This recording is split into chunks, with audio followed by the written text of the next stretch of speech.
Welcome to the Sunday card from Belmont and the Big A with 3 graded stakes ahead. Chad Brown has a very strong hand in the first 2. Raging Sea took advantage of his setup, but still she beat the reigning division champ of the personal ensign. She's an overwhelming favorite in the Beldame. Brown has won 9 editions of the Miss Grillo. Virgin Colada leads his trio of runners. Try and land a 10th as the morning line favorite. Can Rare Art turn the tables on Virgin Colada? A length behind her in her debut.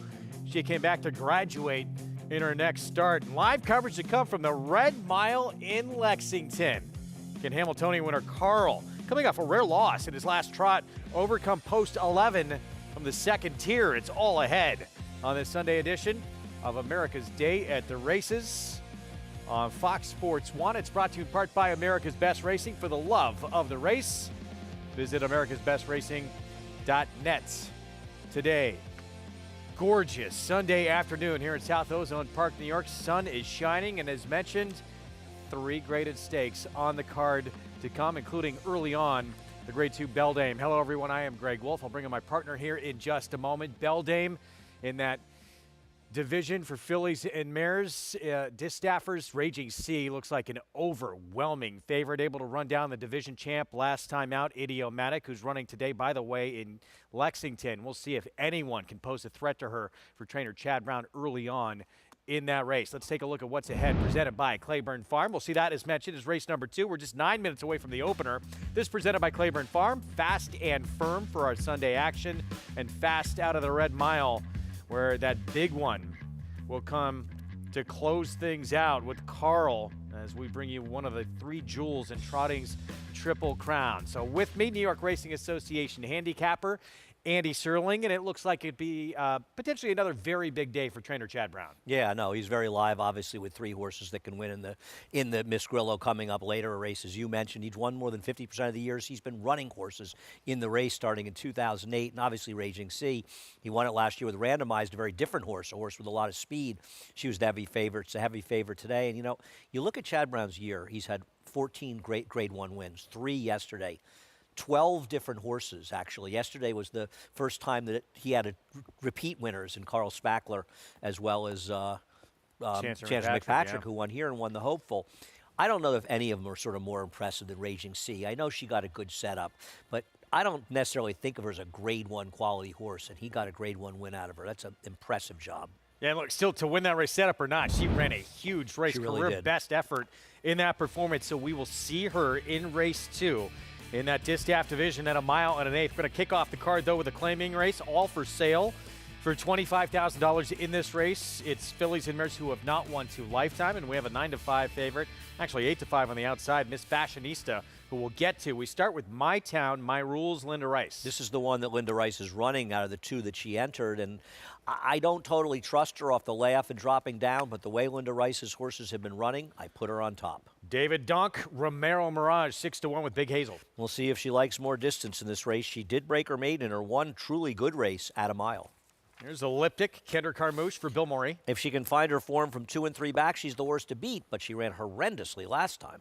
Pam Pam ran a good race last start, but moves to a new barn. But with the scratch of the 5, she could be the controlling speed, which makes her very dangerous. Biggest price on the board's Brooklyn Dance. Yeah, she'd have to find better probably than her best. And is this Irad Ortiz Jr. money here? Miss Fashionista, the reason for the 8-5? Irad must be looking at that board and thinking, they're betting me at 8-5 after the embarrassing loss at 2-5 in an off-the-turf race.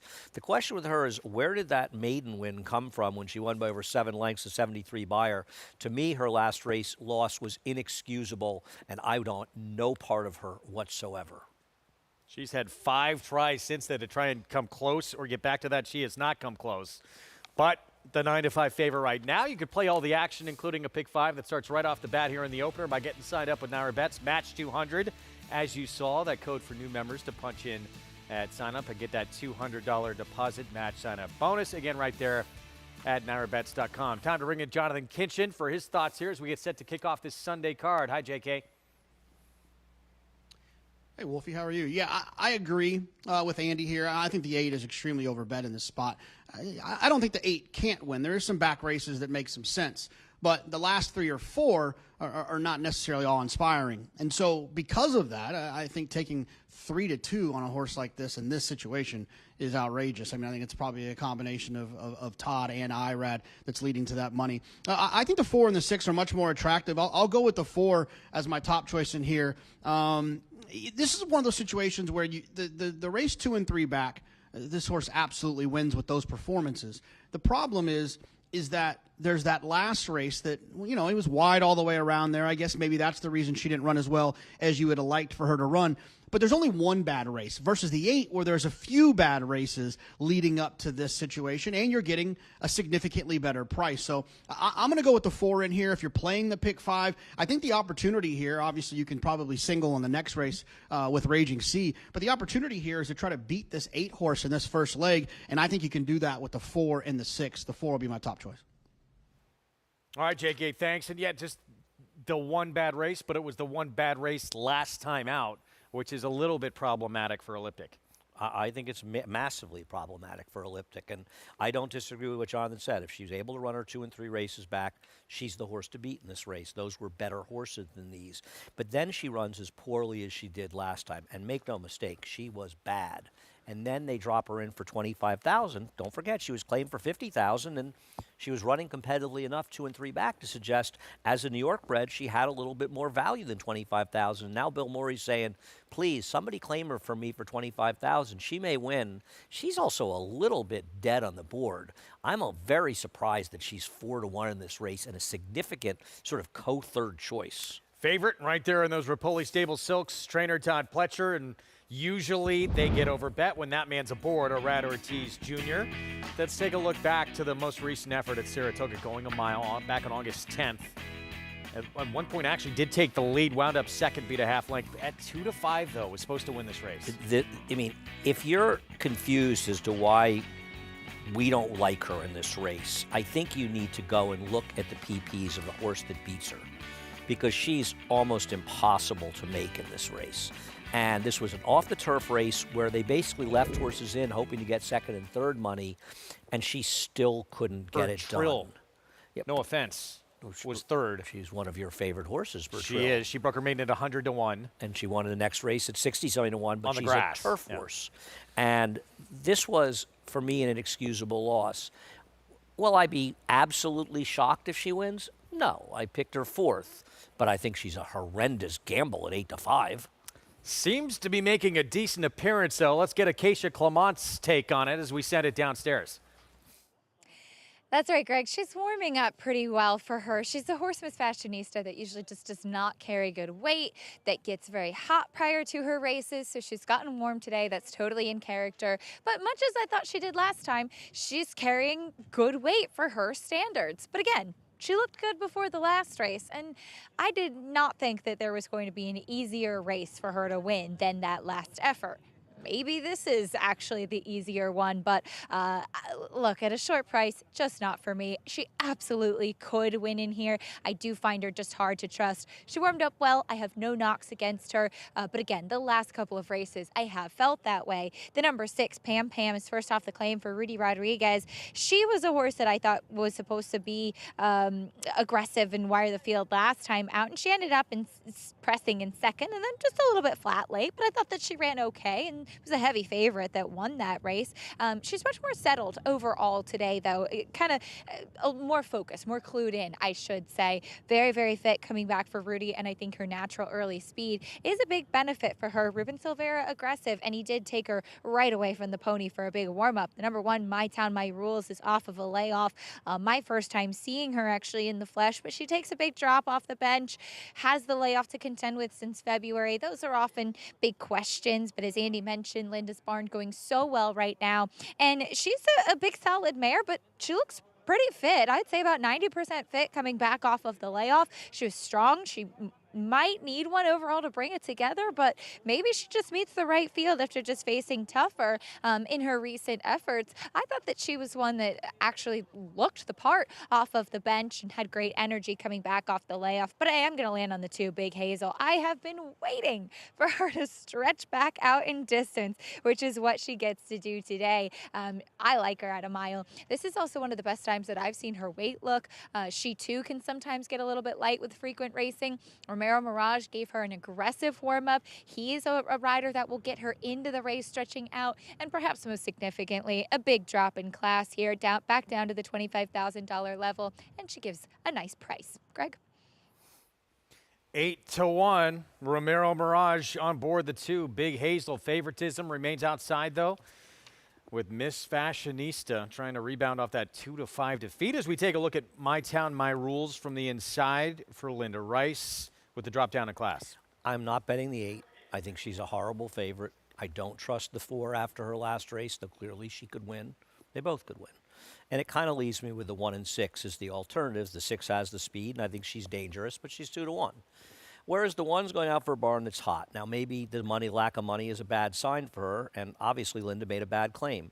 She claimed her over a year ago for $75,000 from our friend Tom Amos, and she was way over her head in 2 starts and wasn't competitive in those races. Now she's being realistic. Maybe she's being realistic because she just doesn't think she's competitive and she can't run, and she's dropping her down for $25,000 and hoping somebody takes her and she can move on. It could be the case. But at 5-1, I'm willing to find out in this race whether or not she's good enough. And if there'd been more results like this claim for Linda Rice with her Kentucky claims, they wouldn't have changed the rules there. That's correct. One of the few that didn't work out. There have been some that haven't worked out, but there have been some that have worked out incredibly well for Linda. And it's true, when they're changing the rules because of you, you know you're doing something right. Here we go, getting set to kick off this Sunday card. 3 graded stakes to come, including in our very next race in that Distaff Division Grade 2 Beldame. Raging Sea 1-5 morning line off that Grade 1 personal ensign win, running by Idiomatic, the reigning division champ, who is running later today as well, out of town. There's Big Hazel stepping in, who Acacia likes, stretching back out for the first time in a while. Chris Griffin to kick off our Sunday action here in the opener. 3 out. Here's Pam Pam.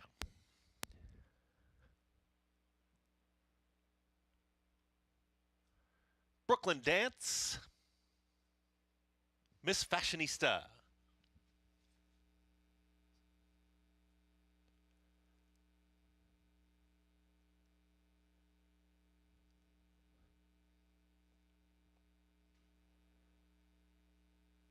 Goes in. All set for the opener. And they're off.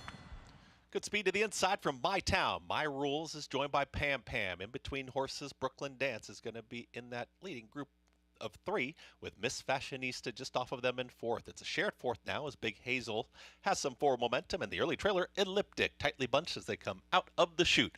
Hook up with the backstretch, and they're chasing My Town, My Rules. My Town, My Rules is up by a half length. Pam Pam ready to apply pressure right here from second, 24 seconds flat for the opening quarter mile. Still very tightly packed here at the rail. There's Big Hazel moving forward as Miss Fashionista 4 wide with Brooklyn Dance still in that early mix. The trailer continues to be Elliptic, only 2.5 off the lead.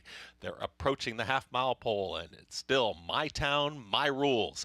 My Town, My Rules is hounded by Pam Pam as they approach 4 furlongs left to go, and they go into the far turn, and there's Brooklyn Dance called upon. Miss Fashionista still 4 wide. Elliptic is splitting rivals now, just past Big Hazel, who's relegated to the back end of the field, 47.58 for that half-mile time, and Pam Pam has taken the lead. It's Pam Pam in front. Hanging in there is My Town, My Rules, battles on at the rail. Elliptic now finds clear running room, and here comes Elliptic. A 3-wide run is in hand and reaches the top of the stretch, and Elliptic has the lead and has done it very easily. Elliptic and now Kendra Carmouche, they kick away, has barely been asked. Elliptic is opening up here, is now up by a length and a half, call it 2. Inside that final furlong, Pam Pam is game, but is a clear second. It's a photo for show, but it's going to be all Elliptic. Is geared down here, and Elliptic is going to win this one impressively. Pam Pam, that's going to be My Town, My Rules to get the show dough. Then Miss Fashionista and Brooklyn Dance at 1 minute 36 and 4.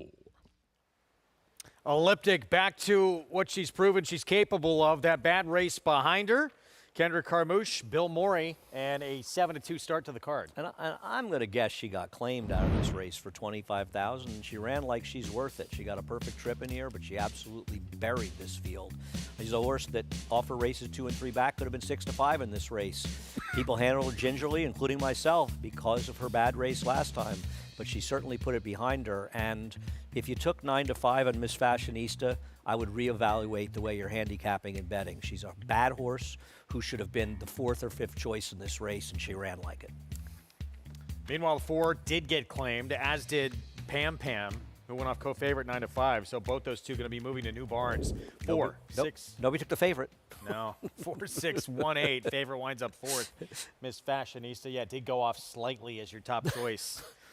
But look, that man, because he's so successful, gets overbet constantly on this circuit. Around Ortiz Jr.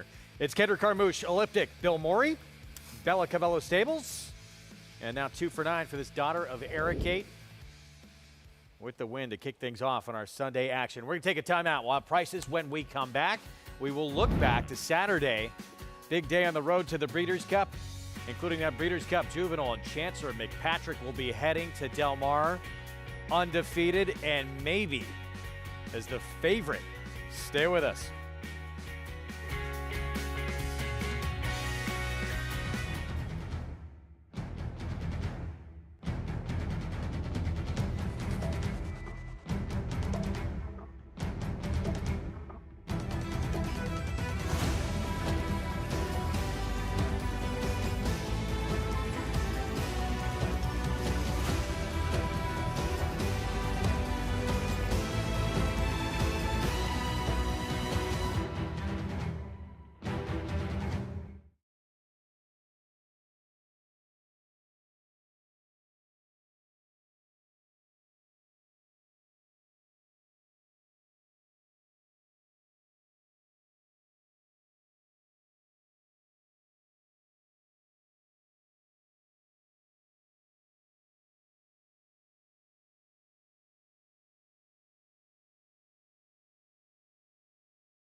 Welcome back to America's Day at the Races, the opener in the books on this lovely Sunday afternoon as Elliptic gets back to the winner's circle, this time with Kendra Carmouche in the saddle. As Kendrick, the dropping class, it seemed to help, and she just ran back to some of those good races that she had today.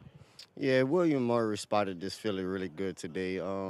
He just told me, Kendra, I put her in the right spot. Just ride her however you want, just get the job done. And, you know, she done it pretty easily. You know, it's just a good way to start off Sunday fun day, you know. It's beautiful out. We had the races, can't beat it.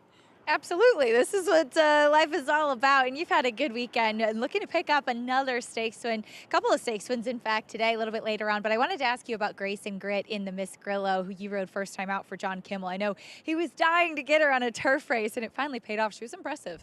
Yeah, she's doing really good. First time out, these horses, they not well matured. And, now you see her body now after a couple weeks, it didn't change completely. We just hope that we get the right setup and she runs her same race and we can be successful today. And like you said, with young horses, as they're kind of mentally figuring things out as well, some of the things, it has to be a benefit for a jockey that you've ridden her before, kind of what to expect with her a bit too.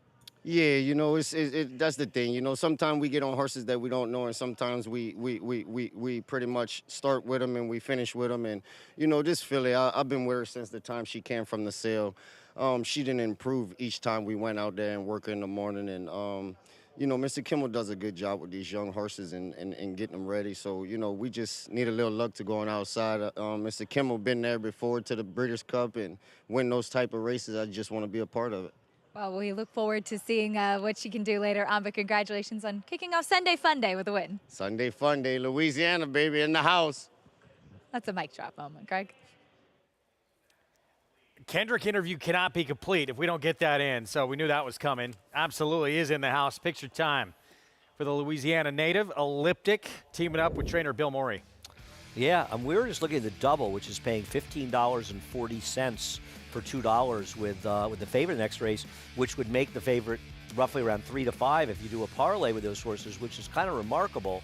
And I think what it really says to me a little bit is a lot of people, like myself, just did not believe that you could trust her off that last race. Well, if you did trust her despite her last race, you were rewarded with a very solid payoff on a horse that won as much the best.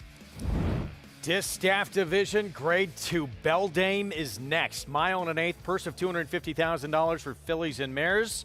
And look, she beat the reigning division champion, Idiomatic, last start. She did it with the biggest figure of her career, Raging Sea. She's the 1-9 favorite, regardless of how she did it. Because Idiomatic in defeat ran huge.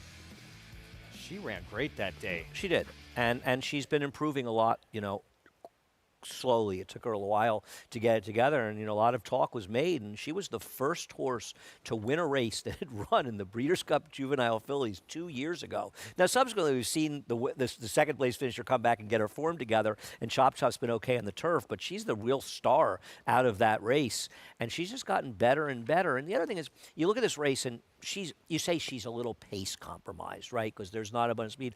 She's not that slow. And with Flavien Prat, he's going to get her into the game. So the likelihood that she loses because she was caught too far behind a slow pace, to me, seems almost non-existent. Be a shocker if she were not to get the job done in this spot. 1-9 favorite right now. Of course, still to come.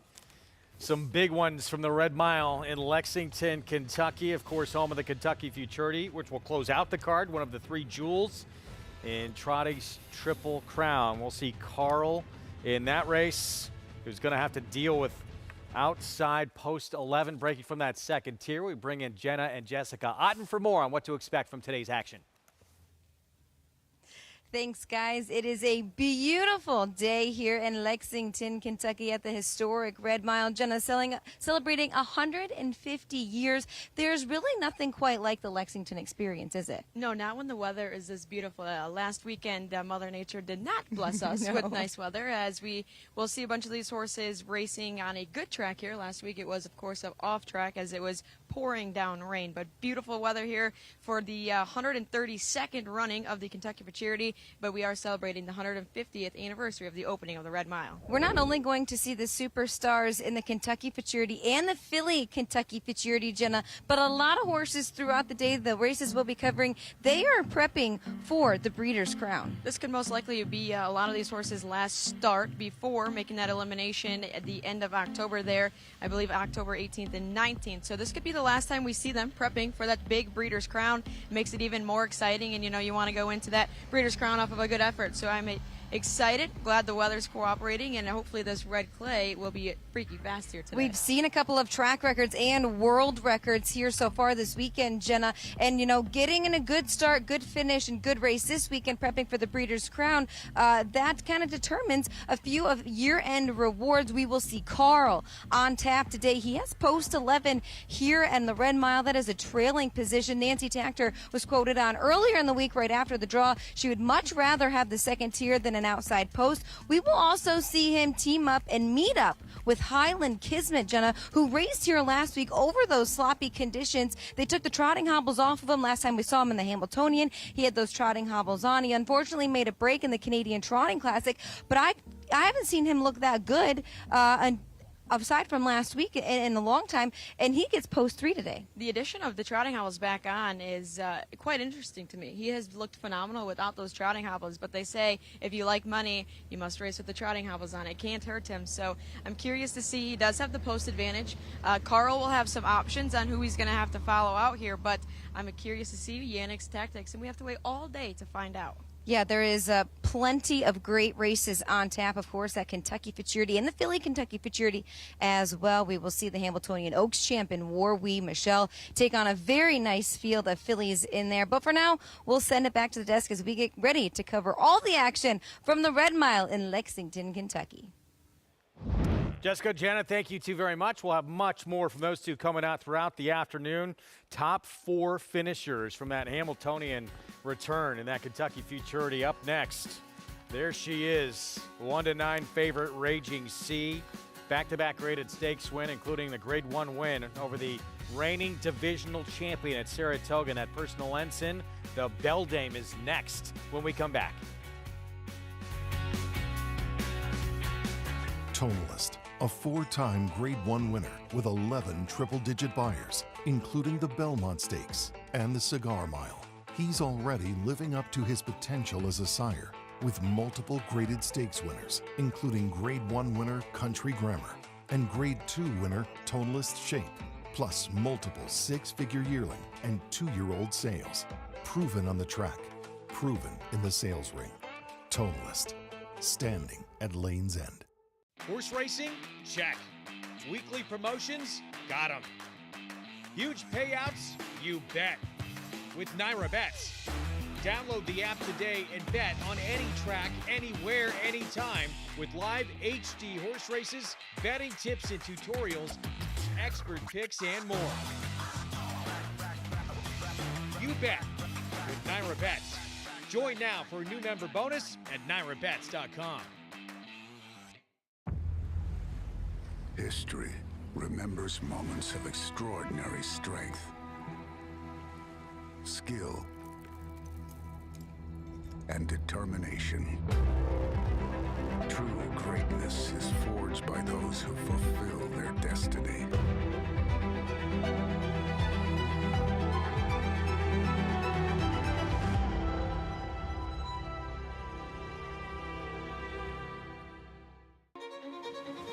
You have to be here to feel the rumble from 40,000 race fans. Mixed with the Pacific breeze, you have to be here to taste extravagance and witness greatness race after race after race. You have to be here to witness unforgettable and to believe the unbelievable. This November, be at Del Mar for an experience that's truly a breed apart. The world's premier breeding stock event, the November sale at Fasig-Tipton. A championship-caliber juvenile, Leave No Trace, made an immediate impact by winning on debut at Saratoga for owner Wellspring Stables and trainer Phil Serpy. The daughter of Outwork then staked her claim as one of the division's top fillies, with a victory in the Grade 1 spin-away over champion Wonder Wheel. Leave No Trace in the Grade 1 spin-away. She followed that up with a second-place finish in the Grade 1 Breeders' Cup Juvenile Fillies, on her way to being named an Eclipse Award finalist. Leave No Trace continued to win at the highest levels at 4, taking the Grade 3 Vagrancy earlier this year. Out of a winning Good Journey mare, Leave No Trace hails from the family of champion Academic, along with Grade 1 winners Outback Prince and Hotel Grand. Grade 1 winner Leave No Trace, selling this November at Fasig-Tipton with Vinery Sales, agent for Wellspring Stables. Back with you on our Sunday coverage here on Fox Sports 1, America's Day at the Races, and here comes the Grade 2 Beldame. There is the 1-9 favorite, Raging Sea, coming in off back-to-back graded stakes wins, 6 for 11 record, Andy. Yeah, she's really been a model of consistency when you look at it. And, you know, even if you look at her last race, and you've been saying this, and I agree with you, say, okay, she got a little lucky to beat her, to win. Okay, yeah, she's not as good as Idiomatic. I don't really know what that really means relative to this field. She was very good in winning the Shoe V, and Shotgun Hottie's pretty good. Misty Vale is pretty good, and she's been beating horses that are better than the ones that she's facing today. Well, here is a look at it. Yeah, Idiomatic, this extremely hot pace up front. Miraculous she was able to hang around this late, but as a result of that, softened up a bit in the stretch, and Raging Sea comes together. Yeah, I mean, she was second best, Raging Sea. Chad Brown wouldn't deny that. It doesn't matter. First of all, we've all bet a lot of horses that were best, and we didn't get paid, and it's frustrating, but that's the way the game goes. And Idiomatic ran maybe the best race she's ever run in defeat in this race. But the fact is the Raging Sea did get the job done, and she's been very good this year. The only bad race, and not even a bad race, a fourth-place finish in the Phipps, was a track where very few horses were making up significant ground during the weekend. So she was compromised by the racetrack. Otherwise, she's been very good. And I think she tipped her hand with her Double Dog Dare down at Keeneland. I just love saying Double Dog Dare because that was a very impressive win. And I think she left Scylla, who's one of the better members of the division, in her dust. So 1-9 favorite as we send it out to Acacia. And how does she look coming out of that Grade 1 win? Well, it's interesting, Greg, when you look at horses in the paddock and compare them to their competition. And this goes back to what Andy was just saying about who Raging Sea has been facing. Because, yes, she got the setup last time and she has improved. But last time out in the Personal Ensign, I thought from a physical perspective, she just didn't really stack up to a horse like Idiomatic. Whereas today, she looks far and above like the horse to beat. And sometimes it just is that you just can't beat class. And looking at Chad Brown's comments to the Daily Racing Forum saying that he is eyeing the Breeders' Cup Distaff with Raging Sea and didn't want a prep that was going to be too hard or aggressive on her. And so opting for a spot like this in the Beldame to prep for the Breeders' Cup. And it makes perfect sense. She is a little bit more of an angular type of build, and she's not the biggest, but she's carried her weight and conditioning well. And like I said, just in comparison to what she's facing and what she has been facing recently, she is far and away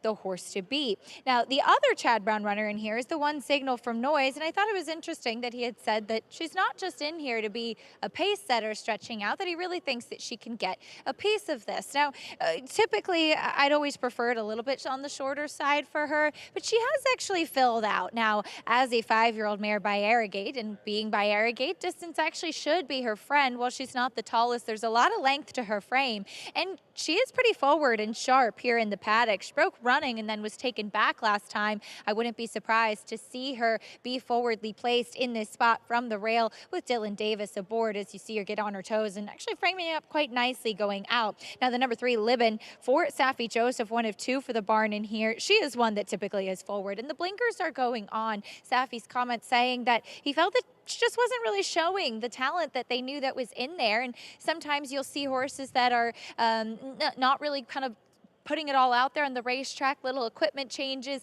can help them to kind of sharpen them up a little bit. She looks tremendous. She has really developed into the latter half of her 4-year-old season, looking much better than she did when I last saw her, which was at the start of the year back in January. So she's come a long way. See if that's enough to get one of the big victories today. Greg? All right, thank you. Post parade has begun. Signal from Noise. Chad Brown, stablemate to the big favorite, went by. Dylan Davis. Here's Badukata. Yeah, I think Signal from Noise is live to be second in this race. Badukata is one of the 2 horses for Safi Joseph as she gets back on the dirt. A surface overall she hasn't run that well on. Libin, blinkers go on today. She's going to try to wire the field. She will be the speed with Irad. Here's the 1-9 favorite, Raging Sea. And we've spoken enough about her. If you don't know her merits, I don't think you know to read PPs. 80-1. This is Manny Franco on Frosty O'Toole. This is a horse I had thought would turn out to be a good buy by Eclipse, and it really hasn't worked out that way, but they're taking a shot to get some black type. And a massive step up in class here from Majestic Creed. Here's the stat. off the claim with dirt routers for Jamie Ness. While it may not matter here, over the last 5 years, he's 89 for 231, a 39% win percentage with 73 hitting the board and a $2.04 ROI. One of the most incredible stats in my entire life, not just the incredible percentages, but the fact that he's doing it with 231 starters.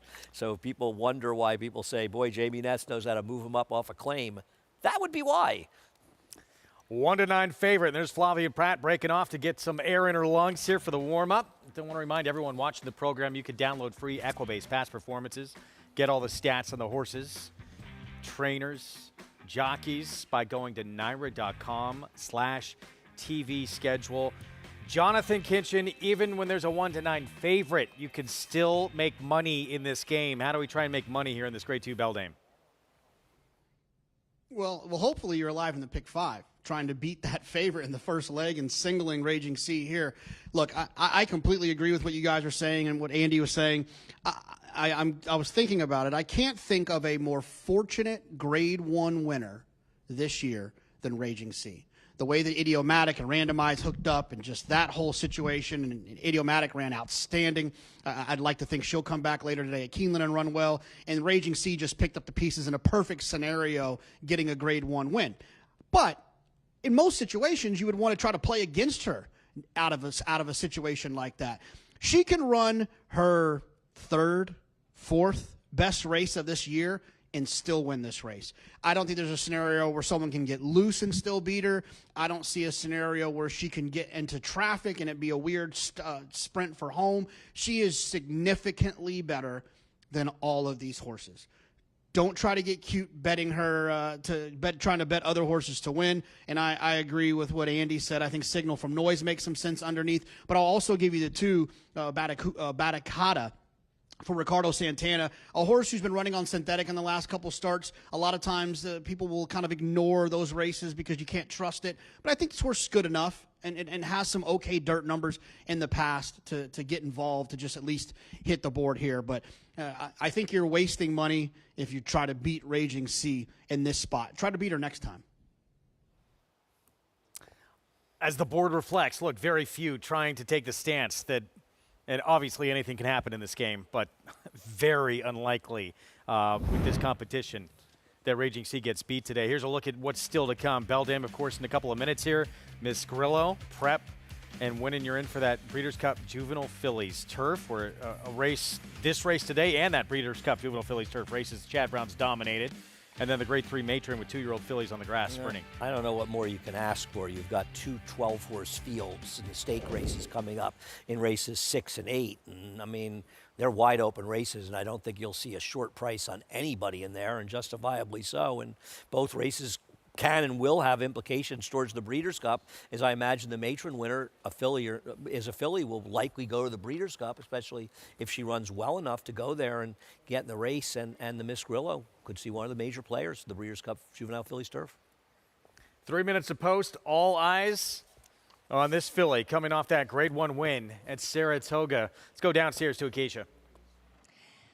Yeah, Greg, Raging Sea warmed up beautifully out on the track. I'm not going to try and pick against her in here today, but talking about the other horse that Jonathan mentioned in the two, Batacata, the other one for Saffie Joseph Jr., both of these horses actually ran in the Ontario Matron last time out, and while Libin, I thought, had a really good trip that day with no kick, Batacata did have some trouble. She really got squeezed back early on and then got kind of rank off the pace, and just after fighting her rider for a while had nothing late. So I think you can be a little bit more forgiving of her. From a physical perspective, I do prefer Libin, like I said, just with that equipment change and the way that she's come on. But if Batacata can get back to that tactical running style, it is interesting with Saffie Joseph, was able to think back to Soul of an Angel, beating Randomized, who looked to be the very short price favorite in there. Sometimes kind of crazy paces will happen out on the track as well. And he does have two complementary running styles with Libin, who should be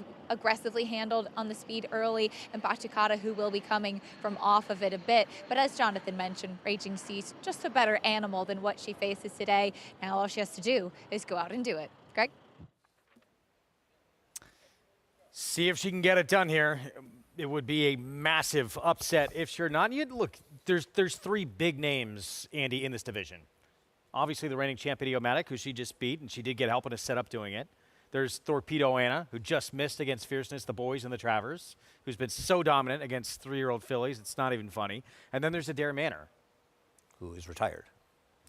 She is done. Oh, yeah, she's retired. Okay, so it's those 2. How big of a drop-off is it to the rest of the contenders? Well, I mean, I think someone like Raging what we're Sea. all talking about is that Raging Sea is not good enough in a fairly run race and all likely to beat Idiomatic. So the question becomes, is there the possibility that Idiomatic gets involved in the pace duel? Now, I don't really have a good handle on who's in the field until they draw the pre-races, but what I would say is that it doesn't feel like Torpedo Anna, assuming she's capable of running her good races after the race at Parks, is going to let Idiomatic loaf along in the lead. We've seen Torpedo Anna in the Acorn and as well as Ducky Oaks get involved in quick paces and bury some very talented horses. Just FYI, has never come back since that race in the Acorn. Ways and Means went on to win a Grade 1 and has won 3 straight races, including 2 graded stakes, since she got trounced by Torpedo Anna in a fast pace in Ducky Oaks. So I think, and knowing Kenny McPeak, we're not going to see him rate like she did in the Travers. She's going to go after Idiomatic, and she has shown that she can survive. And now Idiomatic has shown she can. Look what she did last time. She didn't win, but she basically did everything but win. So I think you might see them heat up a little bit, maybe not as much as the Personal Ensign, but I guess that gives a horse like Raging Sea an outside chance. Is that fair? Well, look, it happened last time, and who knows if someone else maybe shows up and could be at least part of the pace. But maybe not a contender to win. I just don't see, knowing how Torpedo Anna can run and knowing Kenny McPeak, I don't believe that she's going to be sitting third behind Idiomatic setting a moderate pace. She is a horse, and one of the great talents of Torpedo Anna is her ability to run fast with good horses earlier and still be finishing at the end. First things first, Raging Sea, before she gets there and gets another dance with Idiomatic, and likely Torpedo Anna will be joining the party as well. She's got to get it done here at a very short price. Try and make it 3 wins in a row before she heads out to Del Mar in championship weekend. Flavien Prat trying to add another graded stakes win to what has been a year where he is right in the mix with Rat Ortiz Jr. Those 2, the 2 top contenders for an Eclipse Award this year. We're very fortunate to see those 2 ride as much as we do. A lot of these riders, I don't want to, omit some other guys, but boy, Flavien Prat and Rat Ortiz are just having great years. They're great riders. Here we go. Grade 2, Beldame. Chad Brown with Raging Sea, also sending out signal from Noise from the rail, stablemate, but it's all about Raging Sea with those back-to-back graded stakes wins. Send it upstairs. Chris Griffin, the call.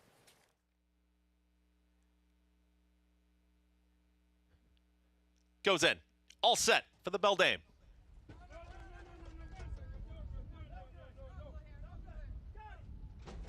And they're off. Leban breaks very well from in between horses. Also Signal from Noise is in the early mix, and Paddock joins them. Those 3 across the racetrack. Majestic Creed is keen early. A little bit rank here, 4 wide, and they speed into that turn. The 2 at the back going to be Raging Sea and Frosty O'Toole. Majestic Creed wants to go, and now we'll push the tempo. Ruben Silvera, tough to handle there. Majestic Creed is very rank on the front end, wants to go right now. He's trying to slow her down and slow down this tempo as they get to the backstretch. Leban has moved towards the outside, is stalking from second. At the rail, Signal from Noise is in third. In between horses, Badakata, then comes Raging Sea. 4 off the lead with the trailer. Frosty O'Toole, 23 and 4 for that opening quarter mile. And now more settled is Majestic Creed, only a half length in front. Leban is chasing towards the outside, is in hand, doing it nicely. At the rail, that Signal from Noise, just waiting for the cue. They went 48.31 for the half mile time, and Badakata continues to be in 4th. Then behind them is Raging Sea, Flavien Prat and Raging Sea. They just start to move forward now. They're in the 5th spot, just only 2.5 off the lead, less than a half mile to go. The trailer, Frosty O'Toole, Majestic Creed is now going to let it out a notch, and here's Majestic Creed in front. Down at the rail is Signal from Noise and Badakata. The 2 grays are in full pursuit of this leader, 2 and 3 wide. Leban has dropped out of it. Here comes the run from Raging Sea, and Raging Sea is now in gear, has taken 4th, is moving up on the 3rd spot. Badakata is the leader. Badakata has the lead at the top of the stretch. Raging Sea is all in right now down the center of the racetrack, and here comes Raging Sea to the outside of Badakata, and these front 2 now clear off. Back there there in third is Signal from Noise. Frosty O'Toole is trying to run on from the back. Raging Sea is now a neck in front. Baducata is very stubborn towards the inside and coming right back. Inside the final 16th, Raging Sea, Baducata to the inside. Raging Sea, it's a photo finish to Raging Sea. Raging Sea wins it in that photo with Baducata finishing third with Signal from Noise in 1 minute 50.41 seconds. Margin of victory not supposed to be quite that tight when you're a 1-9 favorite, but a poor break from Raging Sea very far back early. Still supposed to run by. This filly in the stretch did not get away from her. No, I would say a combination of a couple of things. One is clearly Raging Sea didn't run her best race. She didn't break that well, but she got good position after that, and she looked like she was cruising, and she looked like she was going to lose then in the last few strides. She did get the victory. Having said that, to me, you can never be surprised when a Safi Joseph horse runs a race that's not really that easy to find in their PPs. Now, to be fair, her last dirt race, she got an 85 buyer, significantly better than her prior dirt races, where she was running figures in the 70s. But his horses seem to run figures and races that quite frequently you can't really find in their PPs. And, you know, I was regaling you with stories in the past of a horse that almost beat Slew of Gold after improving off the claim for his trainer a number of years ago. She clearly stepped up, and maybe the favorite didn't run her best race. Baducata in defeat here is 5 for 8 on a fast track. She is, but the buyer figures on her dirt races were 78, 67, 77, 35, and then she ran the 85. But this is a trainer that has moved horses up, and we've seen it very frequently, even recently. Raging Sea, though, that class barely able to prevail. 3 consecutive graded stakes wins. This one was not easy for Raging Sea as the 1-9 favorite. Nevertheless, gets it done under Flavien Prat in the Grade 2 Beldame.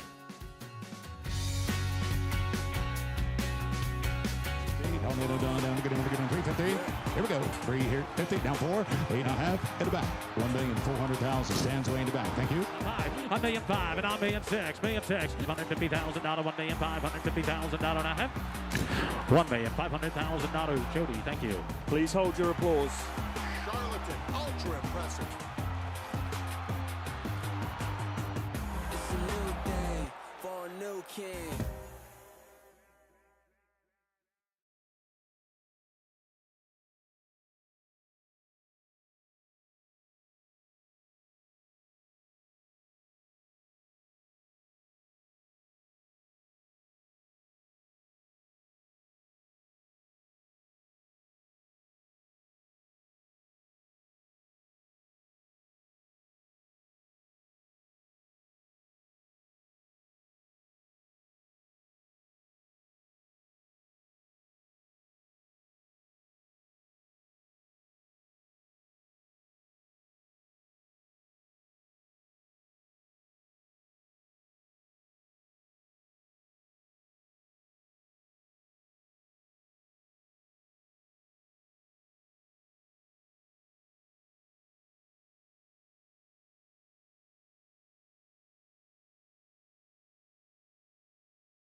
Welcome to those just joining us on Fox Sports 1. Good to have you with us for our Sunday action here on America's Day at the Races. It's brought to you in part by America's Best Racing. For the love of the race, visit americasbestracing.net today. Sun shining here in South Ozone Park, New York, and you're joining us just following the conclusion of the Grade 2 Beldame. We'll show you what happened here in just a moment. Greg Wolf, New York Racing Association handicapper, Andy Serling. We still have 2 graded stakes to come, including a big one in that Breeders' Cup Juvenile Fillies Turf Division, a race that Chad Brown has dominated. He'll have 3 chances to try and win a 10th today. Not a layup for him at all. He's got 3 major players in there, but it is a wide open field. Fields of 12 for both 2-year-old filly stakes in the turf later today. A lot of terrific racing with big fields to come on today's show. Speaking of Chad Brown, he had the 1-9 favorite in a race that just concluded. Grade 2 Beldame coming off a huge upset over the reigning divisional champion Idiomatic in the personal ensign Saratoga. Race did not start well. It looked like mid-stretch she was going to get beat at that short price. I agree. She didn't break well. She broke a length or so behind, but there was a contentious pace up front. Now, at this point, she's rolling, and you feel like, okay, she's going to win by 2 or 3 lengths and do what she has to do. But the horse inside of her was sort of miraculously coming back on her at the wire, and that's the number 2, Batacuda. And in fact, I'm going to say, Greg, that she may have stuck her nose in front very briefly right in there, or it's close. Raging Sea got the money. I mean, I guess in some ways it's not the result you expected, but then again, the goal is to get her the Breeders' Cup, so maybe that's the kind of effort that maybe a little bit of a step back, but it wasn't impressive. Not, the way you want to get there on a high note of confidence, but prevailed with a bad start. And 1-9 gets the job done in the end. 7 wins now from 12 career starts. Let's go downstairs to Acacia Clement. And I'm very pleased to be joined with winning owner John Clay of Alpha Delta Stables. And your homebred, Raging Sea, picks up another one, and she fought for it today. She did. We were just wanting to pick a easier spot like the Beldame as opposed to going up against Idiomatic today. And I think she did get tested a little bit, so it's good that she got a really good workout in prep for the Breeders' Cup. And like you said, this was a prep. She had a huge effort last time out. Given how she's won several races in a row now and how she is in such good form, is that Breeders' Cup distaff still a big conversation on the table? As long as she doesn't get hurt between now and November, I think we're going. So that'll be very exciting. So. I got a chance to talk to you after the personal ensign and just seeing how excited and how proud you were of her then and today as well, being a homebred. How special does that make it that you've been involved right since the beginning? Oh, it's great. I mean, I love having homebreds perform well on the track. She was also an RNA too. I was going to sell her, and so I'm glad I have her. I can certainly understand that. Congratulations on another win. All right, thanks, Acacia. It was meant to be for her to run in those Alpha Delta colors, Greg. Well, she was already a millionaire coming into this race. Adds to those career earnings with this performance and on to the Breeders' Cup. And you never know what can happen. And if there is a hot pace stool up front, maybe she could take advantage again. Yeah, I mean, neither one of us are telling you that we think she expect her to win the Breeders' Cup distaff. And you always want to wait till the PPs come out and take a look at the race and make your opinions from there. But with a win in the Breeders' Cup, she'll be the champion.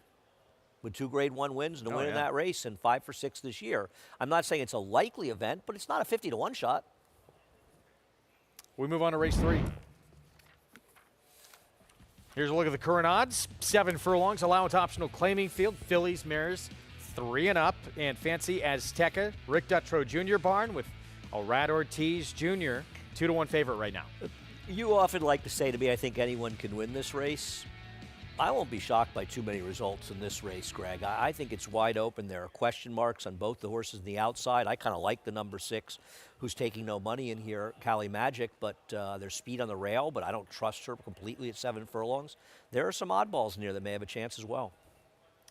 It's becoming the Chad Brown show. We're going to go back to yesterday and take a look at the champagne and hopeful winner for Chad Brown, Chancellor McPatrick, already in his first 2 career starts, had overcome a lot. He broke a lot better, but was very far back in this race. Didn't matter. No, he broke maybe even on top and he just sort of has no speed. And it's an interesting comparison, right? Because you look at East Avenue, who's the impressive winner of the Breeders' Futurity at Keeneland with, I think, a 95 buyer, and he's an effort in contrast, right? Chancellor McPatrick has absolutely no speed, but he comes running. Now, this was a fair pace, and I think the second place finisher ran extremely well here for Todd Pletcher to finish second. But Chancellor McPatrick has that ability to make these long, sustained runs that you just don't see that often. And multiple runs, too. Flavien Prat said he started to make a run, switched off a bit, and then he gave him more. No, he's a cool horse. He's the kind of horse that I think the fans like. Closers are exciting, the different kind of horse. Now, I think the question you ask about this Breeders' Cup is, how is the pace going to develop? Well, we'll see is it Ferocious comes back? Is he going to show more speed? Is East Avenue loose? Does Bob Baffert have speed horses out in California? Jonathan's Way, a horse for Phil Bauer who's 2 for 2. He's got a lot of speed. So right now it's setting up as more pace, because I don't always think he likes 2 turns. He likes 1 turn. 1 turn elongated races like a mile like this, 7 furlongs even, they feature faster paces. They're better for closers. 2 turn races often feature slower paces. He gets a fast pace in the Breeders' Cup, and he is the horse to beat. It will be his first 2 turn race. The way he runs, his trainer believes he's going to love 2 turns. He says he runs like an experienced 3-year-old and just gives you, as you said, that really long, strong, sustained run. Chad Brown has been high on this horse since before he ever ran, and before he ran, he said to me, I think he's the Breeders' Cup horse for me.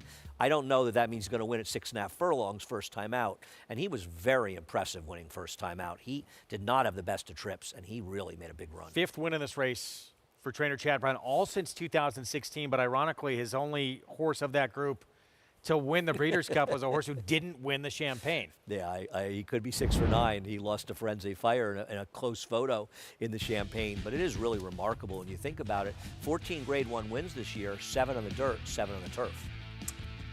Sunday card from the Red Mile. Race 2, look at the current odds. Periculum, big name in here, as is Logan Park, but Periculum odds on 3 to 5. Let's go to Jessica and Jenna for more. It is going to be a good open trot here, Jenna. I know it's a field of 5, but we have plenty of horses stacked in this field, as I had mentioned. Periculum, Logan Park being maybe the 2 standout names. We'll talk about Logan Park at first. He's drawing towards the outside of this field, middle of the gate, so still a good post. Of course, getting Dexter Dunn back in the bike after winning that Dayton Derby just a week ago. It was a big night for Dexter, but this guy has been plenty sharp enough coming into the race. He's rifled off 2 wins in a row, looking to start a little winning streak here, make it 3 in a row. Dexter Dunn, the red-hot driver here in North America as of late. Outside post here today, but it doesn't really matter when it's just a field of 5. All right, the open trot is heading towards the gate. We will send it up to Gabe Pruitt, who will have the calls all day long. Armitage Farms. Purse of $153,000, field of 5, the Ron Gate.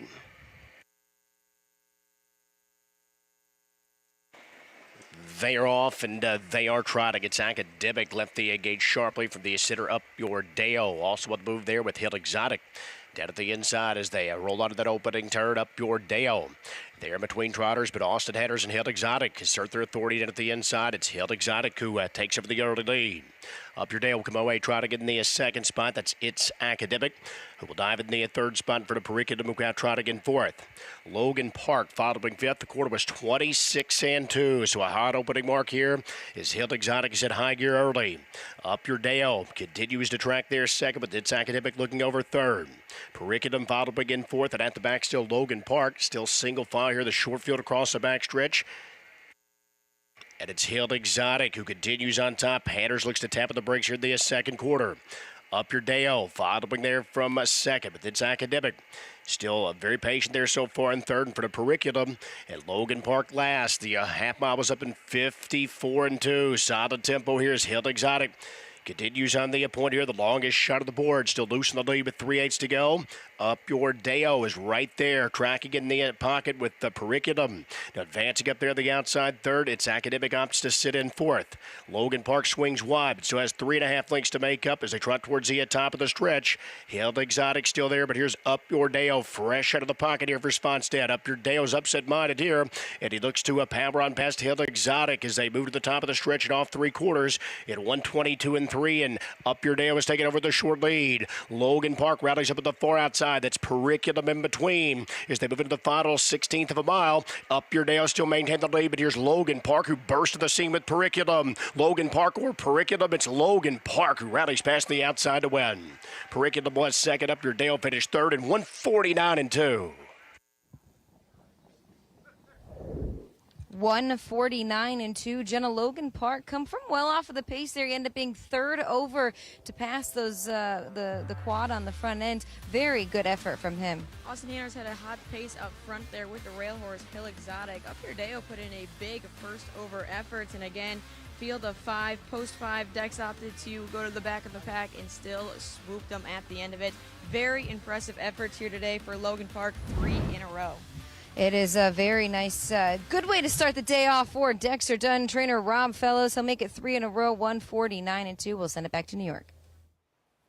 Jessica, Jenna, thank you. 34th career win. Wow, Logan Park as we get back to the third here, Belmont at the Big A. I'd like to have a long conversation with some experts in racing about the evolution of harness racing with the sulkies. Because I have to think, you know, from the time when I was a kid, almost 50 years ago, when breaking 2 minutes was a big deal, and now they're breaking a minute 50, I think the sulky must be the major reason, but I'd love to talk to a real expert on racing about that. Having said all that, do you want a horse at 9 to 5 in this open race, Greg?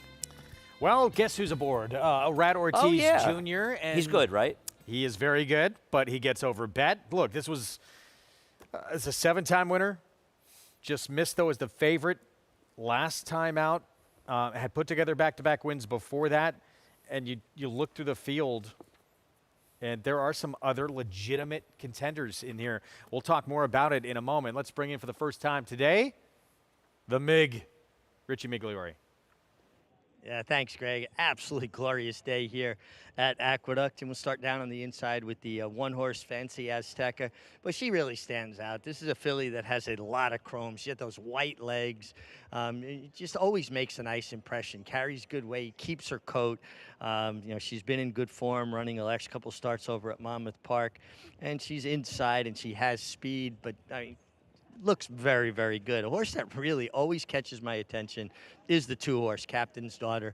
She's a big, stout daughter of midshipmen, and I just think she's been facing considerably tougher, and I just think she's going to enjoy the company a bit more today. But again, a filly that always makes a nice impression on me, always stands out because she's just got a lot of size and substance to her.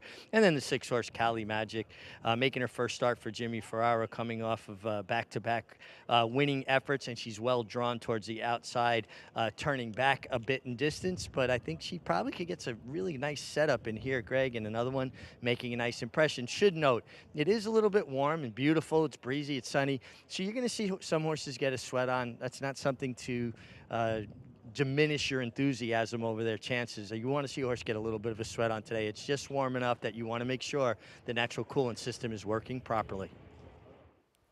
Mig, thanks for that. Yeah, a lot of times you see that sweat and you think, oh, it's nervous energy, not a great sign. Well, yeah, today it is very warm.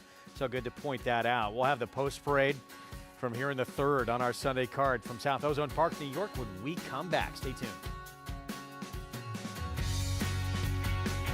Deep in the heart of horse country, from these Kentucky hills has sprung a legacy rivaled by few.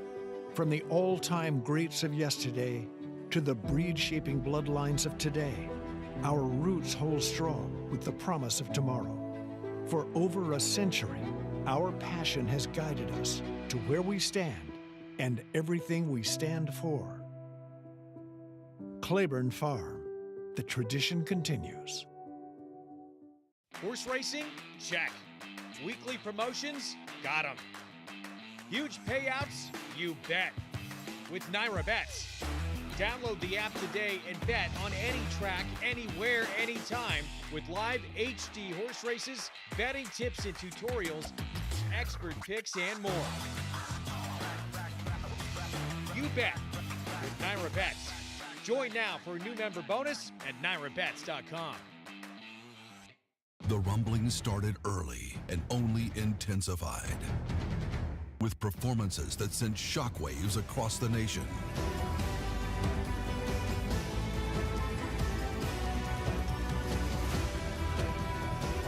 At the center of it all? Epicenter is at the top of the 3-year-old class in the Run Happy Travers. Epicenter, 3-year-old champion by Not This Time.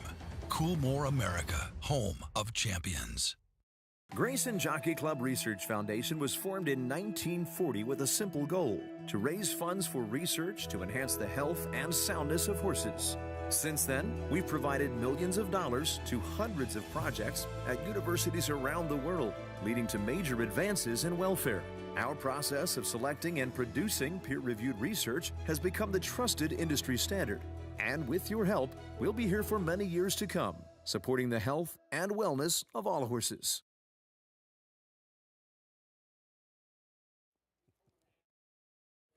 Back on our Sunday coverage here on Fox Sports 1. You're watching America's Day of the Races, third race post-parade coming up in just a moment here. We'll kick things off with Fancy Azteca, whose 2-race win streak came to an end. Last start as the favorite. Right, she lost even money. She spent some time inside, wasn't the place to be. She is the controlling speed at 7 today. Captain's Daughter 9-1 next store. It's Ricardo Santana Jr. She does drop down a little bit, not that she found an easy field, and she has races before the layoff that give her a chance to be effective. Mozienko was in against State Bred Company last start, ran second. This is a much tougher spot, but she was best last time. She didn't break. She was way against the bias, and she ran a winning race, but still, this is a tougher spot, but not impossible. Willow Bend, Linda Rice, first off the claim, comes off a victory last start. Hard to make a strong case for the PPs unless you just want to take her off the hot barn off the claim with Linda Rice. A lot softer spot for 32,000. Rachel's Rock, blinkers on today. You don't have to go back that far, less than a year ago when she was running figures fast enough to win, but can she refine that form for a new barn? 10-time winner Colleen Magic, 2 of them have come in the last 2 starts. I think she figures to be stalking the speed in the inside is a massive overlay to her current 7-1. Yeah, Manny Franco outside, Midtown Lights for Carlos David, another one coming off a victory. 3 wins, last 4 outings. But claimed away from Brad Cox, and a trainer who is tough to claim horses from. The record of horses claimed from him at Naira is not good, to say the least. Get the inside track on handicapping with Naira Bet's track stats. Want to know the best races to beat favorites at the meet? Track Stats has the answer. For more stats on tracks across the country, visit NairaBets.com. So 5 minutes away here from this third coming up. And as usual, JK, Arad Ortiz Jr. taking a lot of money on Fancy Azteca. Yeah, it's one of those deals like where when it comes to Irad, taking a lot of money, or Chad taking a lot of money. Like, I'm not quite sure that it's not warranted because they win at a rate that deserves for them to take that money. You just have to decide whether or not it works out for you from a betting standpoint. And obviously, that's the game we're playing and the question we're trying to answer. In full disclosure, if I was playing the pick 5 in here, if I was alive in a multi-race wager, I'd want to be alive to the 1, the 3, the 5, 6, 7. But from a single pick, I will pick the 6 in here. One of the things I like when you get into these kind of races where there's a lot of horses that have been claimed or switched to other barns, I love when a horse wins for various barns, right? It's not like one barn found out how to get that one good performance out of the 6 Kali Magic. If you look back all the way to 2023, this horse has run for 4 different barns. And the fact that the horse has won for 4 different barns tells me there's some talent there. I love the outside draw for a tactical horse. Yes, Midtown Lights to the outside has some speed, but I don't think we're going to see, I'm not confident we're going to see the Midtown Lights we saw last time, although it's entirely possible. I like Kali Magic's draw, but more than anything, which is the game we play, I like the price of Kali Magic. I feel like the 8-1 is a gift, and I feel like because it's a gift, as it clicks down to 7-1, it's probably going to go off closer to 5-1. Yeah, we'll monitor if that price continues to come down, but it seems generous here on Kali Magic, who's been in top form of late. And let's go way back to March 15th. Facing Midtown Lights, got beat that day. Yeah, I wanted to find a race where these two hooked up together to show both of them in here. But I trust Kali Magic more off the Jimmy Ferraro claim than I trust Midtown Lights being claimed away from Brad Cox. It's not about who claimed the horse. It's more about claiming away from Brad Cox. And Kali Magic, I agree with Jonathan. It's a generous price on her.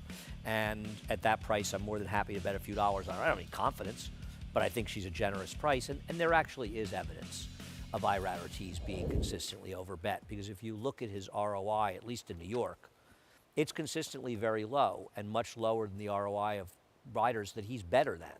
And it's not a function of his riding, it's a function of his horses being overbet over and over and over again. And here, again, Fancy Azteca. Look, 2-1 from that inside draw. Chances today for that filly, his mount. What price do you think she should be here? The one? Yeah. That's a very valid question. I mean, should anybody be under 3-1 in this race, Greg? Is there really anyone that's that decisive a favorite in this race? I don't think she has standout figs. She's like a lot of these horses, right? She's got one good fig and some decent ones, right? Her recent form is pretty good. Rick Dutcher has been running well. She's the inside speed.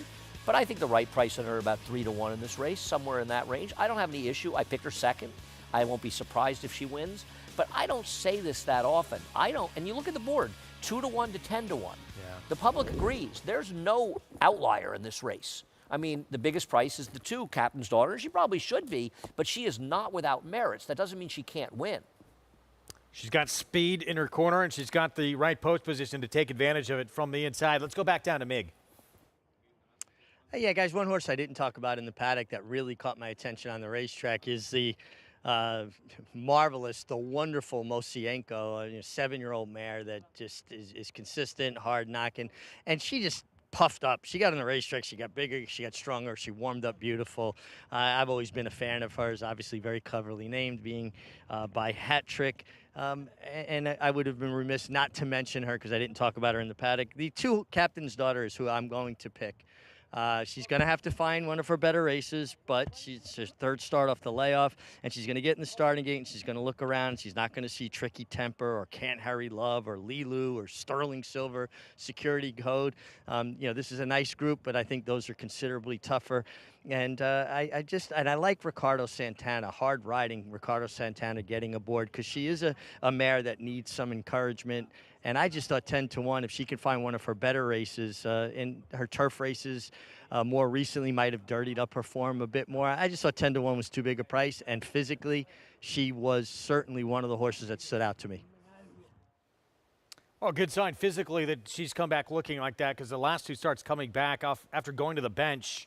And granted, tough company, but she's not running those races. Yeah, no, listen.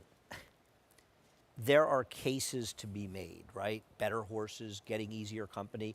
I don't think this is an easy field, but easier company and things. I think there's some races, at least for me, you go through and you go, well, I really don't think I can make a case for this horse winning. I don't know. Fancy Azteca, obvious merits. Captain's Daughter, 3-4 back, fast enough to be competitive.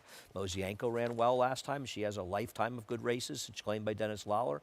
I mean, Willow Bend would have to move up off Linda's Claim, right? She's the one that would really have to move up. Yeah. And I guess you could say the same for Rachel's Rock. But her good races aren't that far back that maybe she could find them. And now 8-5 on Red Ortiz Jr.'s Mount Fancy Azteca. That's crazy. How loose do you think, though, he can get with his filly from that inside point? Well, I guess that depends how aggressive Ruben Silvera is with Cali Magic, because Cali Magic's not nearly as fast as she is, but she has some speed, and Ruben is a pretty aggressive rider. So I don't think she's capable of pushing the pace into fast, but it depends. Does Irad want to open up? He's not a rider that looks to open up. You see the 5 trying to press a little bit too? Blinkers going on? I mean, I guess it's possible. She's certainly got the speed to be one of the closer horses.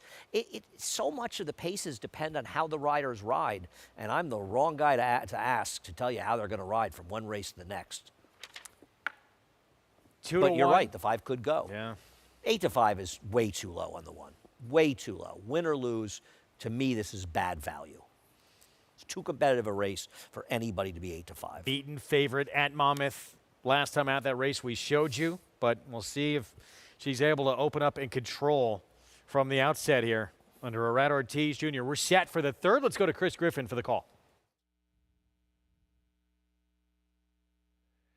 Rachel's Rock moving forward. Here's Cali Magic.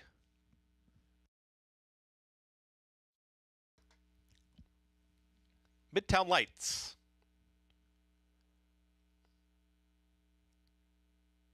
Goes in. All set.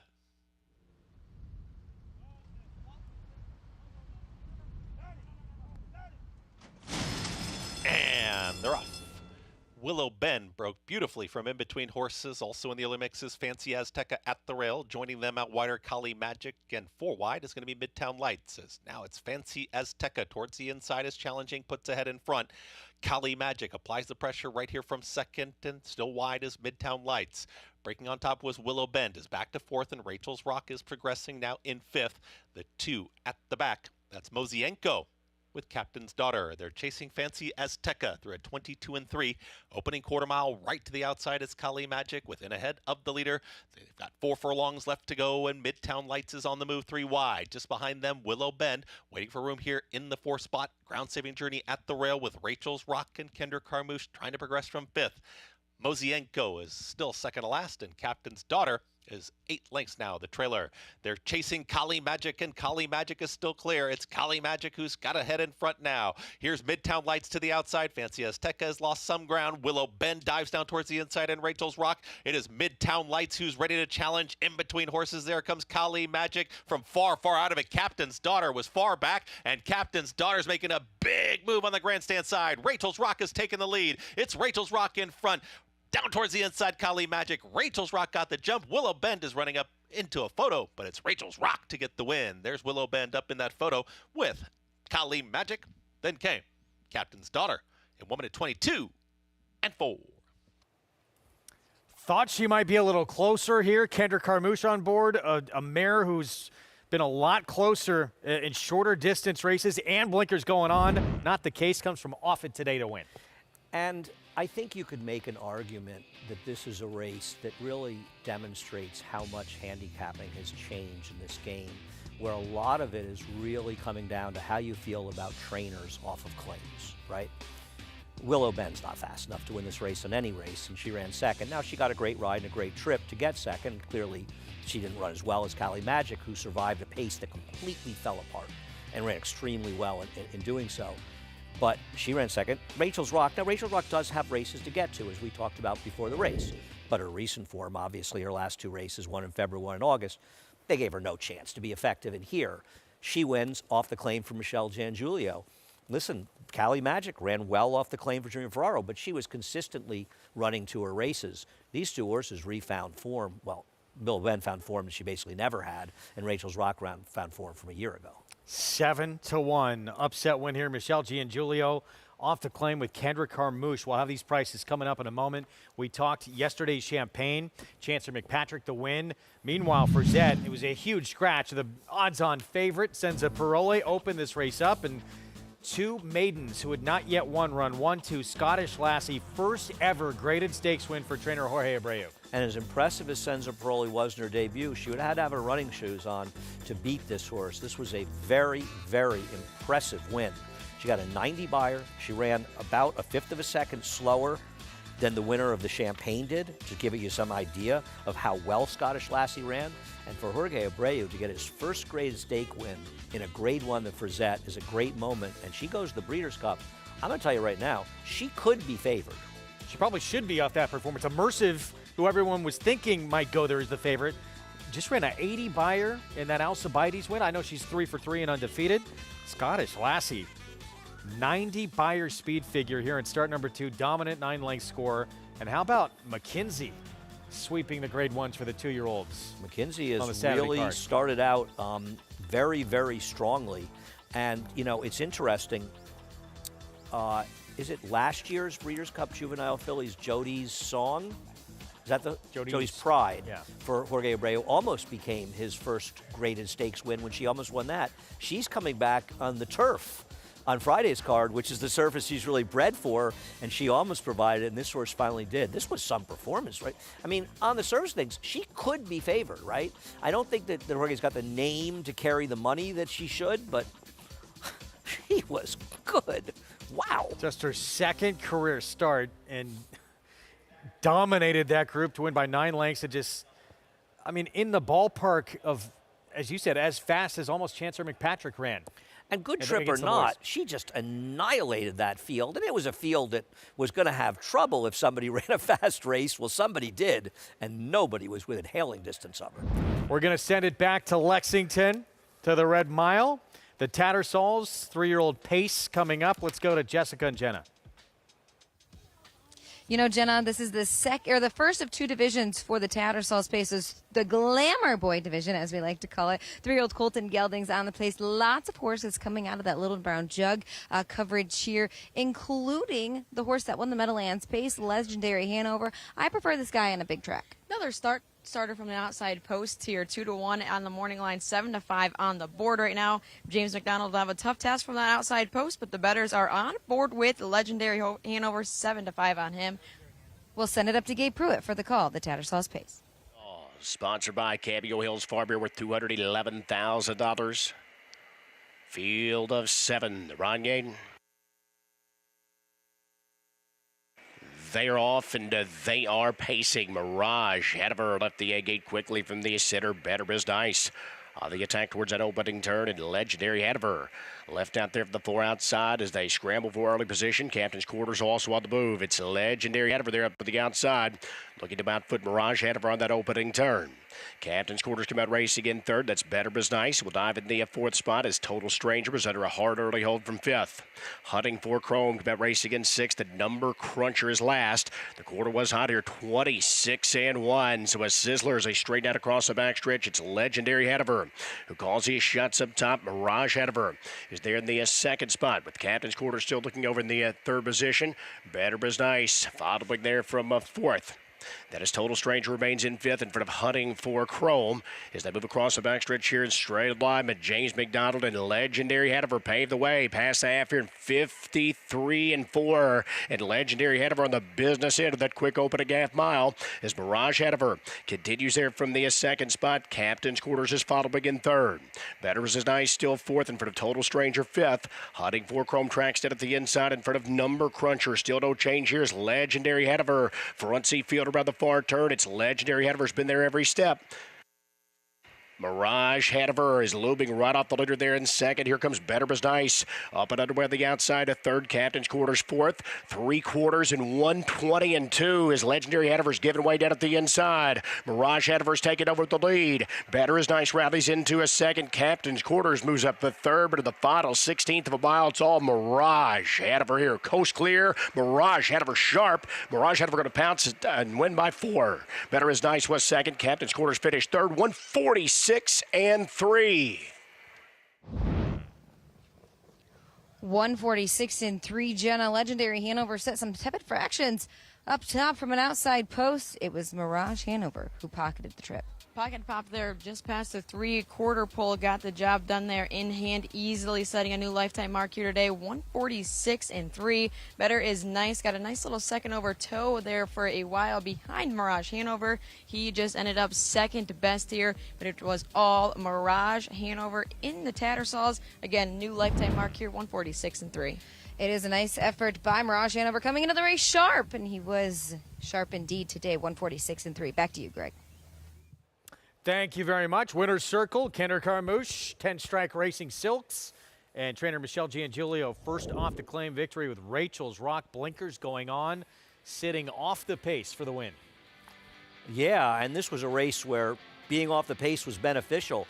Other than the number 6 horse in this race, Cali Magic, this pace completely fell apart. I mean, the one was eased in here, but you saw Captain's Daughter make that run from way, way back to finish a relatively narrowly beaten 4th in here.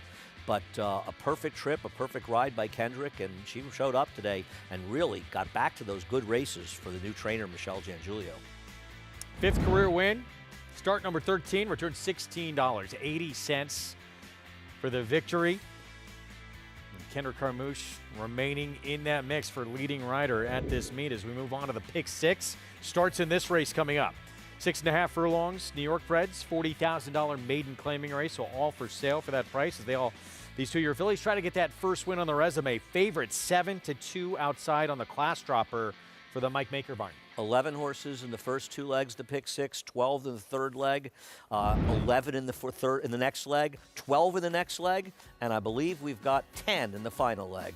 This is a plethora of big fields. Gonna look back to yesterday, Carson's run, big again, showing that turn of foot, and how about Senbei, Christophe Clement with back-to-back graded stakes win on Saturday. There's a big, bold, beautiful world waiting to be explored by you and your friends, of course. But not just any friends, the best of friends. The kind of friends who let you do you. Because in this world, it's positive vibes only. And when you get in the zone here, you stay a while. These aren't just good times, they're the best of times. And your time is now. So come explore. Resorts World.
To Saturday and the Grade 3 Jockey Club Derby, final leg of the Turf Triple Series. Carson's Run takes the final two legs. Yeah, got terrific rides by Dylan Davis in both those races. Saved ground as long as you possibly could, an advantage on the inner turf, and swung out on the late in the turn and just gobbled up the ground to get it done. It doesn't look like he wants to go much further, a mile and 3/8. And nice effort by Deterministic. A very good ride by Joel Rosario, and the third finisher ran well also.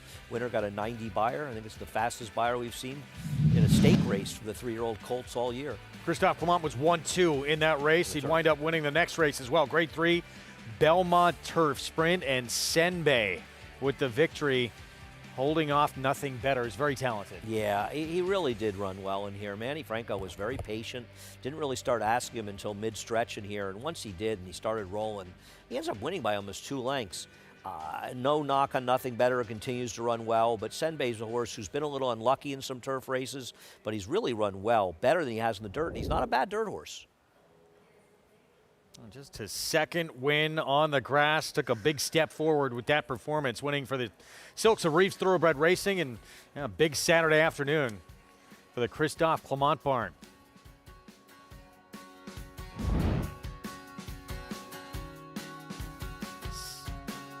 Here's a look at one of several contenders in a wide open race. Arad Ortiz Jr. for Mike Maker on Bubby Dearest. We'll have the post parade when we come back.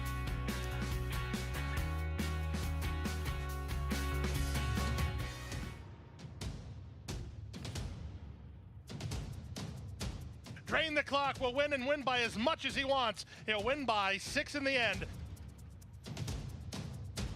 It is Drain the Clock who will bound home the winner in the Bayshore. Drain the Clock, Jackie's Warrior, a terrific finish in the Woody Stevens that goes to Drain the Clock by a head. You have to be here. To feel the rumble from 40,000 race fans, mixed with the Pacific breeze, you have to be here to taste extravagance and witness greatness, race after race after race. You have to be here to witness unforgettable and to believe the unbelievable. This November, be at Del Mar for an experience that's truly a breed apart. He always showed up. From June at 2 and through 2 championship seasons, week after week after week of consecutive works. That's toughness. He always showed off. You know all about those 4 G1s. Here's his maiden on the Derby undercard. That's brilliance. Now his yearlings are at the sales. That's opportunity. Essential quality. Showtime. Racetrack Television Network brings you every race, from every track, on every screen, every day. With monthly packages starting as low as $5, RTN gives you great value and access to more live HD streaming and race replays than anyone. Visit RTN.tv today to sign up and watch on almost any device, including Roku and Amazon Fire. RTN has packages that start at $5 per month.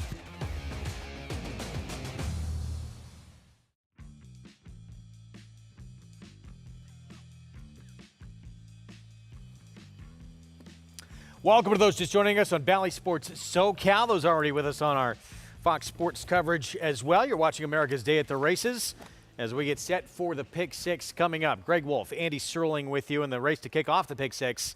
6.5 furlong sprint for New York Preds, trying to get that first win on the resume here in this maiden claiming event. Yeah, and I think right away there's a huge advantage. No surprise. I read Ortiz is riding the on number Bubby 2. Dearest, Bubby Dearest. yeah. She has no chance to win this race. She was coming out of one of the worst maiden races in history and lost to a huge price horse that triggered a pick 5 carryover that got completely left in there, the 25 buyer, and losing. She's not much horse, and she's going to be the favorite here. There will be value on the board. Overbet as usual with that man aboard. Let's go downstairs to the MIG. Richie Migliori for more. Yeah, interesting group here, guys, and everybody really acting well. You know, for young horses coming over, bigger field. You like when they handle themselves this calm and classy. We're gonna start the first-time starter, the 4 D's Iraq by Bustin' Stones, who hits with 20% winners with his first-time starting 2-year-olds, out of a mare that has produced 4 winners from 5 starters, including 1 debut winner. So there's precocity there. And I will say one thing about D's Iraq: could not look any fitter. She looks tight. She looks very well prepared. Typical Bustin' Stones, not the biggest individual, but a very well-balanced individual. I really like what I'm seeing from the 4 D's Iraq. And then you got the 10 T.D. McGee for Bruce Levine. This is a horse that, didn't run particularly well on debut, but I think this horse really tucked up a great deal, this daughter of Leah Frick. And Bruce Levine is a guy that's very capable, adds blinkers. I thought she was interesting, particularly how good she looks here in the paddock. And then the other first-time starter from the Horatio de Paz barn, number 10, Honey in the Bank, comes in off a nice gate work on the Belmont training track, looks sharp, central brankers, throws horses with speed, one of those preeminent kind of sires in New York. You think back over the years, the sires we've had in New York, from Talc to Freud and so on, and Central Banker kind of fits right in line with those kind of horses. And another one looks extremely fit. Horatio de Paz is very proficient with first-time starters. I'm going to reserve the right to change my judgment as I watch them warm up, but that's what I'm seeing here from the paddock. Mig, thanks. We'll get to the post-parade momentarily, approaching the 9-minute mark to post for the start of this Pick Six sequence on our Sunday card. You can also earn a 20% superfecta bonus today just by playing with Naira Bets. Play the races. You're at Belmont at the Big Egg. Get that 20% bonus on your superfecta winnings all card long. You got to opt in to take advantage. Again at Naira Bets. All right, so Bubby Dearest sounds like you're not high on. Was dropping from 2 tougher races of state bred maiden specials. At least showed some speed in that maiden special, but that was a slow race when she dropped down and got beat, wasn't it? Yeah, I was pretty insistent last time that you're supposed to be booking her, not betting her at 8-5, as you probably remember, because she was coming out of one of the worst maiden special weights we had run all year. New York bred 2-year-olds up in Saratoga, I should say, and She couldn't have gotten a better trip in this race. Frankly, the third horse should have beaten her, and the second, the winner of the race, of course, was an hour the best. Broke 4 or 5 lengths behind the field, and she couldn't have worked out a better trip, and she ran a 25 Beyer. Irad Ortiz doesn't have a jet engine on his back. I don't care what anybody says. And she's just not much horse. There would have to be a complete lack of talent by everybody or a miraculous improvement for her to win. And if you want to take 15-1 to get that, I don't blame you. But I ain't taking 5-2 on her. Listen, the 4 is taking some money. Might be a little bit of a runner in here. I think the 9 dropping down, very dangerous, not a turf horse. Comes out of a much better race where she didn't have a particularly good break, though it's a little exaggerated in the short comment. But she was off the rail on a day you wanted to be inside on July 26th. And I think Lightning Mama, who's running much better race and has speed, is dangerous. I think both the 9 and 12 are much more likely winners than the now ridiculously low 2-1 on Bubby Dearest. Yeah, this 12 stablemate to Bubby Dearest, so both for Mike Maker. Manny Franco will have the outside post here on this 2-year-old filly, who this one will be dropping in for a tag for the first time. Brief speed against better last time out. Well, trying to go 7 furlongs against much better horses. She also didn't have the best of breaks that day, and I thought she ran just fine in there. Mike Maker also has extremely good numbers, maiden special weight to maiden claimers in dirt sprints. He's 19 for 52 over the last 5 years with a 37% win rate and a 267 ROI. He's 8 for 22 with 2-year-olds with a 272 ROI. With New York breds on the top line, not 2-year-olds overall, 7 for 12 with a 438 ROI. He drops for a reason. Speed and beauty is going to kick off the post parade, and here's another one dropping in for a tag for the first time. Yeah, well, she has shown, she may be beautiful, but she hasn't shown, she showed a little speed, but not that much. Favorite? Well, the Irad Ortiz Jr., Bubby Dearest. I don't know what to tell you. If you're betting horses like this at 2-1, I'm surprised you have money left from betting the 8 in the first race. First time starter for Horacio de Paz. Awesome, Roberta. I love Horacio de Paz. He doesn't win with a lot of firsters, and this one's taking no money. Diesel Rock debuting. Katie Davis rides. Taking some nibbles here, and, you know, could have some speed. Is bred to have some speed. 701 next door. Second time starter, Just Words. I mean, I think Just Words is a more likely winner than Bubby Dearest, and is a better price. I didn't like her at all, but that she's more likely. 2.5 lengths behind her in her debut, and she was very wide that day. Vino Paella, blinkers on. Tries the dirt for the first time. T.D. McGee gets blinkers for start number 2. Did take a little bit of money, but he was coming out of that awful race that Just Words and Bubby Dearest were in. Someone, John Kimmel, drops down in class. No, I think someone could be anyone in this race, and also shows pretty good recent workout. I think is a major player. First time starter to pause here as well. Dylan Davis rides. Love those. Love Horacio de Paz, but this one also not getting bet that strongly. Silent Sandy for Gregory Sacco has Lane Luzzy. It's another horse coming out of the last race in September 13th, and I'm staying away from horse in that race in case you haven't figured it out.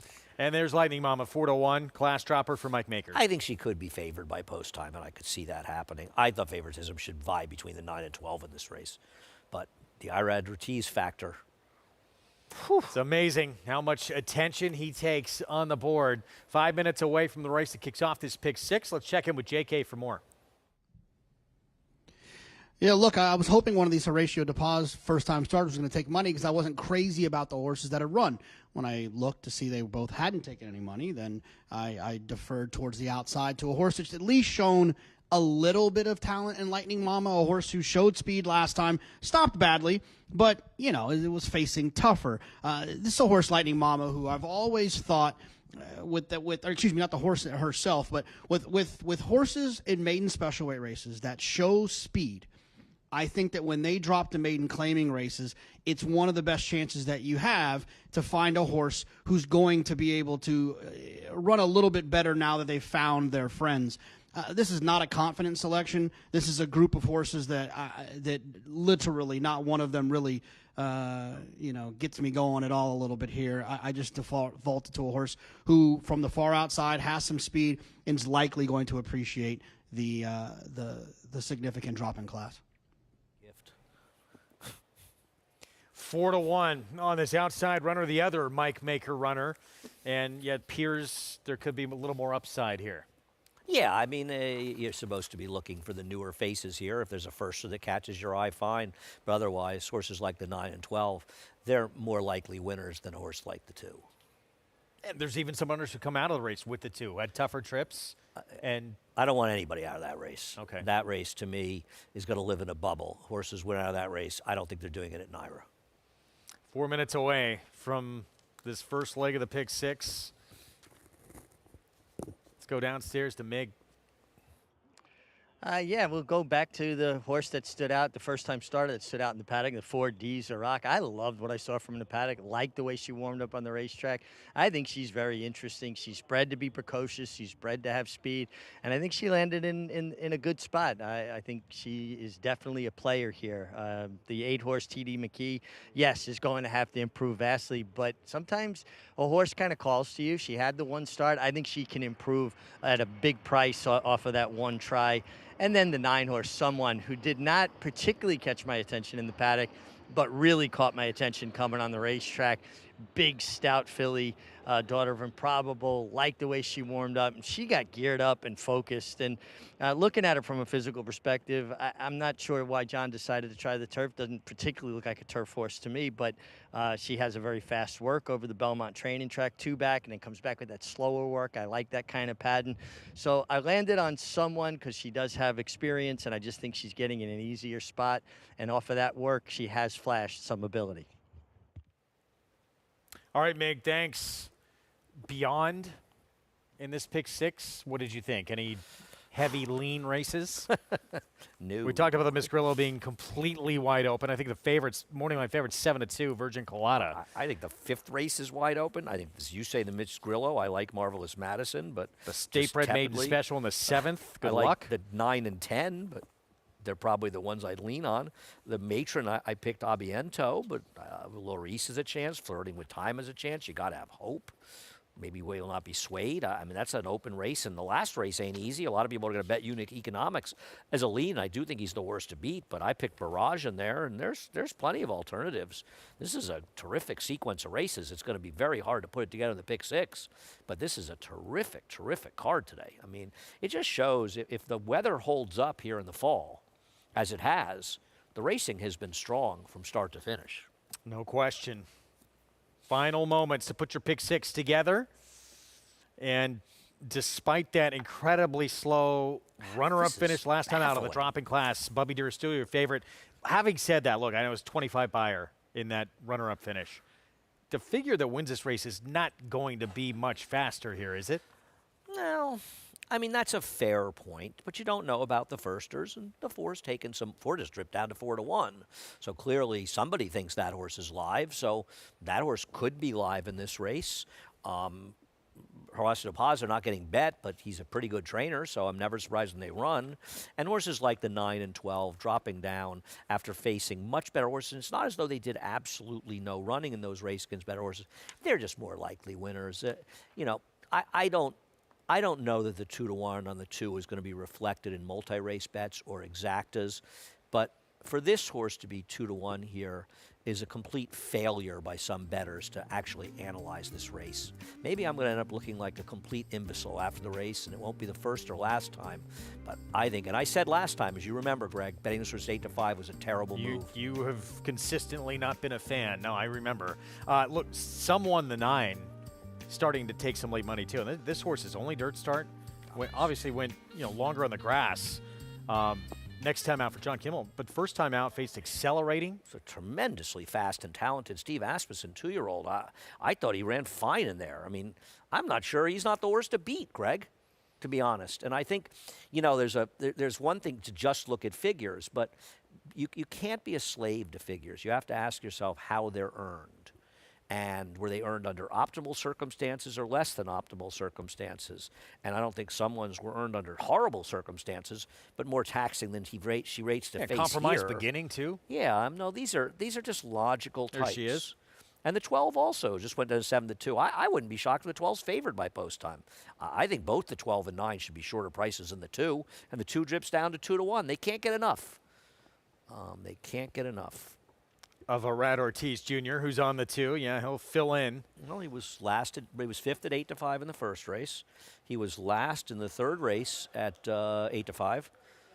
We're not talking about him at all. It's I don't blame him. because how good he is. He's getting overbet as usual. He's the best. He's great. No question about it. But he can't control it. And I guarantee you, if I saw him, he'd say to me after the first race, he said, "I cannot believe they made that horse I just rode 8-5." I imagine Todd Pletcher couldn't believe the horse was 8-5. But often that's what you get when he's aboard. It's the impact we don't really see any other rider have. It is. I mean, it's hearkening back a little. Well, Ramon used to have that effect. But Ramon, to be fair, and I say this with all due respect to our friend Rajiv Mirage, who was a second leading rider, he wasn't riding in as deep a colony. And he was a great, great rider. I'm not knocking him in any way. But Cordero took a lot of money, especially in Saratoga. My grandmother bet Cordero every race.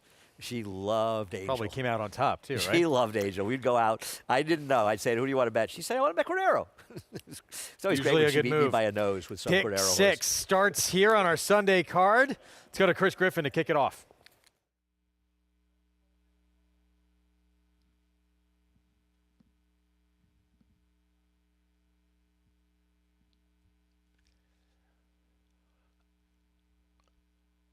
Lightning Mama to the outside.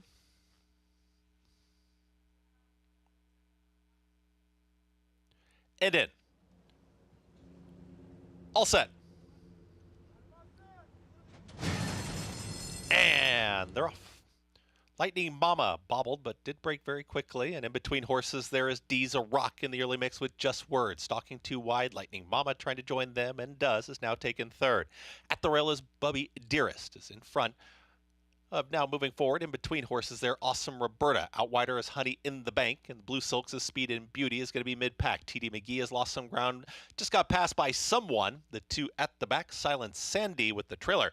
Vino Paella, 22.58 for the opening quarter mile, and they are chasing D's a Rock, and D's a Rock takes him into that far turn, is still up by a half length. Here's Lightning Mama ready to engage, is dropping out of it with Just Words, is back to third, about to be passed to the inside here from Bubby Dearest. The front 2 are head and head as they approach a quarter mile left to go. It is Lightning Mama to the outside of D's a Rock, who's finding plenty so far. D's a Rock is still in front and kicks for home, and D's a Rock extends the margin once again, is up by a length and a half, call it 2. Honey in the Bank is in full pursuit. Someone down the grandstand side. Here comes Someone with a rally, but D's a Rock is still well clear inside that final furlong. D's a Rock with a 5-length cushion. A 16th left to go. It is D's a Rock still fending off Someone. D's a Rock. Katie Davis, they get the score. Someone finished the second, then came Honey in the Bank and Lightning Mama in 1 minute 17.49 seconds. 4-9-10 finish is a first-time starter. Katie Davis for Chad Summers here in the 4th. It was an impressive first-time starter, winning for $40,000. Feels like he was worth more than that, running a fast race, fast fractions, and nobody could catch him. The 9 Someone ran fine to be second here, but wasn't catching this horse. An easy winner, and Bubby Dearest finished 7th, which I think is actually a little better than she rated to finish. And you are not a fan. This is madness that this horse was 2-1.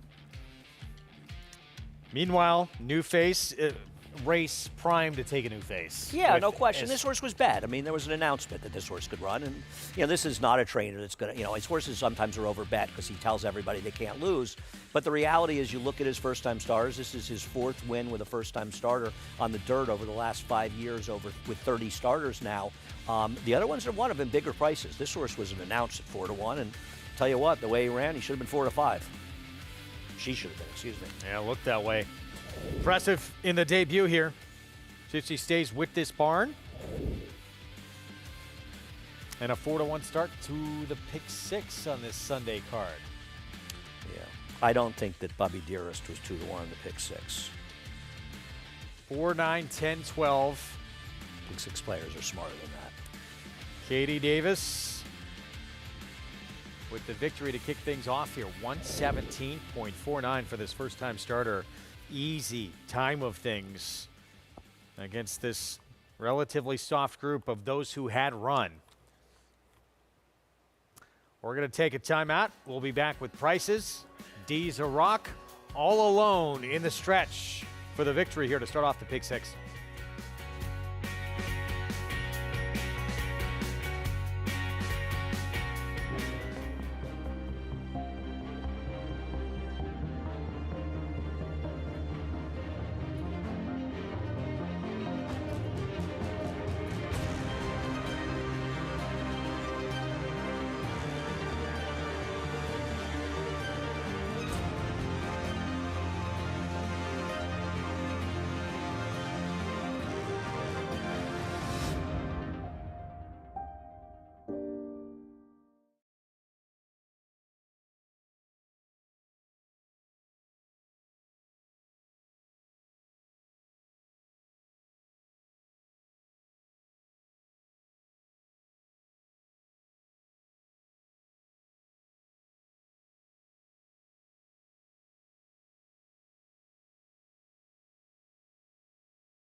Back with you, getting ready for Halloween season here on America's Day at the Races, brought to you in part by legendary Claiborne Farm.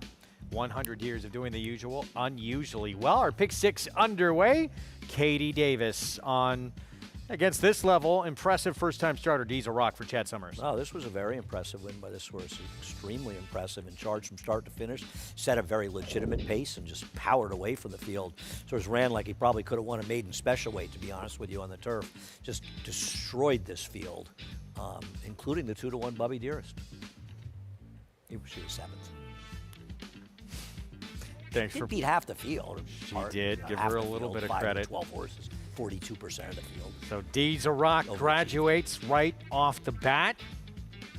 And look at that margin. Long way back to second, even more separation between second and third. Shows you that was a pretty good performance from this first-time starter. $10.60 for the win. Yes, sir. No, I agree. As you said before the race crying out for a first-time starter. Found one, and the horse was good. 2-year-old fillies on the turf in the next race at 1.16 miles. And a maiden special weight here that looks wide open as well. Chad Brown, races like this, usually a lean for people, and a modest 4-1 favorite on a second-time starter who was a beaten favorite first time out. Yeah, I mean, I thought this horse was a little bit against it first time. The horses that ran 1-2 both had very soft trips in there and is a player, but I think it does show you just how wide open this race is. And you have to make choices about which maiden races you thought were the better races. I'm going to go with the other Chad Brown, forward deployed. Goes out for Flanagan Racing, who, of course, have Chancellor McPatrick. I think this horse comes out of a race that's a lot better than that 49 buyer suggested Monmouth, and didn't love the overall trip this horse got. I think you'll get a much better ride from Manny Franco today. All right, well, much more on this 5th. It kicks off our late pick 5 on this Sunday card. We're going to take a timeout. Much more from the Red Mile as we work our way to that Kentucky Futurity and Hamiltonian winner Carl still to come. Stay with us.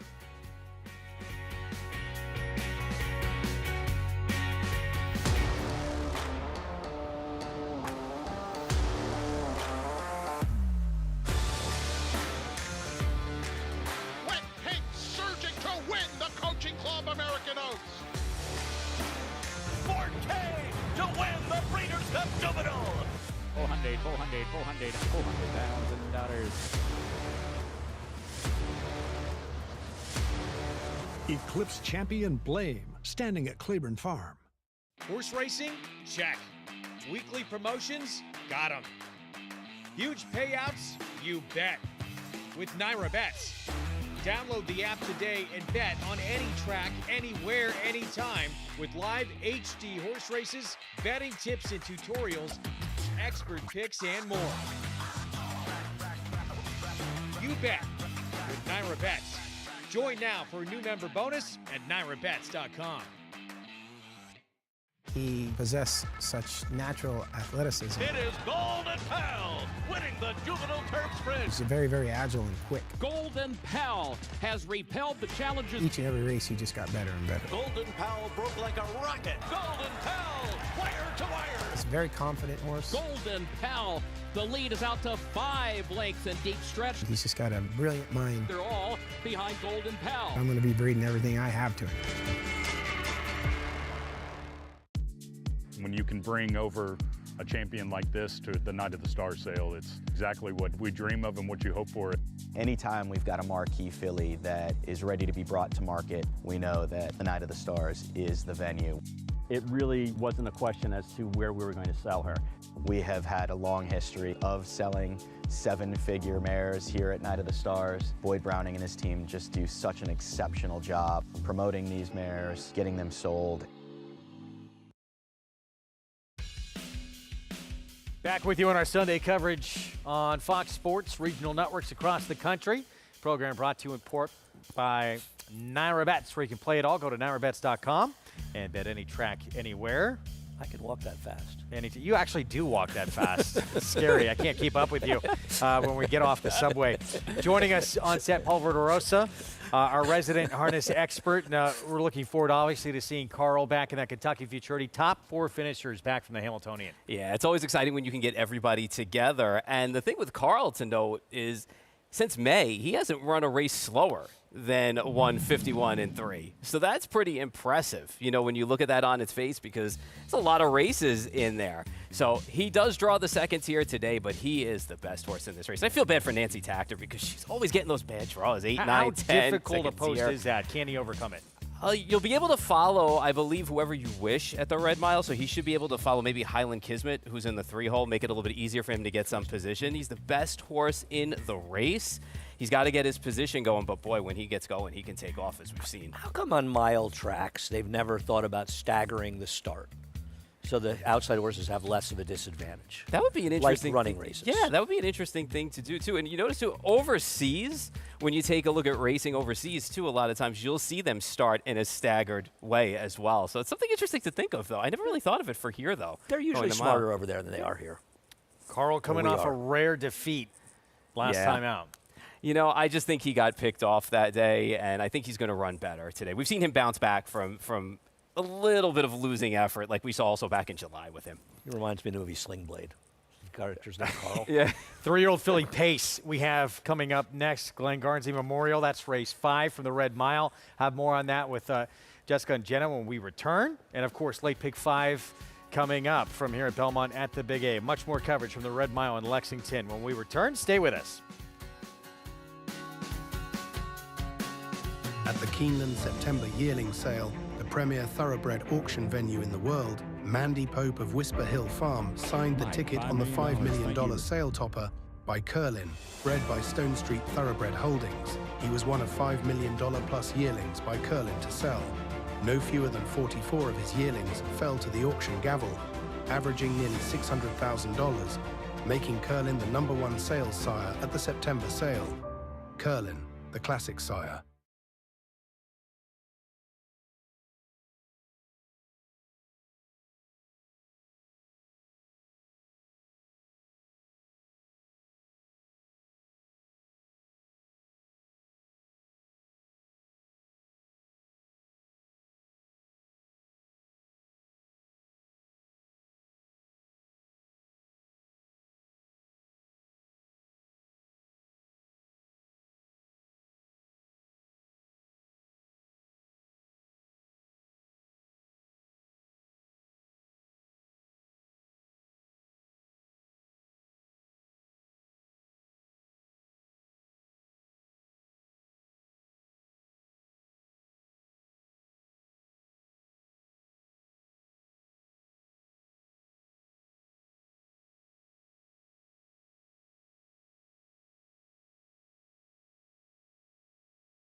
Back with you on our Sunday coverage here at the Red Mile. Race 5, Glen Garcy Memorial, 3-year-old filly Pace. And, Paul, we have the Jugette winner showing up here. Soft Shot, who's on a roll right now. We're on a roll, too. It's second choice in here as well. I guess what some people are looking at, too, is that week, that Jug week, speed kept getting progressively better, and she had the best of it. No, she won the Jugette, but she wired her field in the elimination. She wired her field in the Jugette. Micro Lee J, who was in there, ran into some problems, below broken equipment. Never know how it was going to play out. But you know what? When you look at her on track, she always warms up so nice. She's such a cool horse to have around the barn, too. They say she's super sweet. She loves being around people and other horses. Loves her treats, too. Looking for 12 wins on the year, too, this year. Listen, 2-1's a fair price on her, but the horse we're looking at here, the 2 Rocket Deo, That was a really nice effort last time out. She picked off the heavy favorite, My Girl EJ, who we're going to see in race 7, and got a nice trip behind that horse, too. I mean, you can never knock a second over a trip, especially when you get the run of the race, too. So I thought her race 2 back was even better when she won the New Jersey Classic final in here. She should be even money against this group when you take into consideration what happened in the Jugette and the way the track played for Soft Shot. Let's send it out to Jessica and Jenna Otten for more.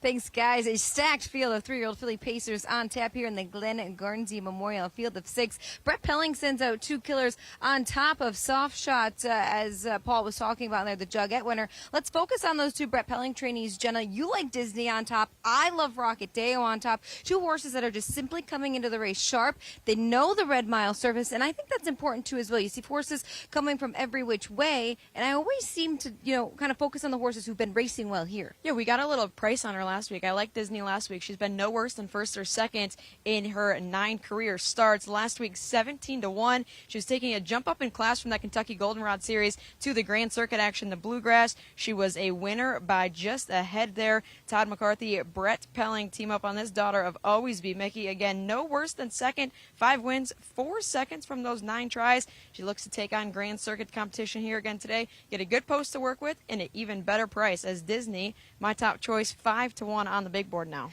She started in those overnight events, started in the Goldenrod Series here in Lexington, moved her way up to the Bluegrass last time out. She benefited from a perfect pocket trip, and to take anything away from this horse, she was unraced at the age of 2, so you'd have to think that those few starts in the beginning of her 3-year-old season prepped her perfectly for Grand Circuit action. It's a homebred for the Diamond Creek Farm. We'll send it up to Gabe Pruitt, who will have the call of race 5, the Glen Garcy Memorial 3-year-old filly pace.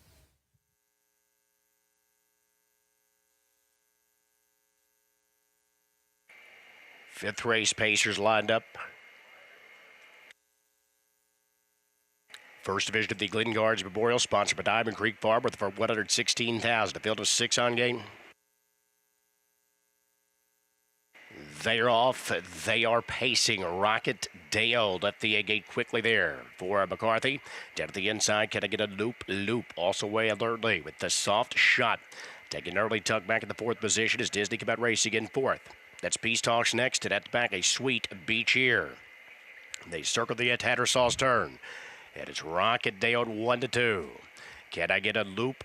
Tracking loosely there in second as Soft Shot continues to follow third. The opening quarter was up at 26-4. Disney is next in line at 4th there to a tight rein as Peace Talks continues 5th. A Sweet Beach here still at the back. It's a tight back onto the back stretch, and it's still Rocket Dale, the heavy favorite here. Rocket Dale continues to call the shots, and she gets plenty of respect on the point. Can I get a loop? Still tracking there in second as Soft Shot. Continues on third. Disney is 4th. Peace Talks next in front of a Sweet Beach here. Rocket Dale dials up the opening half in 55-3. A nice breather there, 28-4 the second quarter. So Rocket Dale is a well-rated leader as they move on to the far turn. Can I get a loop? Has had a perfect trip on her back there in second. A Soft Shot is about to take one right now. She'll swing wide from third. That's Disney moves up second over now 4th. Peace Talks set at the inside in 5th. And a Sweet Beach here swings wide, but she still has 4.5 lengths to make up as they race to the top of the stretch. Rocket Dale looking to polish it off. The Jugette winner, Soft Shot, works up wide there on the outside second. Can I get a loop? Is down to Burr inside. 3/4 in 123 as Disney starts to throttle off cover. But they move into the final 16th of a mile now. It's Rocket Dale maintaining a 2-leg margin. Can I get a loop? Still giving futile chase here in second as Disney rallies into third. 4 outside. That's a Sweet Beach here, but it's all Rocket Dale. The Rocket is taken off. Rocket Dale, 2 in a row. It's Rocket Dale to win. Tight photo for place. Can I get a loop there with the Disney at 148-3.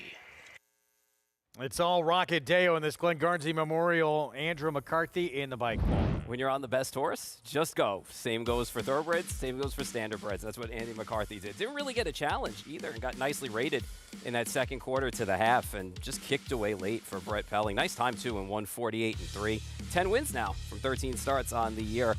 Looking for bigger things in the next couple of weeks from Rocket Deo. So Rocket Deo as the favorite. Easy time of things in the 5th of the Red Mile. We'll bring you prices momentarily. It's back to Belmont at the Big A and the start of the late pick 5. Approaching the 8-minute mark to post. We'll get to the post parade in a moment. Again, maiden special weight on the turf at a mile and a 16th. And there's Chad Brown. Dr. Glick survived with a 1-9 favorite in the Beldame. That was a little too close for comfort for him, I'm sure, but Raging Sea or class prevailed. He's got 3 big chances to come in the Miss Grillo, and he's got Dr. Glick here. Trying to finish off what's already been an incredible weekend with the 3 grade 1s on yesterday. He's got a grade 2 today with the Beldame winning, and we'll see what happens in the later races. I do think Dr. Glick ran fine last time. The race wasn't run in a particularly favorable manner for her. Being outside, more of a forward race. Horses that saved ground did very well in there. But I'm going to try his other horse, Forward Deployed, who I think will be more forwardly deployed today than she was last time out. She ran at Monmouth, and I thought she had enough speed, and they kind of dragged her back a little bit in that race. And had a little bit of trouble in the stretch. And the truth is, it's just one of those steadies where you first see it, you think maybe she just doesn't have any horse. But then the way she sort of kept moving forward after the steady suggests she might have been there. And I don't worry about that figure. I think that turf figures with routers are very, very tricky in their first starts. And I think she'll be much more competitive than that 49 buyer suggests. At least I hope she is. 6-1 right now. Here's start number 2 coming up for the formidable barn of Chad Brown. Manny Franco will be aboard. And, some other, look, Pookie, the 6, the 7, good conduct. They both faced Rare Art, and we're going to see later in the Miss Grillo. Pookie just sat on the rail and did no running. Doesn't mean that she can't improve second time out. She certainly could. Good conduct, had a good trip outside of Wild and Free. I mean, of the 3 of them, at least she was 2 wide the whole way. I don't love the Rare Art race. That's going to be my opinion. That's my handicapping me in this race. I could prove to be wrong, and these horses all end up being, or 2 of them end up being effective. I just didn't love that race overall and thought Rare Art was much the best. Here comes our post parade as we approach the 6-minute mark to post. 3-1 on Dr. Glick, one of a couple of fillies in this race for trainer Chad Brown, who we'll see in a moment. We're going to begin with Soothe, one of a couple for Bill Mott, Junior Alvarado. Turf debut coming up. This horse has a very big turf pedigree and might be worth throwing in for a couple bucks. Little unsettled right now, 14-1 for the grass debut ahead. As we go back to the one who will get post 3, she's fascinating first-time starter, Anthony Dutrow. Yeah, she's got some pedigree to handle the grass, so not impossible at a big price. The rail will go to Jen, who debuts for Grand Motion. Aiden O'Brien trained the damn pros in there. I think the longer the better for this horse. They might want to go longer than the mile and the 16th. Paraiba Blue was 106-1 first time out. And ran like an underlay. Half that number today. Did not do much running. Beat 1 filly in that race. Forward Deployed. Here's one of the Chad Brown runners. Got a nice trip, actually, as we talked about in that debut at Mama. Did have legitimate trouble, too. It looked like it was going to come on in the end. Here's Pookie, Dylan Davis, coming out of that Rare Art race. I like Pookie today. I know that you really aren't crazy about the race, but I just feel like the horse didn't lose that much ground, and we've seen Tom Morley horses get better with a race under their belts. Good contact. Cherie DeVoe was beat less than a length of Rare Art. Cherie's having a terrific year, and as a big-time player in the Breeders' Cup Mile with More Than Looks, who was a very, very tough beat second yesterday. Wild and Free. It's around Ortiz Jr. for Tom Pletcher. Improved in that second start, set that uncontested pace in the Rare Art race, did get run down late, though. Here's the other Chad Brown, Dr. Glick, start number 2. Kind of outran the flow of the race and the way the turf was playing and ran fine to be third. I agree with the horse being favored. Another Todd Pletcher runner. Magenta comes out of the Opulent Restraint race, who was pretty highly regarded. Yeah, I know that race for that horse was big. I don't know, just hasn't shown much to me in those two, but has gotten better from a figure standpoint in each race, though. Chelsea's Choice, forward in the debut for Bill Mott, and here comes start number 2. Will she be forward for Joel Rosario? If she is, she'll probably engage with Wild and Free. As we're on the outer turf, and I think the outer turf, both rails are at 0. They moved them down yesterday. The outer turf has been playing much more fairly the last couple of days. The inner turf, a little fairer than it was on Thursday and Friday when it was a huge inside bias. Well, several coming out of that Rare Art race who we're going to see in the Miss Grillo, including one that JK is going to talk about coming up for Cherie DeVoe. Yeah, look, good conduct got my attention when this horse was entered to run in the P.G. Johnson as a maiden, right? I mean, Cherie not known for being overly aggressive, and I would think most would probably put her in the category of being conservative in terms of her placements. And the fact that Good Conduct entered there shows a lot to me in terms of intent, owner intent, trainer intent, how they feel about the horse as a whole. And the fact that you're getting 5-1 here on a horse who I thought ran well in her first 2 starts, and then shows up in a spot like this after being considered for the P.G. Johnson, that's all I needed to know. I was going to play Good Conduct in the P.G. Johnson if she would have ran in there. So I'm looking forward to getting a little bit of another chance to run with her. These without paroles, I think, could be a little bit sneaky for the Gunthers, who famously bred Justify as well. Yeah, I mean, listen, guys, it's an interesting group. I mean, you get these 2-year-old fillies going long on the turf, and I'm going to start with a first-time starter, the one. She's fascinating, trained by Anthony Dutro, who I'm a big fan of. I just know what kind of horseman he is. Had the opportunity to ride quite a few winners for him back in the day. And she's not taking any money, but boy, she is so dappled out and just looks so healthy from a physical perspective. I like the fact that she had opportunities to work on the turf in Saratoga. Now, obviously, you get back down to Belmont, you lose the ability to work on the turf. But they already had that under their belt, and they, certainly would be an indicator of how she took to the grass in her morning trials. The 6 Pookie looks a lot fitter to me than she did in her first start. She's by Warfront, this, prolific Claiborne Farm stallion, and you could see the influence of Warfront in this filly. A little bit smaller, extremely well balanced. It all comes through that Danzig line, and I think she can take a big step forward off of, I thought, a very good run on debut. That brings me to the 2 Chad Brown runners. And, I actually had this conversation with Chad in the paddock. I was asking about it. All of his horses carry themselves a certain way. It doesn't matter if it's a colt, a filly, an older horse, a younger horse, all different types. They frame themselves up beautifully when they walk. And, my theory is it has to do with their training. And I asked Chad about that.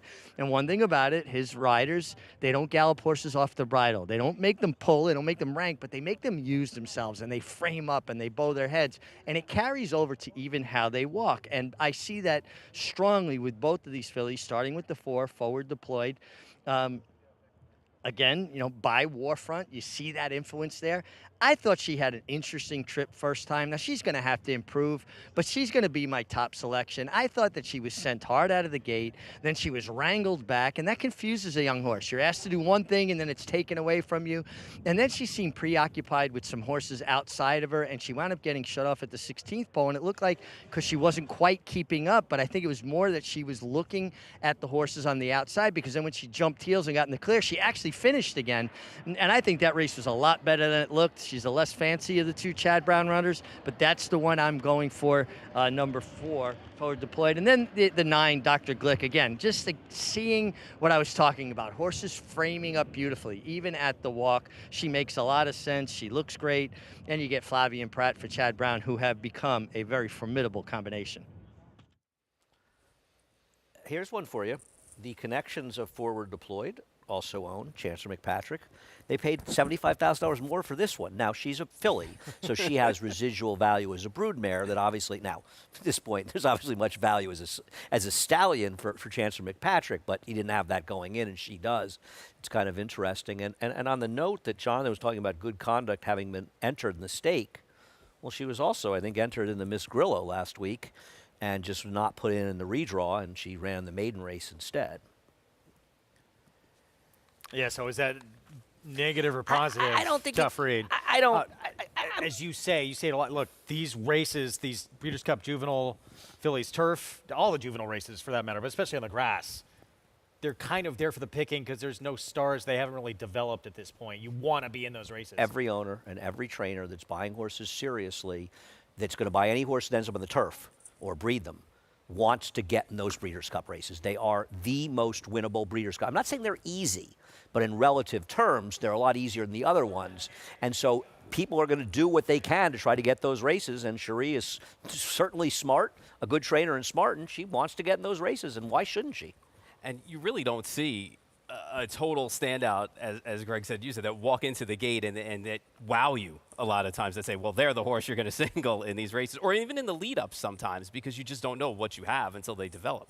You know that Lady Eli was one of 3 Chad Brown horses in the Miss Grillo, And she was the biggest price of all three of them.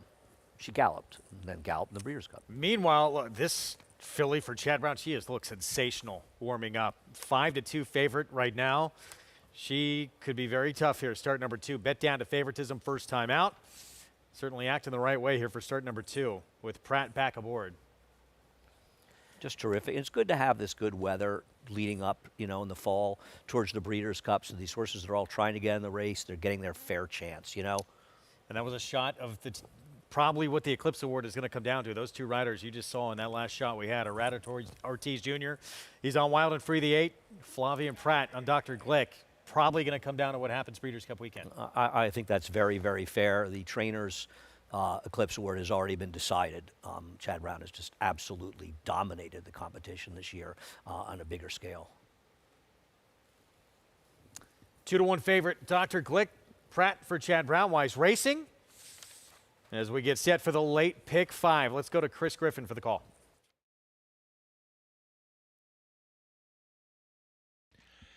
Dr. Glick.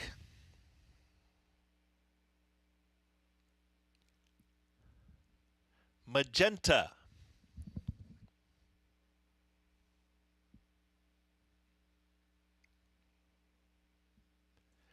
Chelsea's Choice to the outside.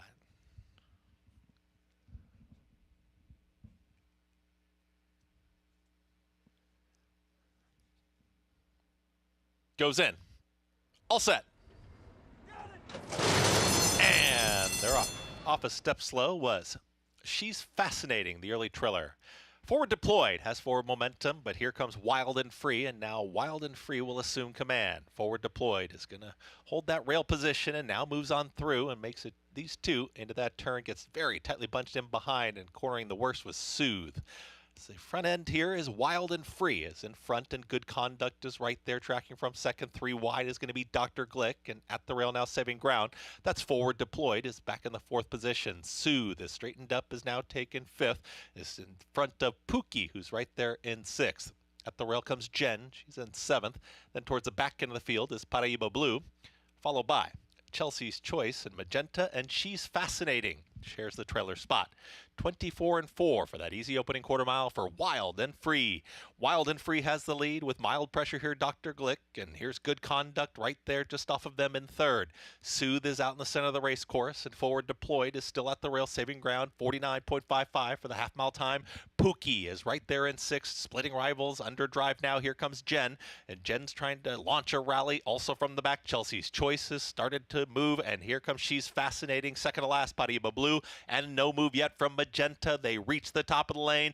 Dr. Glick is in front. Good Conduct is ready to pounce, and here comes Good Conduct ready to challenge to the outside of Dr. Glick, who battles on. And here comes Pookie. Pookie in the orange cap is rolling down the center of the course as well. It is Good Conduct who's got the lead. Pookie with every shot to run her down, and here is Pookie. Pookie to the outside. Chelsea's Choice with a late rally. Pookie's taking the lead. Pookie is your winner. Pookie wins it over Good Conduct. Then came Chelsea's Choice. Then a photo, Jen with Forward Deployed in 1 minute 43 and 3. 6, 7, 11. It's Pookie, Tom Morley, Dylan Davis, and 7-1 here. Good call, Paul, on this horse, as she did improve second time out. And it turned out that Rare Art race was the race you wanted, and maybe that moves Rare Art up in the Miss Grillo coming up. Yeah, we'll have to see. I just really, first time out, just like that this horse did not lose any ground. I just thought it was useful, and I thought this was a good trip for this horse in here. Basically, I don't know how this horse got shuffled back early, back to 6, but whatever it was, it did work. Came 3 wide off the turn, and put a nice drive to run down Good Conduct, who ran well in here. Just got caught late, but second time improvement for the Morley barn. Definitely a useful debut, and she needed to get a little bit faster, and she surely did in here to beat this group today. Pookie the win, second time out, Tom Morley barn. Photo for 4th, 6, 7, 11 for your top 3, and a 7-1 upset to start the late pick 5 on this Sunday card. We'll have these prices coming up in a moment. We'll get back to Lexington and the Red Mile. And Paul, your thoughts here on this 6 here, the Tatteralls pace. I like the favorite that we're looking at right here, the number 5 Woman Layer. Played second fiddle to a really good horse, and Better Is Nice the last 3, so I bet he's happy not to see that one in here. 10 for 14 on the season, so it's been a good year. And otherwise, against this group, fits really well. Just click down to 8-5 in here. It's got a good post today. I think the post is going to help conserve what's going on a little bit inside, get some good position in here, set up shop. This horse now is going to get a chance to put it together for running for the big money in here today. So hopefully we can get the job done in here at 8-5. Let's send it out to Jessica and Jenna for more. Thanks, Greg. Jenna, I think we're both on board with what Paul had to say in there with Woman Layer out of the Brett Pelling barn. Todd McCarthy back in the bike once again. 10 wins from 14 starts. That's hard to dismiss, especially racing at this level. This was another horse that raced in the lower level Sire Stakes program here at the Red Mile and the Commonwealth. They gave him a shot in the high level of the Kentucky Sire Stakes, and then he ended up racing very well in that. Finally, he was second behind Better Is Nice, who was just second earlier behind Mirage Hanover. How can you go against him in here? Yeah, Brett Pelling has been red hot as of late as well. So two connections that I'm very high on right now. I like the fact that he was in the Commonwealth Series, bumped him up to the Sire Stakes, was second in that final there, and was second, just beating a half a length in the Bluegrass as well. You get that perfect middle pack post to work with. We're going to be on board with the favorites here, but 6-5, a pretty fair price on Woman Layer. I have to agree with you there. We both do like a couple of horses underneath that are similar. The one is offering a nice price at 8-1. McCrunch, this is the son of Captain Crunch. This is his first crop as 3-year-olds. I thought it was a very good effort behind Steely Knife last time out. A neck back there. He took plenty of action on the tote board. He's a horse that's been consistently pacing in between 49 and 52.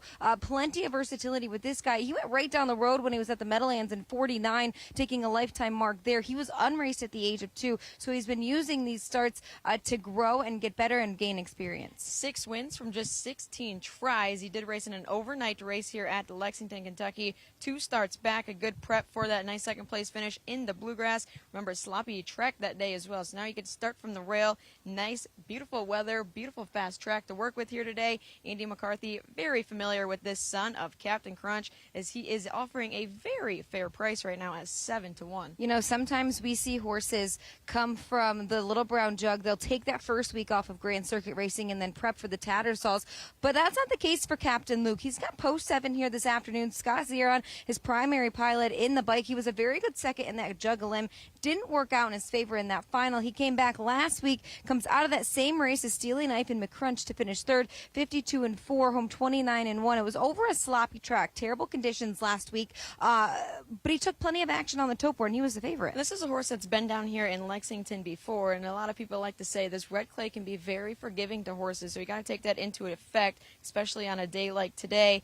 He was just third in that Bluegrass, so he's going to have to work with an outside post here today, but if there is a tactician to get it done and a horse in the correct spot, Scotty Z is definitely the pilot of choice. I do also think it's worth noting here, Boston Rocks. He's been racing very well, very consistent, very sharp horse coming into the race, so we're on board with all 4 numbers here, Jenna. 5-1-7-4 for both Jenna and I here in the second division of the Tattersalls. For the 3-year-old Colton Gelding Glamour division on the pace, we'll send it up to Gabe Pruitt for the call. 3-year-old Colton Gelding Pacers lined up here, second division of the Tattersalls, sponsored by Cameo Hills Farm. Purse of $211,000, field of 7 to Ron Gate.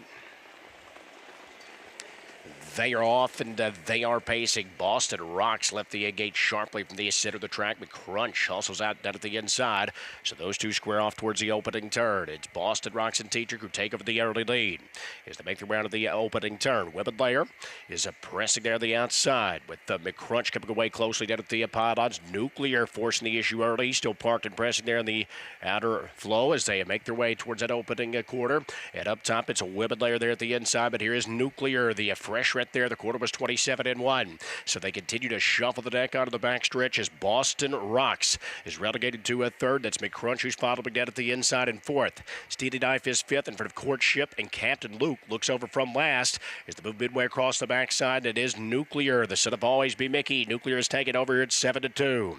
Women Layer giving chase there. The odds-on favorite rides in second. That is Boston Rocks, who continues to follow in third. Right now, 2.5 lengths off the lead as McCrunch continues mid-pack in the fourth spot. Steely Dive fifth in front of Courtship and Captain Luke. The half quick here, 54 seconds. Nuclear takes his field on the far turn with 3/8 to pace. Whippet there in second. Here comes Boston Rocks, who starts to roll down up the outside. McCrunch will follow that move up. He's well spotted. Second over fourth. It's a gap of 2 to Steely Dive there, who moves up at the fifth spot. Captain Luke is up sixth past Courtship. Top of the stretch. Nuclear a short lead, but it's Boston Rocks who turns up the pressure. Here comes McCrunch up 3 wide. Is the move past 3/4 in 1:21 and 4, and it's McCrunch who has taken over. Nuclear gives way down at the inside as Whippet looks for way through. Far outside, that's Captain Luke moving up late. McCrunch has taken over still with a short lead. Nuclear trying to battle back with Whippet down at the inside. McCrunch has won it.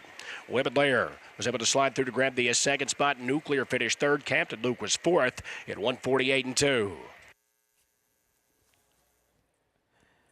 It's McCrunch in the Tatteralls for the barn that will send out Carl in that Kentucky Futurity. Yeah, ran well in here, too. I mean, last time I got locked behind a horse called Cupid Shuffle, so had to wait a little bit in that race to get the job done. Didn't have to wait today. Got that perfect second over trip, parlayed it into a win over the favorite, Woman Layer in there.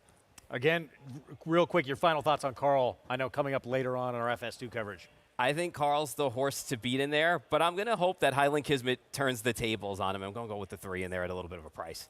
That's the Kentucky Futurity. It's going to close out the action from the Red Mile later on, race 12 on that card from the Red Mile. We're going to sign off on FS1. FS2 is where we'll pick things up with a new team. You're sticking around, I believe. Acacia Clement, Sarah Elbonwi stepping in for Andy and I. Enjoy the rest of your weekend. I plan to. We had a 1-9 favorite survive. Yeah. Raging Sea for trainer Chad Brown, able to get it done, and it's on to the Breeders' Cup Distaff now, and again, he'll have 3 chances in that Miss Grillo. Yeah, Miss Grillo has a terrific race coming up. The rest of the card, stick around. Good racing coming up. Raging Sea able to get it done. Poor break, just gutting it out. In that big one, Virgin Colada, 1 of 3 chances for Chad Brown to get a 10th victory. In that Miss Grillo on the road to the Breeders' Cup Juvenile Fillies Turf. And the Grade 3 Matron, Laurice, impressive in the debut for trainer George Weaver. See if she can use that speed to her advantage, and Carl still to come in the third and final leg of that Triple Crown. Kentucky Futurity still ahead in our coverage from the Red Mile. In this sport, it takes just one special horse and a lot of people that believe in him. By Champion Arrogant from the family of Broodmare of the Year, Better Than Honor, rose to prominence in the Grade 3 Peter Pan, displayed power in the Grade 1 Belmont, cemented his 3-year-old championship in the Grade 1 Travers, defeating a champion 2-year-old, Kentucky Derby, and Preakness winners. And the Eclipse Award goes to Arcangelo. Arcangelo, standing at Lane's End. You just have to get in the seat of a John Deere Gator XUV 835M. Not because of the spacious cargo box. We're always picking up rocks out in the field, and the hydraulic bed has been really nice. Or because it can tackle any terrain. It can handle anything. Not even because it tows up to 4,000 pounds. We can pull things around easily. You just have to get in the seat, because something about being this productive just makes you smile. It's made life a lot easier. Learn more at johndeere.com/get-in-the-seat. He's a running son of a gun. Papa Cap now has the advantage. A graded stakes winning 2-year-old. Grade 1 Breeders' Cup Juvenile runner-up at 2. Multiple Grade 1 places at 3. Finished in the top 4 in 11 out of 12 starts. And from here on in, it's just a matter of how far. Papa Cap, an easy winner of the best pal. Papa Cap, standing at Walmack. It's America's original sport, and no one covers it better than americasbestracing.net. From the sport to the lifestyle, the best races, horses, and destination venues, cocktails, gambling, fashion, and more. americasbestracing.net is a sport for you.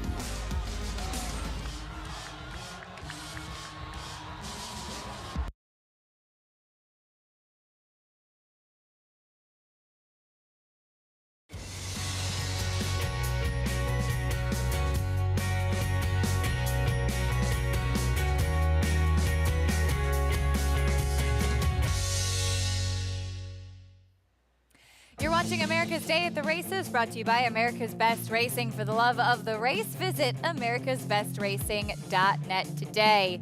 Love that shot of Times Square in New York City as we are at New York City's racetrack, Aqueduct Racetrack in South Ozone Park.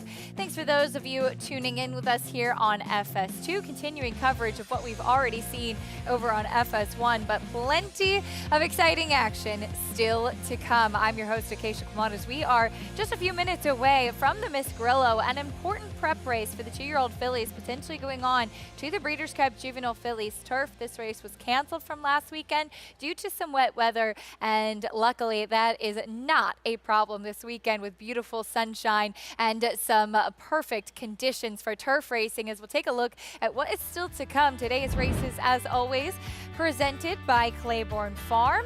And as mentioned, that Miss Grillo coming up in about 15 minutes is race number 6 for Fast and Firm here in New York. We also have the 2-year-old fillies sprinting in the Grade 3 Matron. We'll bring you some harness racing action too over at Red Mile in Lexington, including that Kentucky Futurity 3-year-old trot featuring Hambletonian winner Carl. As I welcome in Sarah Alpadwe here to help primarily with the thoroughbred races, and Paul Verderosa to help us with the harness racing. But obviously you both can do a little bit of everything. But Sarah, I'm glad that we have better weather this weekend for the upcoming Miss Grillo. Absolutely, and this is our final look at who might end up being in those Breeders' Cup races for the most part, especially for those 2-year-olds, as we'll see those turf races later on today. And excellent weather. When you have to reschedule, you hope for the best, and we did get that outcome today. And Paul, with the harness racing coming up, we'll get a chance to see Carl, who had kind of an uncharacteristic defeat. Do you think he's going to be able to get back on top today? Well, I got to tell you, I did end up picking Highland Kismet in there, so we'll see what happens. But it's been a long season. But as we've seen occasion, we've been here for some of his races. He's bounced back off second-place efforts and put the hammer down and won. So we'll see what he can do from the second tier today. He's got to start behind the field, so it'll be interesting to see what kind of trip he can work out. Impressive winner of the Hambletonian for trainer Nancy Tachter. We'll see what Carl can do a little bit later on. You can play all of the action by joining Naira Bets today. Sign up, get started, and earn up to a $200 deposit match bonus. Sign up with promo code MATCH200, and you could earn up to a $200 deposit match right after your first deposit. Bet any track, anywhere, anytime. Join now at NairaBets.com for your $200 deposit match. This Miss Grillo coming up is our Spendthrift Farm 2-year-old race of the day, brought to you by Spendthrift, home of North America's 5-time reigning champion General Sire Into Mischief. As we take a look at the field, of course, this part of the Breeders' Cup Challenge Series, when you're in onto that Breeders' Cup filly, or I should say juvenile filly turf race. And right now it is Virgin Colada at 2-1 Sarah, a horse who was actually the favorite in the PG Johnson, finishing second to first-time turf for Totally Justified. And that race has been validated in a way, with Totally Justified coming back in the Jessamine on Friday at Keeneland and finishing as a part of that 3-way photo finish. So it seems as though she's been keeping good company. Chad Brown trying to win yet another Miss Grillo and go for, I think, 10 now? Looking for his 10th. Here's what's at stake. Automatic entry, as we mentioned, into the Grade 1 John Deere Breeders' Cup Juvenile Fillies Turf, November 1st at Del Mar, part of Future Stars Friday. Entry fee is paid by Breeders' Cup, and a travel allowance as well for horses stabled outside of California. As we bring in Richie Migliori here with us, as Richie, we mentioned with this race being rescheduled, there have been a little changes to the body of the race, including Lavender Disaster, who you covered first time out for Chad Brown. She was a late addition to try this Miss Grillo. Yeah, the Miss Grillo being pushed back a week gave her a little bit more time to recover from the first race. I got to tell you, this is a classy individual. She just handles herself with a presence, an aura about her, Lavender Disaster. And what I look for in their second start is how do they react to that first start? And she's coming back in roughly 3 weeks now. And she's just as cool and quiet as she was the first time. And not in a sleepy way. You could see she's framed up, the way I talk about Chad Brown's horses being perpetually framed up, using themselves the right way. And she has that cat-like presence. And I thought she won with something left. I think she's very interesting. She looked fit first time. She looks fit this time. And she's acting the right way.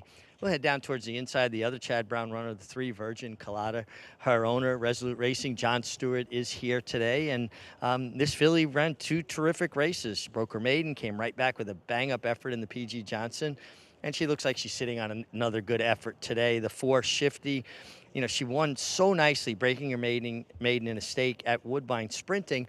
And the first thing you want to look at is, do they look like a sprinter? She does not. I mean, I think she won sprinting because she's talented, but there's length to her. She is by Medaglia d'Oro out of an elusive quality mare, so you would expect there to be some length there.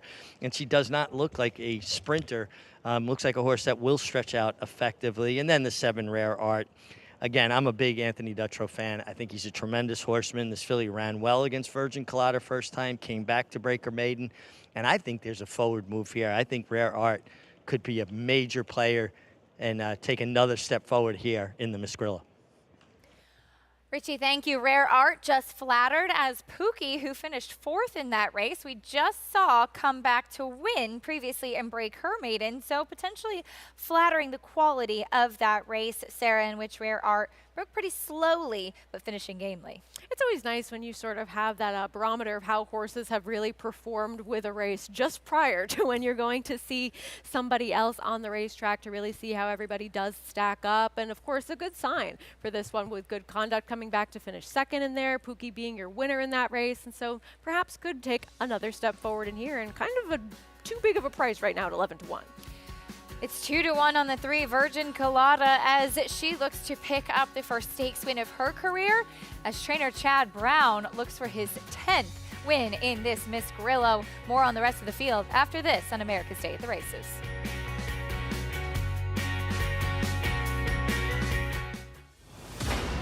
It's By My Standards and spinoff By My Standards to win the Louisiana Derby. By My Standards has won the New Orleans Classic by 4. By My Standards wins the Oaklawn Handicap. By My Standards attack. Rushy By My Standards to the wire.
You're watching America's Day at the Races as we have these 2-year-old fillies heading out for the Miss Grillo Grade 2 event, an important prep for the Breeders' Cup Juvenile Fillies Turf. We'll meet the field, starting things off with the 1 Daisy Flyer coming in for Rusty Arnold. Big price, and if her last race is any indication, she'll be hoping for some pace to set up her closing kick. Here's the number 2, Salt, a big price as she stretches out. Has the most experience of the group. We're looking for one late run here. Did run behind Shifty last time out up at Woodbine. Next will be the 3, your favorite, Virgin Colada. Chad Brown seeking that 10th victory in here and has a chance to do so. She does draw favorably towards the inside. I love the name, the dam, the sister to Catholic boys, Virgin Colada. Here's Shifty, also stretching out. Boy, if you believe that last race, then this horse is going to be tough, but she's got to stretch that speed out now. Should be forward. Here's Grace and Grit, another one who could be forwardly placed. New York bred who did have a soft trip first time out, but could improve on the second start. She's got Will for Mark Cassie, coming off a 3rd place finish. She's the closer from the Cassie barn in here, while the other one has speed. So we'll see how this plays out. Mayday Red's a pretty good horse. Rare Art, we talked about how good that race is. Here's the 8 Scythian, 1-for-1 on turf. Yeah, you know what? Beat the boys last time, so at least she's handy enough to lay close. Here's Annie Goodbody, big price. She did improve, getting a little bit more ground to work with, but this is a big class test. Lavender Disaster and a new entry into the Miss Grillo field going a week later. Yeah, and they bet her hard, too, and she delivered, too, and got good position, ran hard to win that race. Massive pedigree on the 11 Coretto. Yes, full sibling to Spooky Channel, as well as a couple of other good turf winners, and one impressively first out. The pedigree says longer is better. Here's another one with a good pedigree, Marvelous Madison, New York bred. Yeah, nice New York bred in here, too. And you know what? Put in a nice run after getting knocked around at the start to get that win up at Saratoga in the debut. That's the field for the Miss Grillo as we welcome in Jonathan Kinchin here with us at JK. These 2-year-old races are always fun. What are your thoughts on this one? Pretty wide open race, it seems.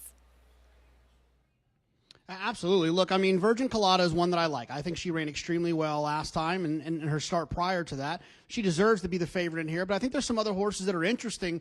I wouldn't want to not have Virgin Colada from a multi-race standpoint. I want to be clear about that. But let's start with Scythian first, okay, the 8. Scythian is one, for me, that I thought ran extremely well last time. She did run against the boys. I don't necessarily care about that. That's just more of a high five to Bill Mott for being smart to dodge weather in a situation like that. I don't necessarily care that she beat the boys. I thought she did it well. She got a nice final number, which is hard to have a good final number as a 2-year-old on the grass. But the internal fractions, I thought she showed a nice turn of foot. And she was going to be my pick last week when she drew the 11. Now she's got a little bit closer, and she's a little bit of a nicer price than I thought she'd go off at. So I'm definitely going to pick the 8 Scythian. But I got to tell you, the 12 Marvelous Madison being this big of a price, it was very hard for me not to switch my pick. I wasn't going to pick Marvelous Madison last week because I have this kind of a horse crush on Opulent Restraint. She's not in here. The stablemate Lavender Disaster's in here. She's live as well. But the 12 Marvelous Madison is a horse that I thought ran extremely well in a turf sprint on debut on closing weekend at Saratoga. She's not a sprinter. She was entered twice to run long, but it was rained off. Chad just had to get a race into her to have at least something into her to set her up for this spot. Marvelous Madison is going to 100% outrun her odds of 20-1. If she's going to win, I can't tell you that, but I love her in superfectas. I love her in trifectas, and I definitely want at least a little nibble on her to win. But I'll go officially with the 8 Scythian, who's gone the 2 turns already, but you can kind of tell by the tone of my voice occasionally. I like the 12 a little bit too. Jonathan, I'm right there with you. She's very interesting, and I think what JK says about the scheduling and the weather as well meant a lot of these horses having to kind of regroup, Sarah, with the weather. Marvelous Madison spoke to Chad Brown after her first race, and he said, yeah, she wants to go long. That's what I want to do with her, but this was the only opportunity sprinting at the end of the meet if you wanted to run against the fillies on the turf. That's why you saw horses like Scythian running against the boys. And you have to take those shots where you can get them. And I mean, I think that turf intention to go longer has always been there and been very clear with a horse that maybe wasn't even on the best part of the racetrack towards the inside, when maybe that's not exactly where you want it to be. Maybe this isn't exactly what she wants to do. And she is a nice price if you like her to improve on this stretch out in distance and for these connections as well. Always dangerous, as we'll take a look at the number 11 Coretto, who I know, Paul, you and Sarah both like with that big pedigree, as we mentioned. Just everything on the bottom side seems to run, including Spooky Channel, who's proficient going long. Yeah, everything screams going longer. And you know, a lot of times you look at the Kentucky Down races and you don't know exactly what to do with them just because of the way the course plays, the way the races play out. I thought that she settled really nicely behind the leader. She was a little green in the stretch, but she ran down that leader, and she finished up well. So it makes you think distance is not going to be a problem based on that and pedigree alone. It was a good debut. The only bad news here is post 11, but I'm hoping that she's going to be able to get herself some position and work out a decent trip. Yeah, I agree with that completely. I like that she was at least a little bit forward in that race and showed that she can be engaged with those pace setters, especially if we don't see anything really develop on the front end early on and here. And while Spooky Channel really excelled when he was able to go those marathon distances, 1.5 miles, even further than that, he was able to get the wins from 7.5 on and even do so at 1 mile as well. So it seems like that's in her future, but I think that she'll at least be able to handle what the distance is today as well. She's a nice price at 9-1. Let's go back down to Richie Trackside. But first, Richie, hope I could ask you a quick question on Marvelous Madison, who Jonathan was talking about. Manny Franco last time recommended a switch to a ring bit to give a little bit more control with this filly. Can you talk about that from a jockey's perspective and why that would help?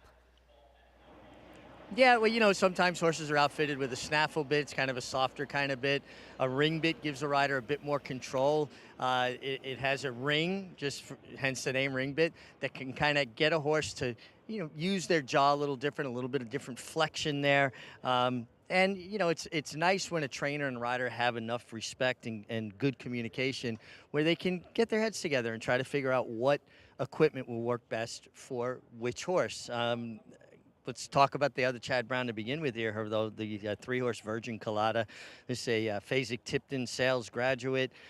She's very intense. She's very reminiscent of her sire, More Than Ready. I mean, she just looks like she has got a singular laser focus. Couldn't be better turned out. Looks fantastic. The 5, Grayson Grit, broke her maiden with a soft trip. She controlled things, but sometimes, you know, people get lost in buyer figures. It wasn't the fastest buyer figure, but it was a very slow pace, and it's very hard to get a fast final figure when you've had a slow pace. I will say this. She's a big, scopy filly, looks fantastic, and I think she looks even fitter than she did on debut. So there could be a considerable step forward for this filly. Also now the 10, Lavender Disaster. That's going to be my top selection. I love everything about her. I think that it worked out well for them, this race being postponed. She's just got such a nice way about her. Very classy, shifty kind of filly, light on her feet. I really like Lavender Disaster. And the 11, Coretto, that you guys were talking about, filly could not look any better turned out. Her dapples have dapples. It just, at this time of year, see horses' coats start to turn. You don't see that with Coretto. She looks like she's coming into the spring of the year, not the fall of the year. Richie, thank you so much. At number 11, Coretto at 9-1, and very much of interest for Paul and Sarah. As we see, just real quick, Sarah, we didn't talk much about Shifty, and she's 7-2, stretching out. Way too short a price for me. I know she has that big number last time out, but Mark Cassie, with his 2-year-olds coming off Lasix, 0-for-43 past 5 years. A very interesting note, did run that 85 buyer speed figure in the Catch a Glimpse. Should it be on the engine early with that early speed? As they head to the gate, there is Grayson Grit, could be part of that pace as well. Win, and you're in for the Breeders' Cup Juvenile Fillies Turf. It's the Grade 2 Miss Grillo. Here's Chris Griffin with the call. Coretto. Marvelous Madison.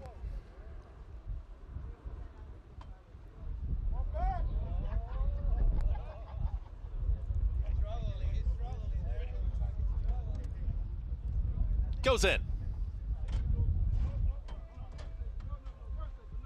All set for the Miss Grillo.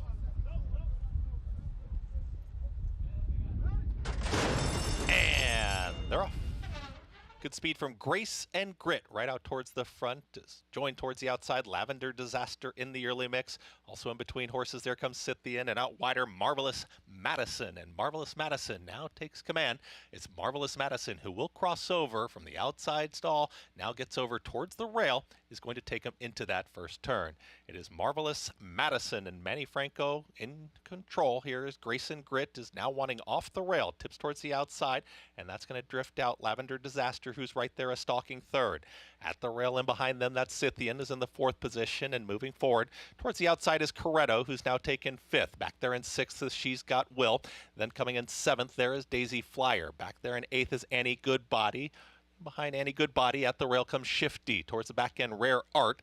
Virgin Colada, second to last, and Salt is the trailer. 48-3 for the half-mile time. Marvelous Madison is in front. It's Marvelous Madison who's got the lead, is up by a clear length. Grace and Grit is right there stalking, moves in closer, patiently ridden at the rail is Scythian, just progressing on her own. It's Scythian towards the inside of Lavender Disaster. They're third and fourth. Starting to go from the back there. She's got Will Corretto is trying to launch her rally as they're well into the far turn now.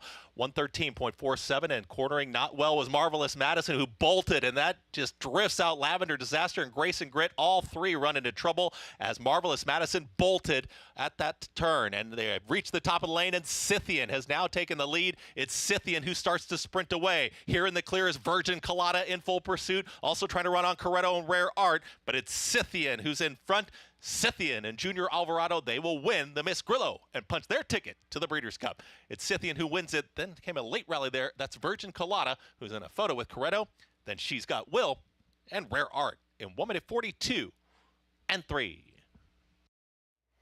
Well, it is the number 8 Scythian who gets the victory here. Second time on the turf for Belmont. A nice win, but obviously a lot going on in the stretch, Sarah. But Scythian, who beat the boys on the turf, clearly one who needed to be on the grass. But first, we'll take a look here with the 5, Grace and Grit, who will start that chain reaction. I mean, these three were really just totally eliminated from the rest of the field, and it couldn't recover from really having to shift out so significantly. And that opened the door for Scythian, who was sitting that spot right on the rail, to just kick on. And we saw Virgin Colada come up and be in that photo for second with a horse that both Paul and I liked. But I mean, it looked like Lavender Disaster was going to make a run and took the worst of that shifting of ground.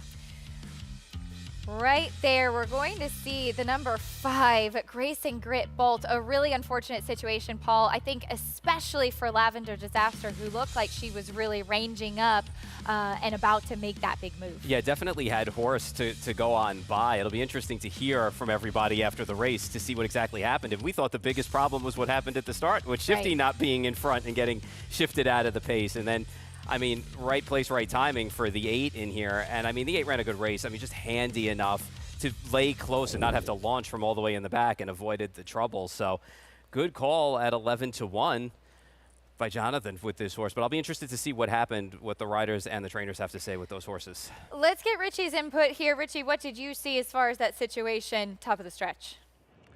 Yeah, Keisha, down the backstretch, I'm watching the affiliate on the lead, Marvelous Madison, and she was just on one rein. I mean, it was Manny Franco was really struggling to keep her straight, and then finally he just lost her. I mean, she was trying to get out from early on, and then finally when he had some pressure from the outside and had to try to let her run, she just bolted, and it really affected Grace and Grit, and certainly Lavender Disaster, eliminated him completely.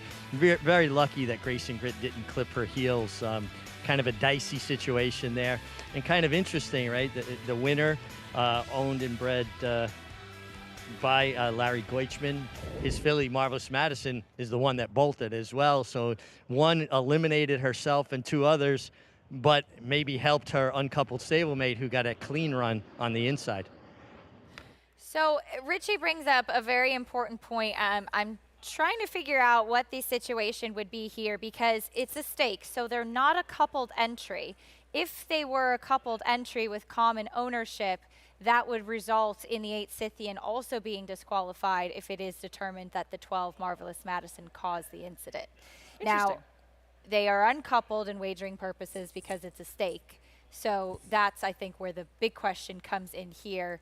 Does it not only affect the fact that the 12 Marvelous Madison caused the bolting, does it also impact the unofficial winner, Scythian? There is a lot of nuance. Let's go back to Richie for more. Yeah, guys, just so you know that the rules do state if a horse has common ownership and one creates a foul or creates an unfair advantage for their stablemate, whether it's a coupled stablemate or not, at the steward's discretion, it could warrant a disqualification. I don't see that happening here, and it's something that you don't see very commonly. Going back to the 60s and 70s, you would see it happen where if a horse created an unfair advantage for their stablemate, they would take the entry down. It would not matter. The entry would be placed behind the horses that were bothered. Again, it's not something you see commonplace, but it is in the rules that it could happen at the steward's discretion. Richie, thank you. Certainly would be, I think, unfair and disappointing for Scythian, who did not do anything there, as the inquiry has been removed, and it looks like Scythian is going in to get her picture taken. I think that's only fair. She didn't cause any of the chaos. Right. She doesn't know who else the barn owns or doesn't own. and she ran her race. I mean, she stuck to the rail. She kept a straight path. She was professional with other horses in front of her, being a little bit green and bolting out. So I don't really see how she could be taken down in this case based on the race that she ran. An eventful Miss Grillo, prices, reactions, and more when we come back. It is Scythian with the win in the Miss Grillo. Stay with us on America's Day at the Races.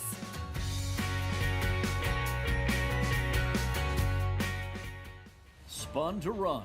His brilliant speed figures were among the fastest of any 3-year-old at a mile or more, and he hails from the legendary Danzig sire line. Now, this multiple graded stakes winner, millionaire, and Breeders' Cup champion is passing his remarkable talent along to his progeny. Night Beacon airs at the home of Spun to Run's Breeders' Cup victory. Spun to Run, standing at Gainesway. Horse racing? Check. Weekly promotions? Got 'em. Huge payouts? You bet. With Naira Bets. Download the app today and bet on any track, anywhere, anytime with live HD horse races, betting tips and tutorials, expert picks, and more. You bet with Naira Bets. Join now for a new member bonus at nairabets.com. RaceLens is the most in-depth product in horse racing, with unique features found nowhere else. True odds, predictive analysis, and pace projection. RaceLens. It will change the way you follow horse racing and take your game to the next level.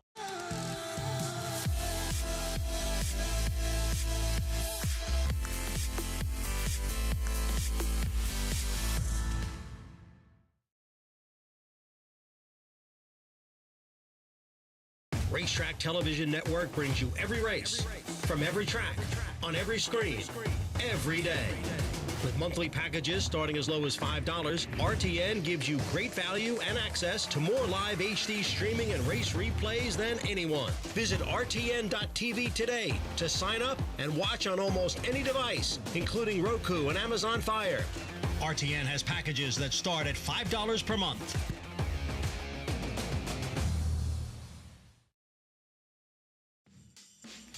We're back on America's Day at the Races. As you see, those Goichman Silks with the Breeders' Cup Challenge Series. Scythian punches her ticket.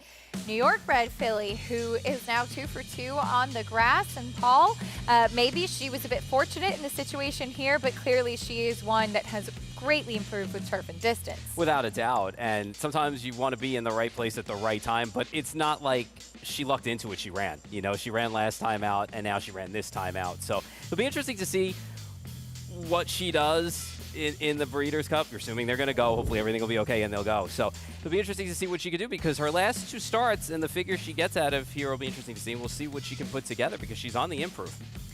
A big price, $24.20. Virgin Colada, the favorite, checking in second. Coretto in third. Of course, though, a little bit of chaos with that vaulting in the stretch. 3 horses kind of taken out of the race. And so, Sarah, that's obviously something to keep in mind. But just as Paul was saying, don't take away from how much Scythian has improved. Sometimes it just pays to have the professionalism, and she was the 2-year-old that kept to task today. I mean, you can't pretend that she wasn't right on the rail, able to inherit that trip regardless of what happened in front of her. So it'll be interesting to see how this race ends up playing out moving forwards with that incident. We always talk about 2-year-olds and how it can be a little bit of chaos sometimes. You never really know what's going to happen. I always joke, especially at the gate, they're like Christmas lights. One goes out, they all go out. They kind of set each other off. But Paul, they're still learning at this stage. Yeah, learning on the job, and it's almost like you liken it to like little toddlers, right? Like little kids too. One starts acting up in class, everybody acts up in class. I know I used to do that. I mean, I can't speak for you, girls. I used to do that for sure. So there's Scythian on the rail. She stays clear. We saw those 3 horses taken out, caused the chain reaction by the 12th Marvelous Madison. But Junior Alvarado aboard the winner. He is standing by with Richie. Thanks, Acacia. And Junior, you worked out a really good trip, but I think you might have had the best view of anybody what was taking place with the horse on the lead trying to bolt. Absolutely, I'm watching, and I know the horse from the probably a little before the 3-8 pole, he's looking like she wants to try to go out, but Manny's having a good hold. He's a good rider. He's keeping it in one spot, but I'm trying to buy my time. I don't want to move too early because I knew they could take us out. So I just think being a little patient and knowing what I have underneath me, helped me to just wait a little enough until all that happens, and then I got through it. But still, I just think even if that wouldn't happen, I thought my filly run very good today. She got a big long stride on her, kind of a big rangy filly. Yeah, she is. She doesn't really look that big, but when she's training out and the track, she just reached very nice, a beautiful long stride.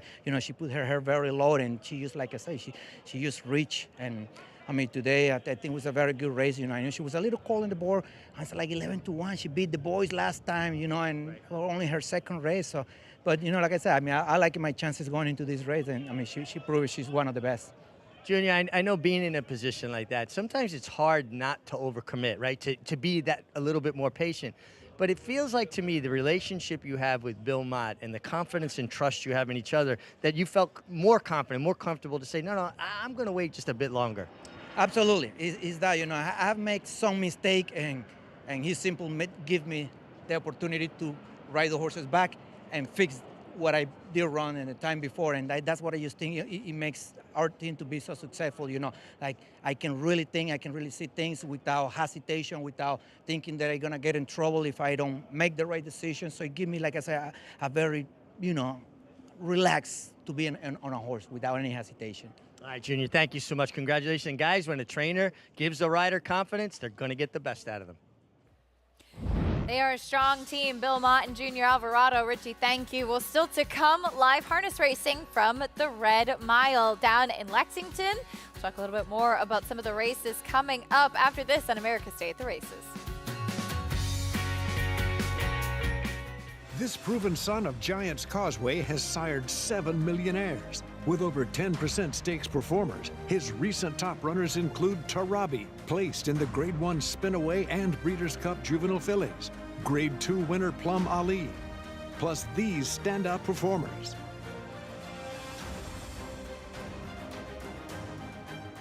A proven value sire, First Samurai, standing at Claiborne Farm.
We're back on America's Day at the Races, brought to you in part by Naira Bets. You can bet any track, anywhere, anytime. I'm sure you could even bet while you're at Citi Field, right? Yeah, definitely. I'm a Mets fan. Let's Fire go Mets. it up. Got to Let's get this go. going. Get a second win today in a little bit. Over at the Red Mile, we have race 8 coming up in this 3-year-old filly pace, the Glen Garcy Memorial. Paul, who do you like here? I think My Girl EJ, the horse on the rails, 3-5 right now, is going to be pretty tough in here. You know, when you look at her on Jugette Day a couple of weeks ago, I mean, things were going so great, too. She dusted the Olymp. She set a stakes record, a world record. She looked really solid on the track for the final, and then her equipment broke, and she broke stride. And she came back at 1-9 first over last time out. There were some fast fractions in that race, too, for the slop. Got picked off late by Rocketdeo, who just won race number 5, the Glen Garcy Memorial. I think she's going to be tough from an inside post in here. You're not going to get much of a price, but she is a pretty nice horse, and she looks good out there on track right now. There she is, My Girl EJ, at a short price. Is Jessica and Jenna Otten with us at Red Mile. Ladies, what are your thoughts on My Girl EJ trying to make amends today? Well, Jenna's actually going to put her on the top of her ticket. I'm going to go against her. I've always been a fan of My Girl EJ. Obviously, she's a millionaire in the field. I'm going to go a different way. I'm going to use direction on top. But Jenna is going to stick with My Girl EJ. Obviously, with the braking equipment in that Jugette final, she came back. I thought she raced really well last week. Could not quite get to Rocketdeo. But that being said, I think a few extra points goes into her book because Rocketdeo came back with a tremendous trip earlier today. And again, that sloppy track. She was first over. My Girl EJ was first over. Sloppy tracks, condition just not right for her. She looks good scoring down on the track here today. We'll look for a bounce back effort after that broken equipment in the jug final. Sad to see that, but she did put in a good effort last time out.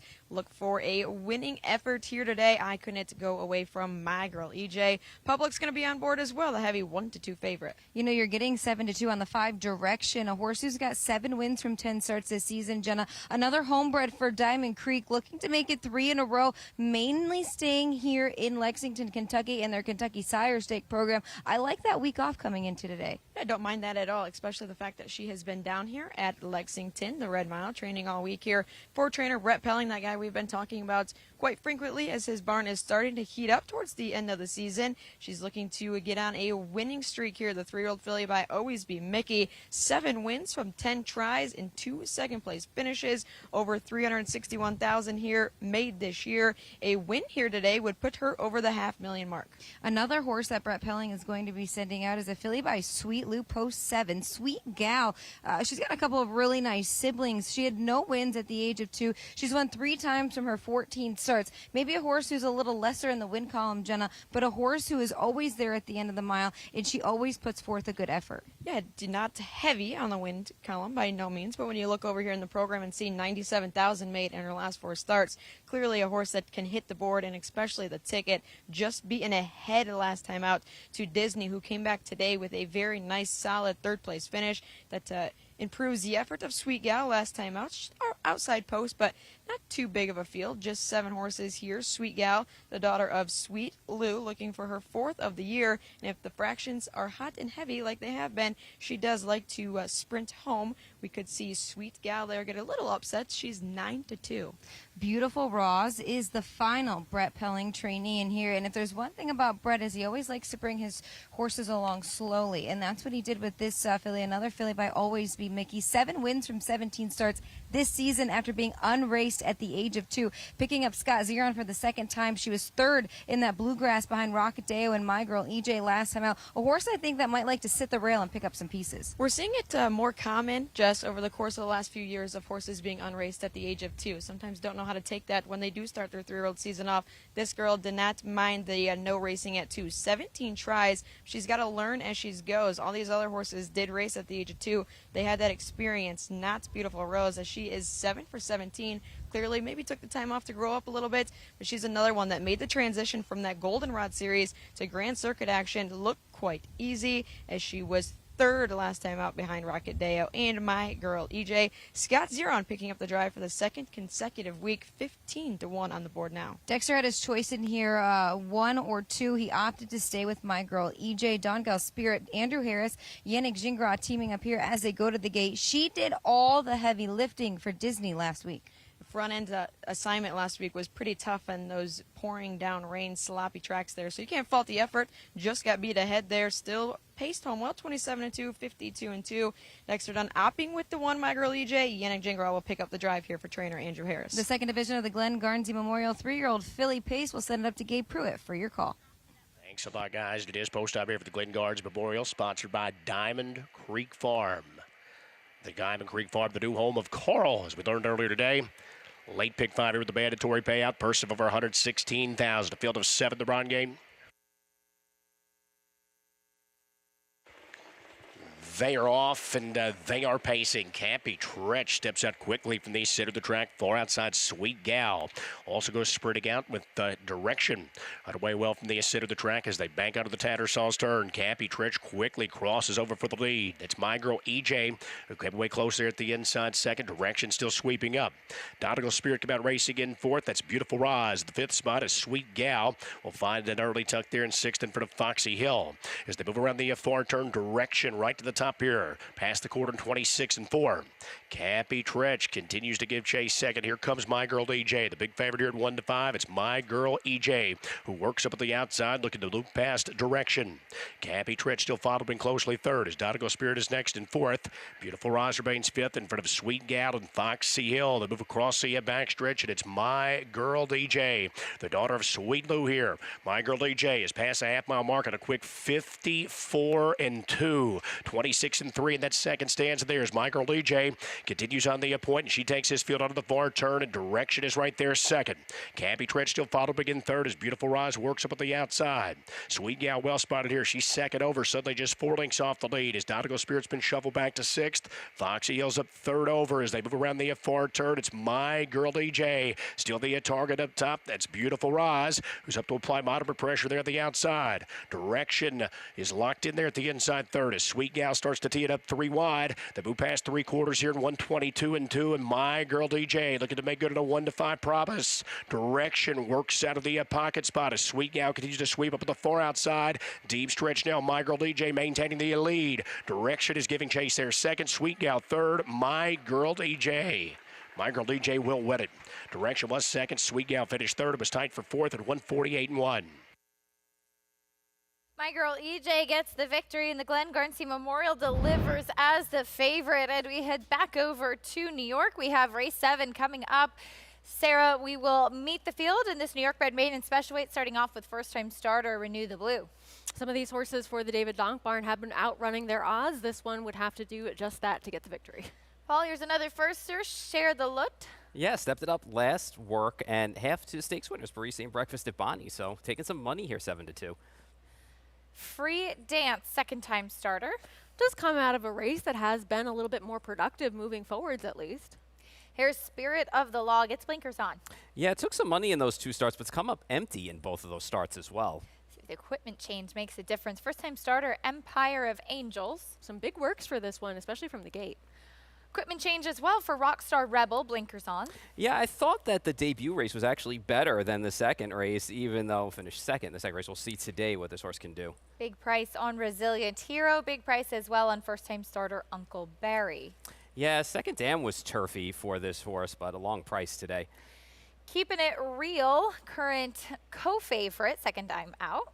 And this horse did run okay on debut, but that race has not been productive moving forwards. 3 Bs, who finished second in his last start, excuse me. Yeah, I like this horse today. Look at it, was up on that pace and, kind of just held on there for a second and held well. So see what happens today from an outside draw. And first-time starter, National Identity. Has some good works coming into this for Danny Gargan, and Kendrick Carmouche is already having a good start to his Sunday for sure. Absolutely. There is the number 9, 3 Bs, though. The number 9, Keeping It Real, a co-favorite with 3 Bs, is Keeping It Real, getting that big warm-up.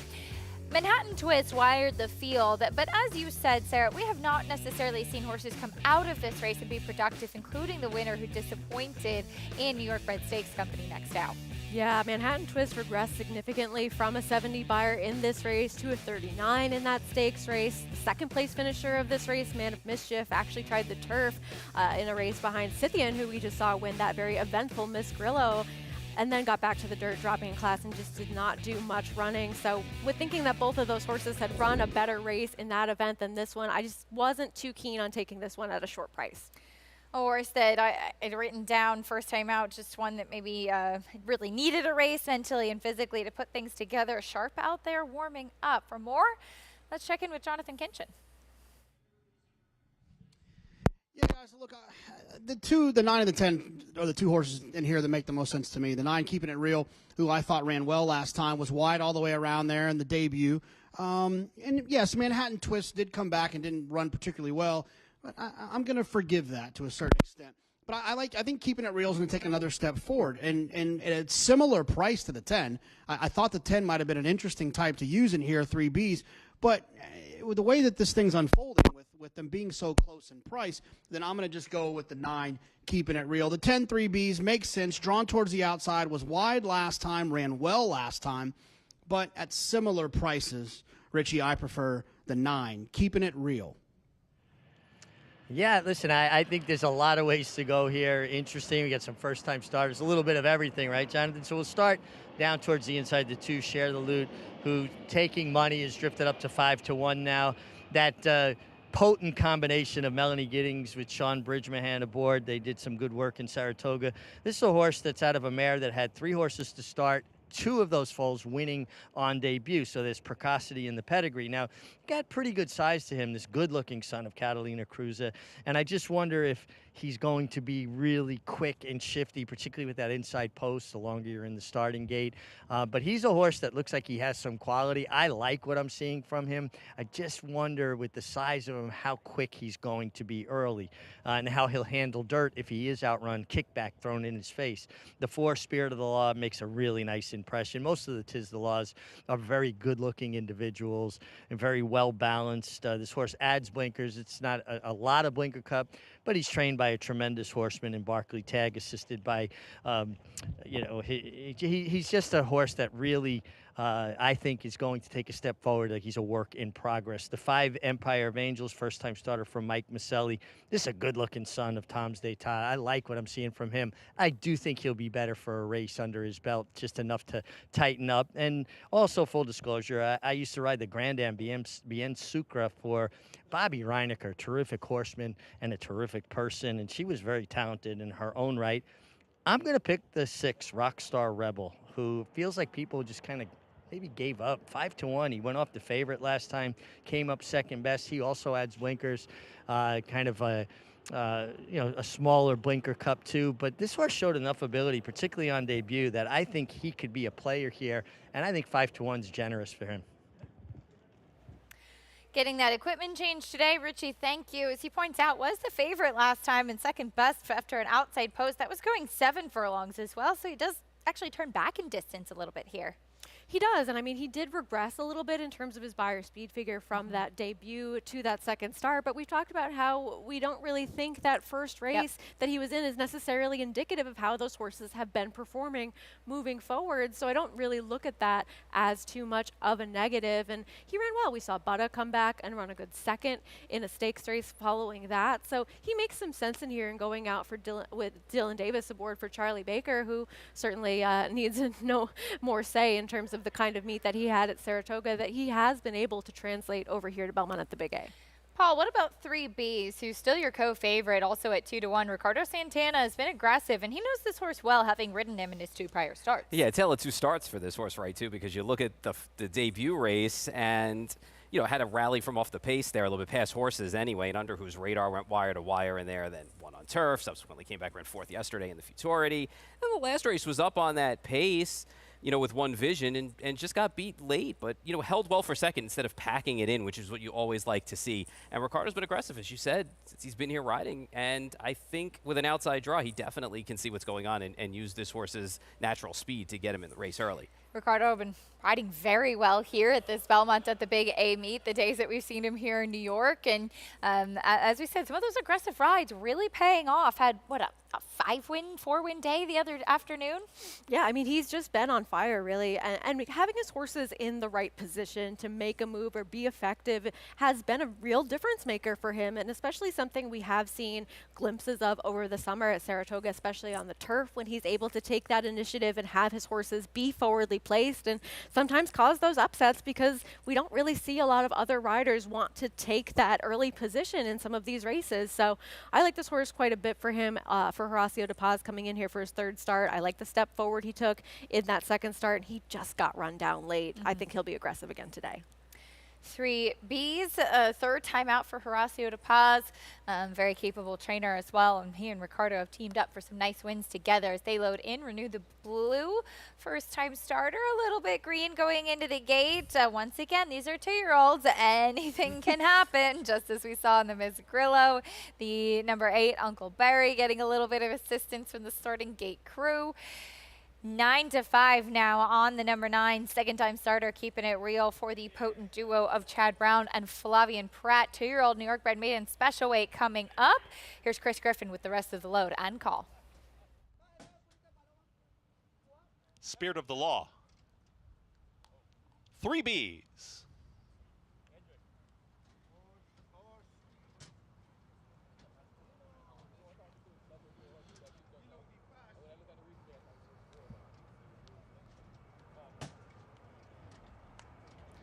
National Identity to the outside.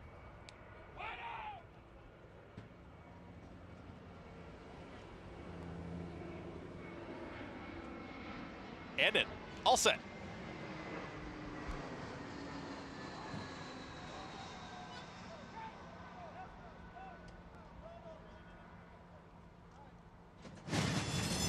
And they're off.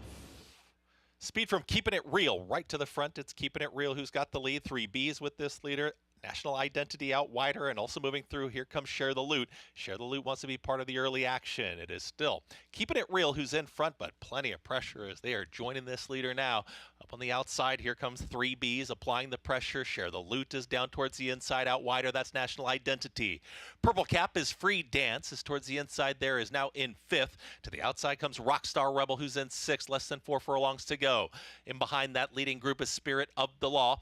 From the back, Uncle Barry starts to now rally on. As to the outside, a Resilient Hero. The 2 tailing off there, Renew the Blue and Empire of Angels. Those 2 are far, far back in the stages as they approach. A quarter mile left to go. 46-1, the half-mile time.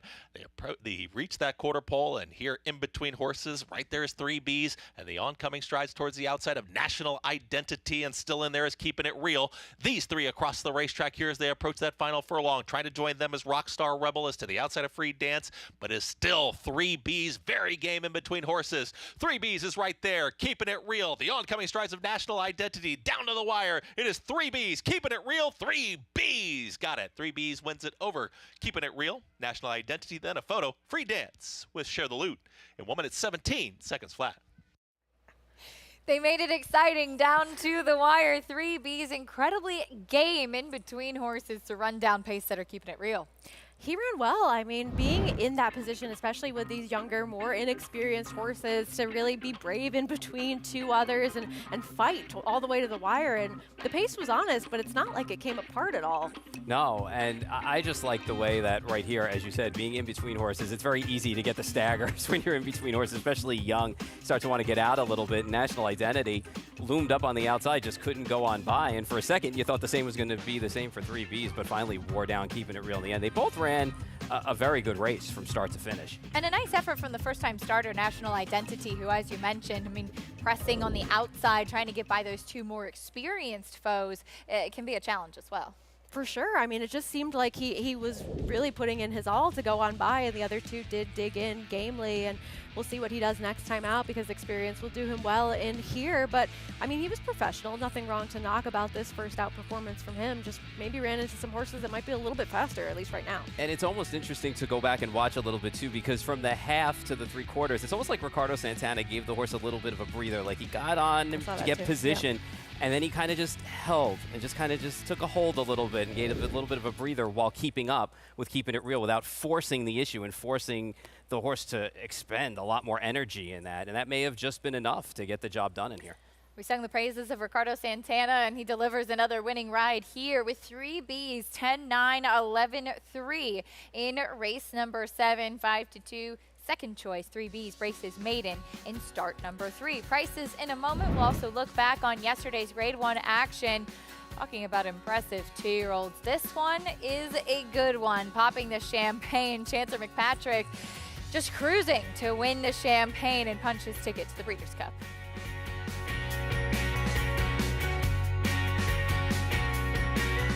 Down, get on, 350. Here we go. 3 here, 50, down 4, 8.5, in the back. 1,400,000 stands way in the back. Thank you. $1,500,000 and $1,600,000. $150,000, $1,550,000 and a half. $1,500,000. Jody, thank you. Please hold your applause. Charlatan, ultra impressive. It's a new day for a new king. Horse racing? Check. Weekly promotions? Got 'em. Huge payouts? You bet. With Naira Bets. Download the app today and bet on any track, anywhere, anytime with live HD horse races, betting tips and tutorials, expert picks, and more. You bet with Naira Bets. Join now for a new member bonus at NairaBets.com. The classic looks of a two-turn type, yet the precocious brilliance of an undefeated G1 2-year-old. Maxfield, a breathtaking run at the top of the stretch. Maxfield. He took it to the max in his chosen field. Now you need a mini Maxfield in your chosen field. His first yearlings are selling now. Maxfield. Classic looks and precocious brilliance. Darley. The 2024 Global Symposium on Racing, celebrating 50 years of being the premier networking event of the year. 50 years of connecting the who's who of racing and collaborating face-to-face with key decision makers. Discover the latest technology and innovation while being a part of the international conversation. Join us December 9th through 11th. Register at racingsymposium.com. We're back on America's Day at the Races, brought to you by America's Best Racing. For the love of the race, visit americasbestracing.net today. In the 7th, New York bred maiden special weight goes to 3 Bs with Ricardo Santana. Paul, he had that foundation and a very game finish for this young horse. Yeah, certainly took a step forward off the last race, which was a step forward off the first race, so you always want to see that. And I think Ricardo Santana being aggressive and sitting just outside of keeping it real, and that little breather that 3 Bs got all contributed to the win today. Over your favorite, keeping it real, who set the pace, and a first-time starter to watch moving forward, National Identity, as 3 Bs trained by Horacio De Paz, who's standing by with Richie. Yeah, and we also have a milestone win here, the owner, Bruce Levine, your first winner. How does that feel? Amazing. This is just a great day. Horacio's done a great job training the horse, and it's like having a little kid playing his first game, and he won. It's fantastic. That is great. I could feel your energy, the glow. Horacio, you had to be thrilled with the way this horse fought. He was between horses, and he just would not be denied. Yeah, no, he's got a lot of character, but he's very, confident in himself, and that's what I liked when I went to go see him in Ocala, and when I watched him train, he just seemed like a horse that had a lot of confidence, and he displayed it today. And is that something that you can identify early on, the ones that kind of have that grit and determination? Yeah, sometimes it's hard, but I don't know, something about him he seemed like he wanted to please, and he liked to doing his job. Well, speaking of pleasing, he pleased you, obviously. He did. How long have you been a fan of the game? So I've been in the race game for 2.5 years. And to be honest, we found an ace in the hole trainer. We started with others. I grew up in Boston, Suffolk Downs trainers, class act. And we're here to build more. Well, this is great. Congratulations. I'm so happy for you. Great job, Rachel. And it's always nice when you can be a part of somebody's first victory.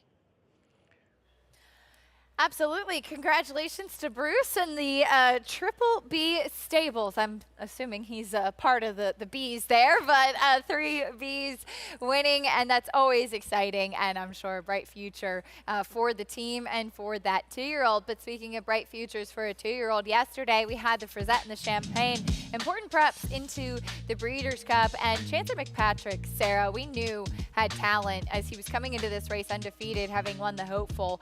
But this, I thought, was a dazzling performance. Just push button the way that he ranged up on the outside. I mean, he really just swooped this entire field going wide into this turn here, and a horse that actually didn't get out of the gate all that slowly, but he's just that type where he wants to take his time getting into stride, and once you knew that he was within range right here, it was extremely likely that he was going to go by a horse than Tip Top Thomas, who was very game and stretching out, trying to get this distance for the first time on the front end. But Chancellor McPatrick, I mean, he stamped himself as the favorite for the Breeders' Cup Juvenile, no? Yeah, I mean, the only question left to be answered is, can we just do it with 2 turns? Otherwise, I mean, what else can you say about this? I was telling Sarah earlier today, I was literally in my kitchen doing something, and I saw the break. I was like, okay, he broke well today. I put my head down, and he was 3 lengths less. Like, what happened? And then all of a sudden, you see those long strides, and he's just a really good horse. He's a cool horse, too, because he's running like he's older than he's 2.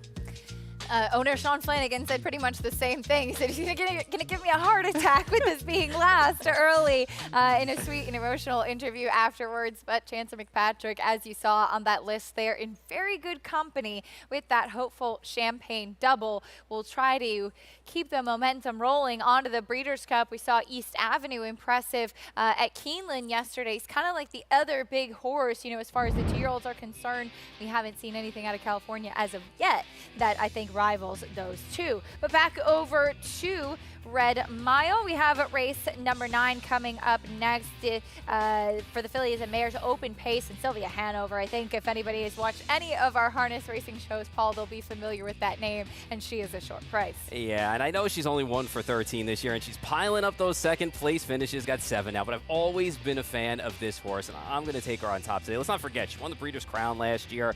Her win this year, she was 1-5 in the Clara Barton. She got it done. She's been running behind Twin B Joe Fresh, and if you don't know who Twin B Joe Fresh is, Twin B Joe Fresh is tops in all the divisions, the polls right now. So I'd like to see Sylvia Hanover get a win today, be a little aggressive with her from the inside post, and hopefully we'll get the job done today. It's just going to be a short price. She's 3-5 right now. Jessica and Jenna still with us as Sylvia Hanover continues to be your favorite, guys, but rightfully so. Absolutely, rightfully so. And like Paul had mentioned, she's been chasing down the #1 ranked horse in North America in Twin B Joe Fresh. Last season, these 2 mares now had teamed up multiple times racing against each other, and it was Sylvia Hanover who came on top more than Twin B Joe Fresh. This year, it's Twin B Joe Fresh that is coming out ahead of Sylvia Hanover. So no Twin B Joe Fresh today, Jenna. So we're all on board with Sylvia Hanover, who's actually been racing quite well. I thought in the Milton 2-back, I thought that was a very nice effort from her. She had that first call going into the first turn, and she had lots of pace coming home, 25-3. And then last week, that was a long way to be first over. In the Dayton Derby there, she was first over against Twin B Joe Fresh, got to about the wheel there of Dexter and Twin B Joe Fresh, and just still grinded to be second best in there, still pacing 49-2 when Twin B Joe Fresh went to win in 148-3. Cannot fault any of her efforts. She's just 1 of 13, 7 second place finishes, over $272,000 in the bank so far as a 4-year-old. We'll look for her to just get her second win of the season. Excited to see what she could do here today. Absolutely excited to see. She was a winner here last year as well. A horse that's actually also beaten Sylvia Hanover earlier on in the Roses Are Red eliminations back in June at Woodbine Mohawk Park. That was Always Be Naughty. She ended up finishing 3rd in the final, but she's also a horse that's been very consistent. She's got 9 on the board hits, Jenna, 3 of those being wins. She was 3rd in that Dayton Derby behind Twin B Joe Fresh and Sylvia Hanover. She's not shy to the winner's circle. She was a 9-time winner last year, 12 wins lifetime from 34 starts. Very well managed, daughter of Always Be Mickey from Team Tactor. Yannick Gingras, the normal pilot on this mare will continue to sit behind her. She could offer you a little bit of value, 5-2, if you did want to swing against the favorite. Like you said, she has beat Sylvia Hanover this year already. What I like about Always Be Naughty, Jenna, is she's plenty versatile as well. I feel as if she's plenty handy for Yannick to do whatever she wants. Yeah, when you are chasing the two best mares in the country, Yannick is very good at putting them in spots where you're going to be picking up the most money, not necessarily always thinking, let's get to the winner's circle, let's pick up some checks and make some money. Yannick, very good at his job in doing that, and that is what he has done here with Always Be Naughty this year. A quick hit on Beach Cowgirl, one of two Ronberg trainees in here. Todd McCarthy picks up the lines in here. You're not going to get involved from an outside post when you get taken off a gate like she did last week in the Dayton Derby. She's a four-time winner from 15 starts. This girl caught my eye warming up with Mickey Burke warming her up today. She looked very impressive scoring down here again today. Just a field of 6, so you cannot possibly get away worse than 6th in here, as she does like to fly from off the pace. Todd McCarthy with the drive here today. We'll see what he does with the Burke Brigade Beach Cowgirl. Sylvia Hanover remains a favorite in the Alarage Farms Open Mare Pace. We'll send up to Gabe Pruitt for the call. The wager on the final pick for the beat. It's the Catch the Fire, sponsored by Sugar Valley Farms here. The 9th race, field of 6. The Ron Gate. They are off. They are pacing. Zadata steps out quickly from the outside. Beach Cowgirl also hustles out. And Always Be Naughty will move on through that at the inside as Sylvia Hanover came out racing in 4th. Yankee Be Something is next in line 5th. And at the back of the pack, that's Sweet Abira, who trails the field early. Short pack here out of the opening turn. It is Zadata. Zadata's on the point here at 5-1. That's Beach Cowgirl, who rides closely there for the pocket second. Here comes Always Be Naughty. So Always Be Naughty, the second choice at 5-2. She's the march up past the opening quarter here in 26-2. So a lively tempo out of the back stretch. And it's Always Be Naughty who works up and clear of Zadata. Dexter backed off there to track from the pocket spot with Beach Cowgirl down 3rd. Sylvia Hanover, the favorite. She's very patient here in the early stages. 4th as McClure so has a tight rein there and begins to give her the green light to the outside. Yankee Be Something will track up the favorite. 2nd over 5th. And at the back, that is Sweet Abira. They dialed up the opening half here to quick 53-4, 27-2 in that second quarter. And here comes Sylvia Hanover. The big favorite, Sylvia Hanover, is moving up the outside. She looks to clear past Always Be Naughty. That will leave Yankee Be Something uncovered to the outside there. 3rd as Beach Cowgirl moves up 2nd over 4th. Zadata's been shuffled back down at the inside 5th as Sweet Abira swings wide with 4 lengths to make up. Sylvia Hanover, the favorite on top here, and she is 2 clear. It's Sylvia Hanover at the top of the stretch past 3 quarters in 1:21-1. Sylvia Hanover, a hard-used leader there. She's 2 clear of Always Be Naughty. That's a Beach Cowgirl starts to advance up off cover down the center of the track. McClure goes to work on Sylvia Hanover. That's Always Be Naughty down at the inside 2nd. Beach Cowgirl is 3rd. Deep stretch, Sylvia Hanover. It's Sylvia here as advertised at 2-5. Sylvia Hanover coasting down to the finish. Sylvia Hanover in 1:47-3. Always Be Naughty was 2nd. Beach Cowgirl finished 3rd. Sylvia Hanover delivers as the favorite, Paul, and she certainly is the goods running to that short price. Yeah, and a new lifetime mark for her, too, in 1:47-3. You know, it's funny. Bob McClure pulled that rein, took her first over because I think Beach Cowgirl was half in and out, and Bob McClure was like, I had enough of this, and I just got to go. Made it to the top and just showed her class and marched on. I'm happy for her because she's been such a good horse last year and even this year, too, chasing Twin Bee Joe Fresh. So nice to see her get a win and in a lifetime mark. Back over Belmont at the Big A, we have the Grade 3 Matron coming up next. That second chance, cutting back in distance. This one on 6 furlongs on the turf for the 2-year-old fillies. And this, another race who really, Sarah, could be a big stepping stone onto the Breeders' Cup. You'd imagine even for the fillies, whoever wins this would likely consider taking a shot at the Breeders' Cup Juvenile Turf Sprint. We do usually see that race have a good mix of both the colts and fillies because there isn't really a division for either of them. So you end up having to face both genders in there. And it's an interesting group because there is a lot of horses that could possibly win this race, and one of them is being seriously bet like the race is already over. I think it's a really wide open race, and yet will not be swayed, who, as you touched on, Paul, could in large part be about how strong we've seen the Brad Cox barn be at this meet so far, and she was dominant in her lone turf start down at Kentucky Downs. Yeah, super hot here in New York for the Brad Cox barn, too. It seems whatever they're sending out is winning and running well. I also think, too, I know it's going to be the acid test for this horse today against these kind of horses, but I mean, just looking at this horse's running style, it kind of fits. And we know Joel Rosario is kind of a rider that's not going to rush a horse off their feet. So, you know, when you look at that and you put that together with the pace that's in here, I think this horse has run fine in all 3 starts. I guess it's just a question of whether or not you're going to take that short of a price on a horse in a wide open race. I like the horse today. 2 to 1's a little bit tough to take, though. The progeny of War of Will have loved the turf. Richie, what are you seeing from Will Not Be Swayed as she steps up to stakes company?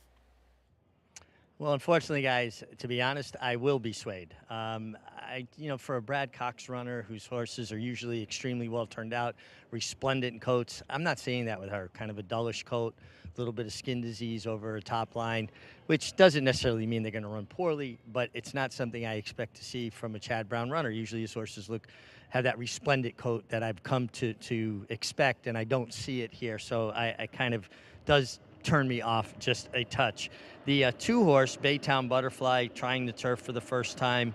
The mare did produce 2 turf winners, and looking at it from a physical perspective, I do think she'll appreciate getting on the grass. I like what I'm seeing from her. The 7 Flirting with Time.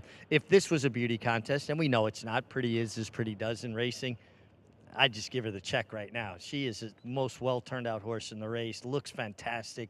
Coat is resplendent. Got all these dapples. Got some length and range to her, too. Now, I know, we kind of talk about it and we laugh about it sometimes. What happens at Kentucky Downs stays at Kentucky Downs. A little bit different. A lot of undulation in the course. She looks outstanding. I mean, unless something happens on the racetrack watching them warm up that sways me, I will not be swayed from picking the 7 Flirting with Time. The 8, Larice making her second start, for George Weaver. Could not look any better. George does great work. He's always been very successful with 2-year-olds, particularly sprinting on the turf. And the 12-horse, another horse trying the turf for the first time, won nicely on debut, daughter of Twirling Candy, a mare, much more of a turf mare. And you got to have hope for Barry Schwartz, homebred for Barry Schwartz. Certainly looks from a physical perspective like she will appreciate getting on the turf. She's 10 to 1 right now. Richie, thank you. Beat Scythian on debut, who we just saw win the Miss Grillo. So maybe they both will take a step forward on the grass. But there is Will Not Be Swayed, dominant in her lone turf start. See if she can make it 2 wins in a row. The Matron after this. I have 52,000 starts in my life. I've never seen one that could take as much as he did early and continue to improve. And it is Gunite. He's strong, he's attractive. And he's going to win the hopeful. He's extremely smooth and fluid. Gunite is a tough customer here as they come on for the finish. How sound he is. Gunite got the jump. Consistent mentally, physically. He will defeat Elite Power in the Forgo. Complete package.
You're watching America's Day at the Races as we're about 5 minutes away from the Grade 3 Matron for the 2-year-old fillies and meeting the field, kicking things off with the favorite, Will Not Be Swayed. She can win. I mean, she's been impressive in all 3 starts so far, but this is a short price on a wide open field.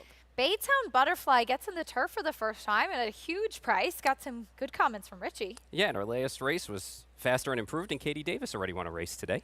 I'm wishing on a star, improved on the grass. Did take that step forward, probably needs another one to compete here, though. Cut back in distance for Serene Spirit. I do like that she did sit and close last time out going the mile. She got to do it sprinting now.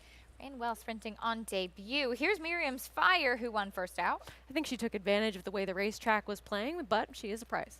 First time on the turf for Pop Idol. Yeah, plenty of turf works, though, going into this race, and it'll be interesting to see where Red places this horse early.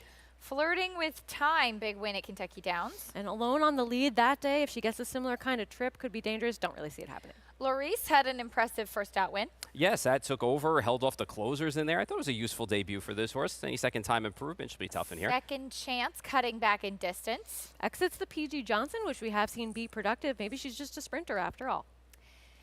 Here's Abiento, 6-1, a generous price on this filly. Yeah, she's a price that's usable. I mean, you know, she's fired some good shots and ran some good numbers so far. Civetta, the number 11. Exiting the same race as Abiento. I don't really see that she had that much trouble as it suggests in the comments versus her foe. Huge pedigree on that filly. Here's You Gotta Have Hope, though. First time on the turf. Yeah, Beechwood Ella, the dam with stakes placed on turf. The post is a little bit hard to take from out there, but Ricardo Santana's been aggressive and riding well, so horse with some speed out there. There's the number 8, Laurie Smith, meanwhile, for George Weaver, who does send out 2 in here. And this is the one who won at first asking. Got a good buyer speed figure for that sprinting on the turf at Saratoga. And just plain and simple, did everything right. It was professional. I mean, this was a good effort from this one. And while we did see a couple of the horses from this race return and not get the win in their next starts with the 2nd and 3rd place finishers, they ran similar races to at least suggest that this one could be live going forward. I thought she might have to take a step forward to compete with some of the others who have a couple more credentials coming into this race, but it's a good starting point for sure. There she is, warming up with Manny Franco in the saddle. As the number 7, Flirting with Time, Paul, won nicely at Kentucky Downs last time out. And yeah, there's always a question if that Kentucky Downs form is going to transfer over here to a more standard flat racetrack. Yeah, that's always the age-old question, right? But you don't see many horses at Kentucky Downs do what this horse did. Just roll up and open up like she did. And to be honest with you, the 4 horses that have run out of that race have significantly improved their numbers. So it speaks a little bit of volume that this race might hold some water. We're going to see here today. It'll be interesting to see if they're going to employ the same tactics here. There's some other speed in this race, but it might just be faster earlier. We'll see. She's warming up on track, Flirting with Time. Richie, I know that she won your heart back in the paddock. What are you seeing from her on the track? Yeah, I continue to like her, and she will be my top selection. I hope that Kentucky Downs form translates here to Aqueduct. I will say she's got a lot of size, a lot of scope to her, and she did win going 6.5 there. This is 6. It'll be interesting to see later on in her career if she does stretch out successfully, but she's extremely well turned out. I love everything I'm seeing from her. And Brian Hernandez, your Kentucky Derby, Kentucky Oaks winning jockey from this year, saw fit to come rider.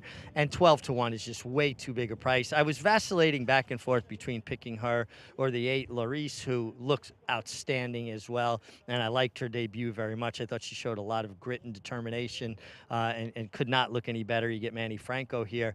But she's 7-2, so I vacillated back to the 12-1 with Flirting with Time, who really caught my eye in the paddock and continued to impress on the racetrack.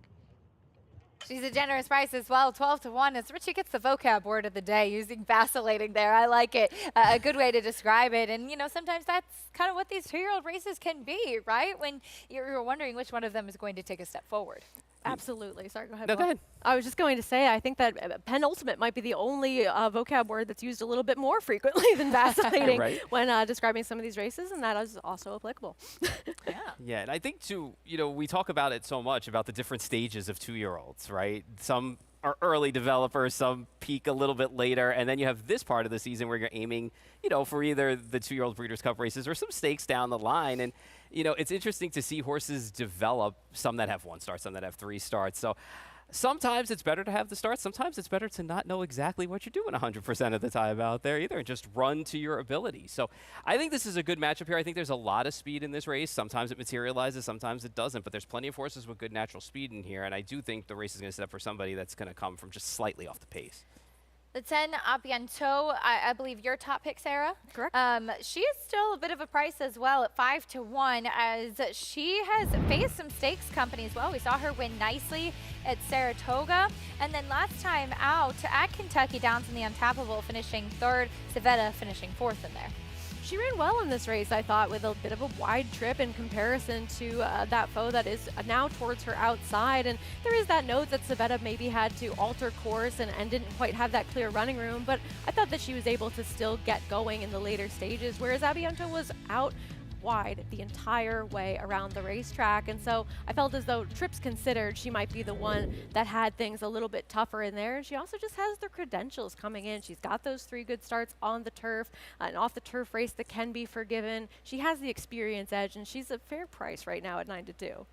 Paul, top pick for you? I'm going to stick with the horse on the rail. I'm going to go with the 1 in here. I just think Brad Cox is going way too well right now. I also think that Joel Rosario getting aboard this horse will do this horse well from coming off of the pace. And I just like the way last time out at Kentucky Downs, this horse powered away late from that field and drew off. So I know it's only 2-1 in here, but I'm going to give this horse a shot, and hopefully this horse breaks a little bit well from that inside post because it can be tricky, especially with a big field. There she is, will not be swayed, as she'll try to go 2 for 2 on the grass as they load in for the Grade 3 Matron 2-year-old fillies sprinting on the turf. A lot going on in this wide open race, but the number 1 will not be swayed continues to be the favorite. That's a look at the number 8 Laurice, who won nicely first time out for George Weaver, one of the other main contenders in this group. We'll see who can take a step forward and potentially move on to a race like taking on the Breeders' Cup Juvenile Turf Sprint. The Grade 3 Matron up next. Chris Griffin standing by with the rest of the load and call. Abiento. Serene Spirit. Still 4 out. Miriam's Fire. Civetta.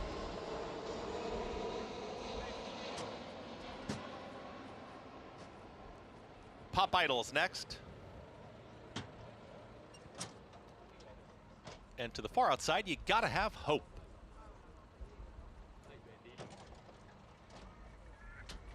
You gotta have hope. Stepping forward. Goes in. All set for the Matron.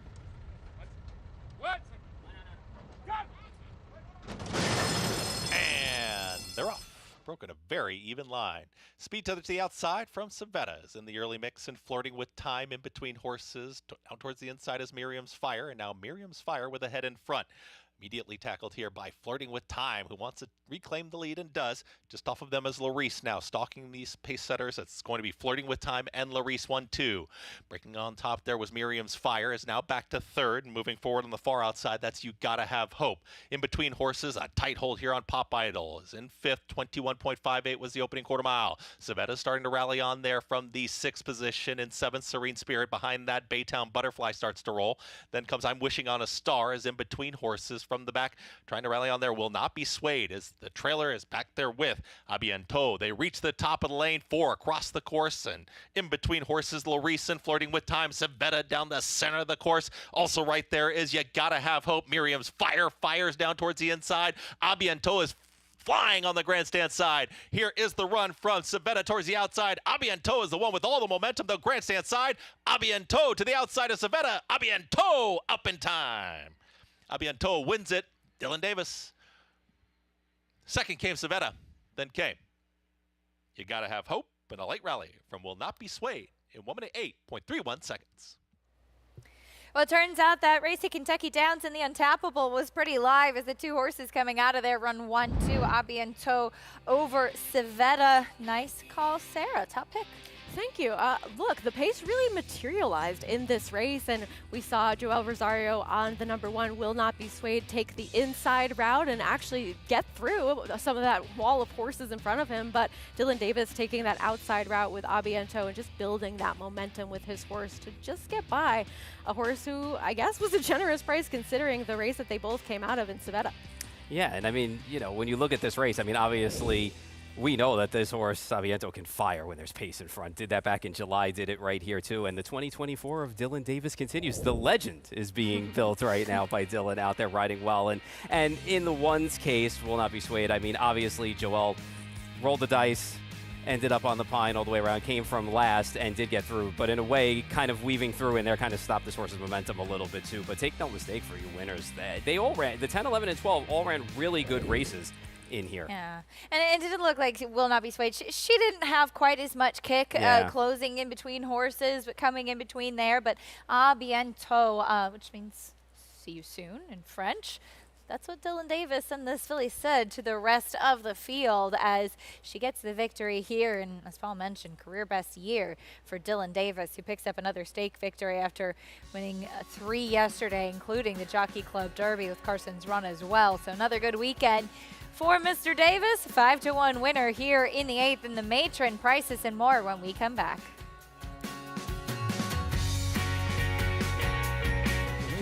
To main 2, get an anchor out, 250, 8-2, down to get on 250, down to get on 250, I guess not, here to get down to get on 50, here to get once, here to get down to get on to get all they know down, but at a very good twice, here to get down to get a third and final call, to main 250 and a half. Roger, you win today, to main 2, thank you. 9.5. Thank you. In the back, $1,900,000. Thank you. $1,700,000. Jody, thank you. Please hold your applause. When you can bring over a champion like this to the Night of the Star sale, it's exactly what we dream of and what you hope for. Anytime we've got a marquee filly that is ready to be brought to market, we know that the Night of the Stars is the venue. It really wasn't a question as to where we were going to sell her. We have had a long history of selling 7-figure mares here at Night of the Stars. Boyd Browning and his team just do such an exceptional job promoting these mares, getting them sold.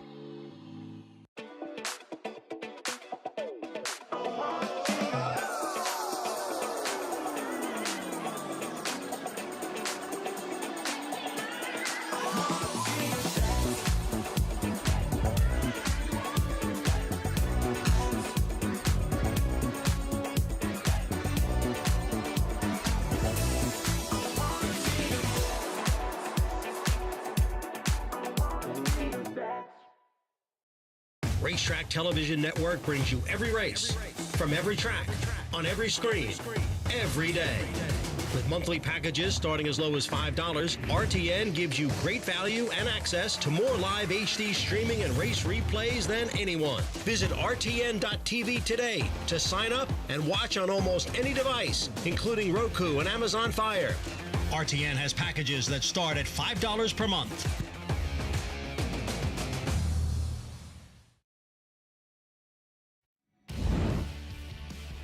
You're watching America's Day at the Races on FS2 as we're taking a look at the replay of the Grade 3 Matron with à bientôt and Dylan Davis just swallowing up the field here. Good momentum for her, and the pace was lively in this race as we kind of expected it to be on paper, but I mean, Dylan really just got this filly rolling towards the outside, and we've seen that Untappable prove to be pretty productive with the 1-2 finishers in this race coming from that one. Yeah, and when you look at it, too, never lost momentum once, kept her out the clear and put in a nice bid. Around the 8th pole, you're thinking, all right, gonna get there. Definitely got there. Nice late burst of energy. $12.20 winner as we head back over to the Red Mile. And we have race 10 coming up next. The 3-year-old filly Trots, the 59th Kentucky filly Futurity. Pretty wide open board right now, Paul. Who do you like? I'm going with the 11 from the trailing spot. French Champagne, 11-1 right now. And I mean, if you have a chance to go back and watch the Elegant Image final, I mean, how good did she race in there? Honestly, I mean, that was vintage Dexter Dunn. I know that she loses Dexter Dunn today going over to Date Night Hanover, but I mean, this horse had to wiggle way through and came late on the pylons, and momentum was taken away, and then suddenly got back in gear really quickly to get up. Never popped the plugs in that race, too. Just looked solid. It was a solid effort top to bottom. I know it's a second-tier start today, and I know that Dexter Dunn opts for Date Night Hanover, but why can't this horse run well again at a price? And we've seen this horse win races this year. I know, you know, to me, again, I think you're going to want to trip out in this race, and I think she could trip out, and she's the price I want to use. Getting a nice price right now is it's a tepid 3-1 favorite on the number 3 Buy Around. For more on the Kentucky Filly Futurity, let's check in with Jessica and Jenna. Thanks, Acacia. I think she touched on a bit there, Jenna, that this web betting board is more wide open than it seems. This field is more wide open than I think it leads to be. We do have, a lot of nice fillies coming into this race. It's equivalent, to the Hamiltonian Oaks, and we do have that champ in this race. So let's dive right down in deep to it. You like Buy Around on the top of your ticket. Can't fault you there. She's a very solid horse. She loves to pick up the pieces at the end of the mile, as she just walked by us nicely behind us. She was second behind Soiree Hanover, who gets to start from post 9 in here. And Buy Around coming off of a second place in the Bluegrass, but she has just been consistent all season long. Has hit the board 9 of 11, 10 of 20 lifetime, over 721,000 in the bankroll. Buy Around, Noel Daly, Andy McCarthy. They actually have a chance to team up and sweep both. They got Buy Around in here in the Philly Futurity and 6 Hour in the Futurity. We will see if the just very mild 3-1 favorites can prevail here. Dexter Dunn is having himself a day. Date Night Hanover, post 10. Marcus Melander, filly by Chapter 7 here, has won her last 2. Then she was second, and then she won 2 prior to that. She's a very consistent horse here. I kind of thought she was going to get up for the win there in the Hamiltonian Oaks final before she kind of got taken out there late in the stretch. I thought it was a very good effort here last week in the Bluegrass. She's really prevailed here as a 3-year-old, a winner last time out in hand there by 2.5 lengths on that sloppy track. Dexter does stick with Date Night Hanover as he had his choice of the 10 and 11 in here. Date Night Hanover just on a very good roll here in her 3-year-old season for trainers. Marcus Melander, 5 of 13, already over 464,000 in the bank. She's looking to get a little win streak going as she's rifled off 2 wins in a row. She has post 10, Jenna, but she's got some speed. We normally see her wait and settle before she makes her move to the front. She's going to have to do that from an outside post this afternoon. Looked like Dexter was kind of scoring her down a little aggressively. So when that happens here, you normally see them go forward off of the wings. Again, Dexter Dunn absolutely red hot as of late, just winning absolutely anything. So I'm sure he's got a plan in mind, and if he doesn't, I'm sure his backup plan is just as good. As the starting gate gets into position, Armelina. How can you go against a horse that's been as sharp as she has? 7 wins from 13 starts this season. She was a 7-time winner last season. Todd McCarthy, John Bootenshane teaming up here. They got post advantage on a couple of these horses that got speed to the outside. She raced really well in that New York Sire Stakes final there. Was sat the pocket after having post 7, had to be used aggressively off of the wings, and was a winner there in hand by just a half a length. Came back and was second up at Woodbine Mohawk Park. Very consistent would be the key here for our Melina. John Bootenshane, Todd McCarthy team up on this 3-year-old filly by Chapter 7. The 59th edition of the Kentucky Filly Futurity is behind the gate. Gabe Pruitt will have your call. Each and every fall, Lexington, the 59th Kentucky Filly Futurity. It's sponsored by Crawford Farms. Worth over $300,000 here, field of 11. The run gate. They are off, and they are trotting. Miss Ada goes sprinting out there quickly from the center of the track. Sambuca ahead of her also on the move towards the inside. Leaving out is Arboleda for early position as they barrel out of the opening turn. Miss Ada right to the top. And off stride went Paulita ahead of her. Paulita ahead of her's been a break in stride. Arboleda come out trotting in the second spot. Warwee Michelle looking to mix it up there as Arboleta's vacated the pocket. So it's a busy opening quarter here as Arboleda looks to loop back past Miss Ada. Warwee Michelle, the Hamiltonian Oaks champion, pressing on the outside third. The quarter 26-4. It's a hot opening mark as Allegiant is still caught wide there on the outside fourth. Sambuca ahead of her is pinned down. Right down the fifth spot is Buy Around. We'll tee it up here third over sixth of the early stages. It's French Champagne down to the inside in seventh. as they move across the backstretch. And up top, the battle continues. Worley Michelle trying to tackle Arboleda here. They match strides past the half. 53-2, 26-3 in that second quarter. And it's Arboleda dead at the inside. She has given the cold shoulder to Worley Michelle. Miss Odd a big price. Locked the box in at the inside. That Sambuca ahead of her is pinned out at the cones fourth. Allegiant is grinding there but not gaining. Here comes by around right now. And Date Night ahead of her will follow that move up also 3 wide as they trot towards the top of the stretch. French Champagne saves ground in front of Sad Birds Still Sing. And as they move to the 3-quarter mark in 1:22, it's a hard-used Arboleda. By around, takes dead aim late down the center with Miss Otta hanging in third. They move into mid-stretch here in the Kentucky Philly Futurity. Arboleda, hard-used leader. Miss Otta at a big price there. Bongiorno goes to work. By rounds down the center in third. Sambuca ahead of her late on the scene. Far outside, that's Date Night ahead of her, but it's Armelina. Armelina scores here at the Kentucky Philly Futurity. Miss Otta was second. Sambuca ahead of her third. By round was fourth at 150-1. 150-1 there, Jenna. Tepid fractions up front. Busy first opening quarter. Miss Isla got to the front there, and Tati opted to vacate the pocket early with Armelina. Heavy fractions. Armelina dug in very gamely here for Todd McCarthy and John Bootenchain. A very nice second place finish there by the 6th, Miss Isla, but it was all Armelina here in the 59th running of the Kentucky Futurity. 26-4 to the first quarter, 53-2 to the half, Jenna. 26-2 off the backside. She was pressured every step of the way. Fresh horse sitting on her back. I love to see a horse like Armelina dig down deep. Yes, and it means a lot to see the Connections win here. Just a guy with a few horses getting a big win here under his belt in a new lifetime mark fashion. Easily a new lifetime mark, 150-1. Well, my top choice gets the job done. Armelina, affiliated by Chapter 7. That will put her nearly, just about to $1 million lifetime. We'll send it back to Acacia. Jessica and Jenna, thank you. Armelina with the win, Paul. They were flying there with those fractions, huh? Yeah, that was pretty fast fractions. And kudos to Armelina because this horse never saw a pylon in the Elegant Image final and couldn't clear, still ran third. Got a better trip from that draw. No prisoners today, and she gets the job done. Quick time. Back in the Matron here in New York, it was A Bientôt with Dylan Davis in the saddle. Dylan standing by with Richie.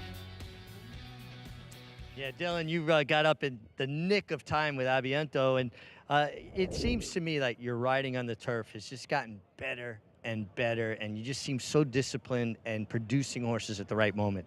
Thanks, Rich. Yeah, it's just come with experience, but I have confidence in my horse, my filly. Been riding her from the beginning, so I know how much I have with her. And today she just broke okay with me, but no rush with her. Just trying to settle her in and try to save as much ground as possible. I opted for the outside trip because she had a lot to do. I thought she'd have too much traffic to go in between, so I moved her to the outside, and man, she ran it with a hell of a kick, and I had a lot to make up, but she was able to get up there in front, and she at performance after performance, she's getting better and better, and she really topped the charts today. Well, what I really noticed, too, is you were pumped up when you hit the wire. You usually don't show that kind of emotion, but you give the fist bump. No, it's exciting to to win a race like that and coming from way far back and to be with her from the beginning. I know she's improving, and she definitely deserved it. She was a big performance today, and that's a big thrill to do all that. And you know what A Bientôt means, right?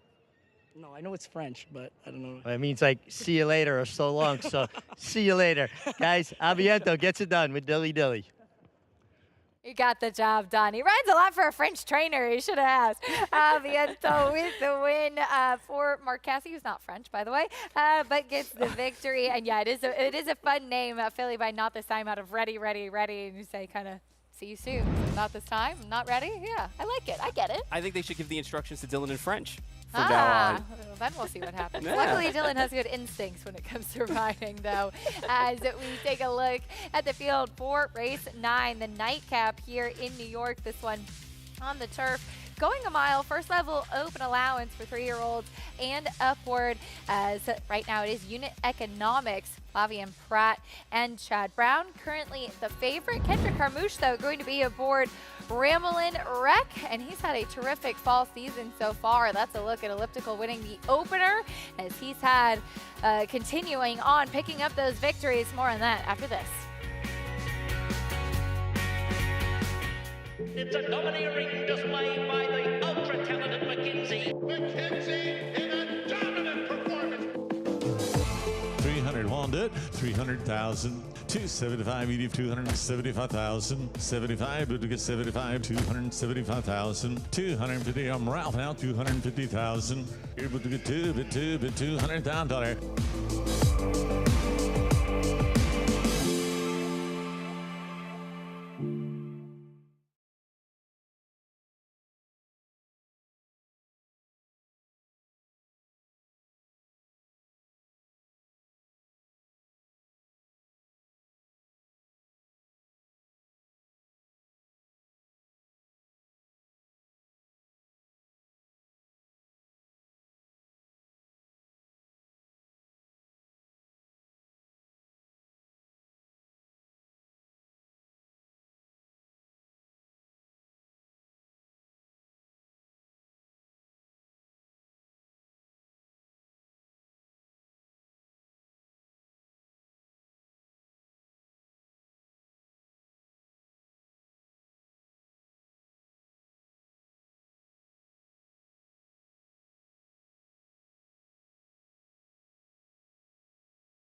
You're watching America's Day at the Races, brought to you by Naira Bet. You can bet any track, anywhere, anytime.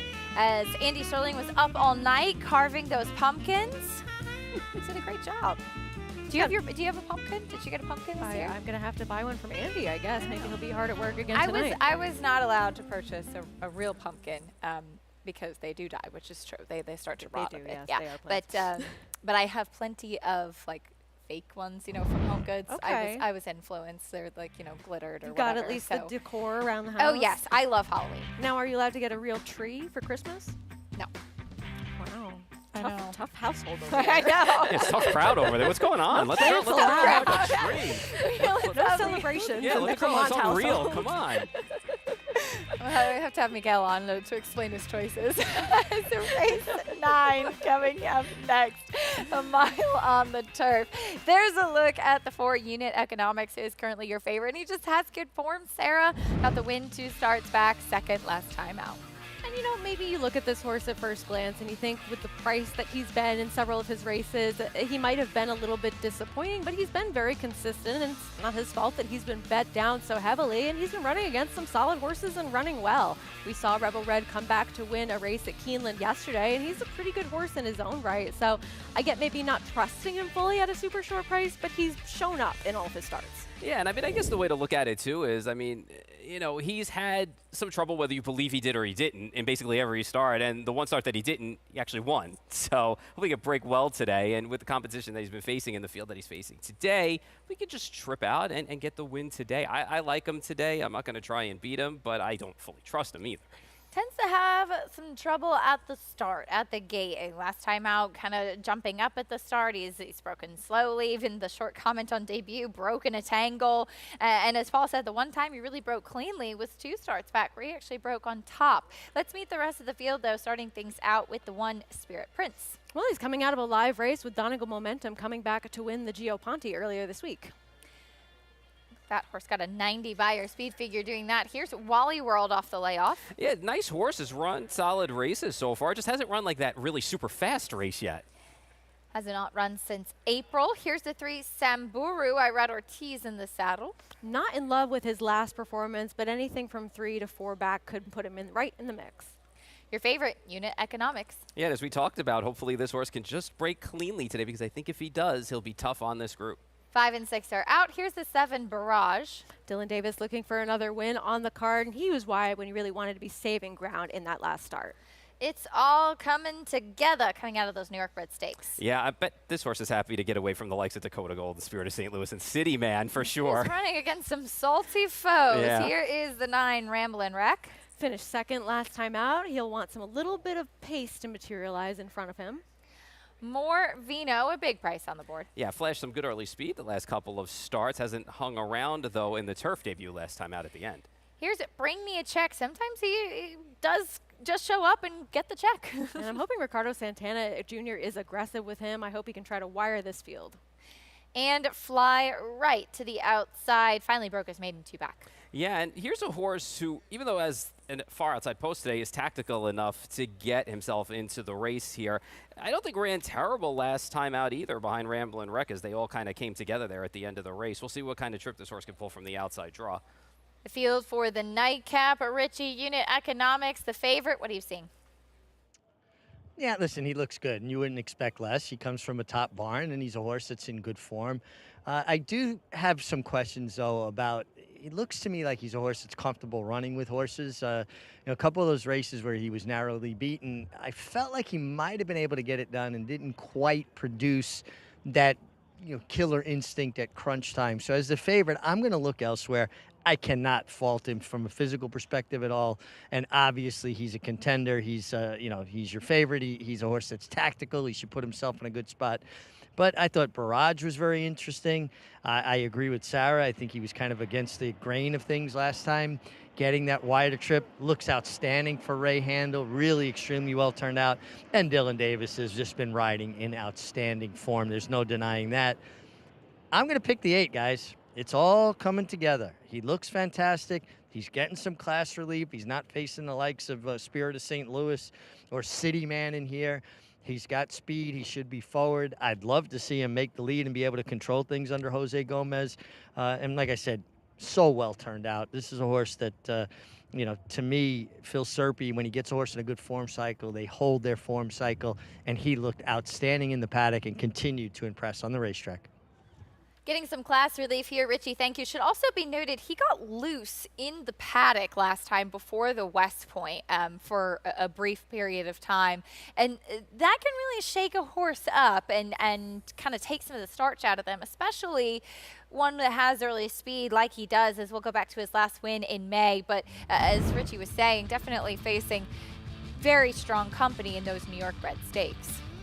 Yeah, and when you look at this race, too, that we're looking at here, I mean, he powered away from this group and held sway in the end. The lengths got a little bit diminished there at the end, but there was nothing wrong with this effort and getting the job done. Got a good figure for it, too, and just came back in those 2 stakes races. And, I don't think ran terribly against those horses that are a lot tougher than the group that he's facing today. So if he can get that forward position coming out of the gate, Jose Gomez can be aggressive on 1.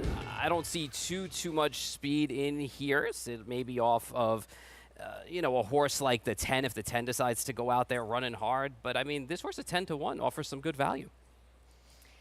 It's all coming together. Who does have that early speed? Jose Gomez knows him very well, too. You can imagine he will be aggressive with him. Right to his outside, though, is Ramblin' Wreck. He and Fly Right and Samburu come out of the common race.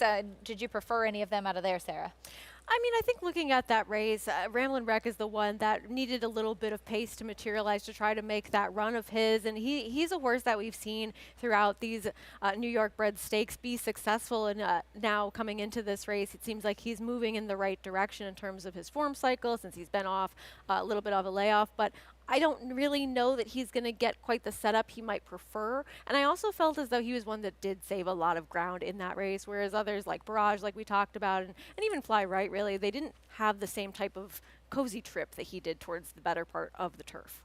And I thought watching that race, too, I know that it was firm, but I thought there was a little bit of cut in the ground, and it seemed that Barrage just wasn't really handling things as smoothly in that race. He just really never seemed comfortable. No, he didn't. Yeah, not at all. And, you know, the last two leave a little something to be desired with Barrage, but I mean, the start 3 back was all right. And last time just had no shot, as you said, just based on the trip. And I mean, I don't know. I mean, 6-1 again. You're taking a shot here on a horse who has to turn its form around. Is also 0 for 6 over the course this year, so it's a little tough to take. You're asking for a couple of things to go right for this horse.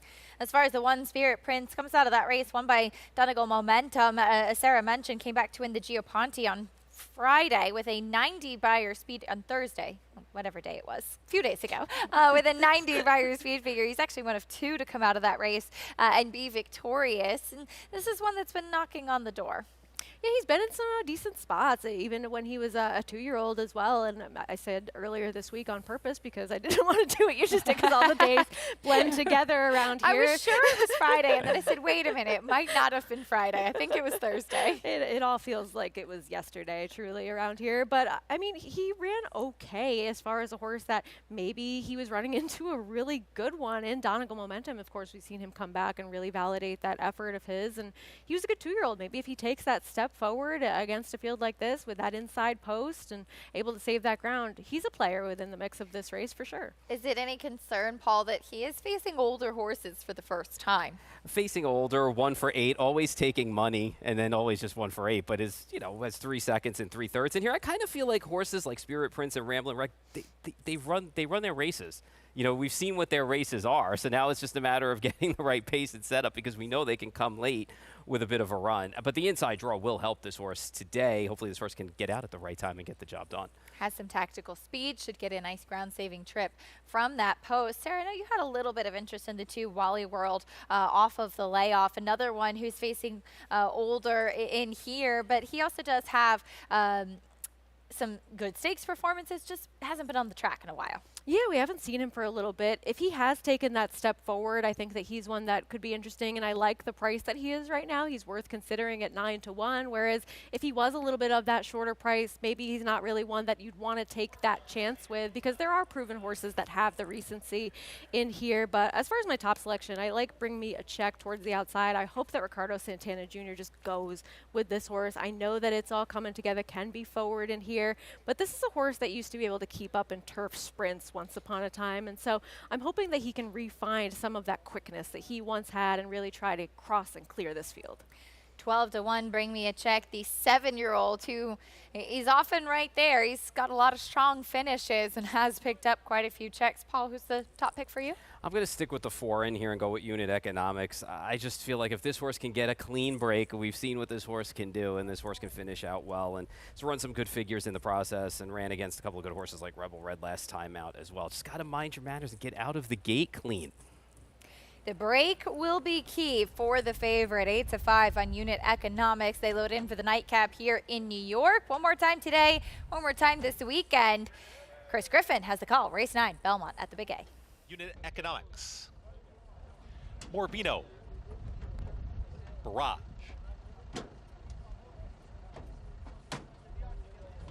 Bring Me a Check and Fly Right. Last to load to the outside.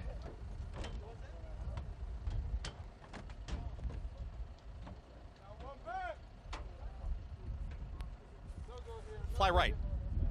Goes in. All set.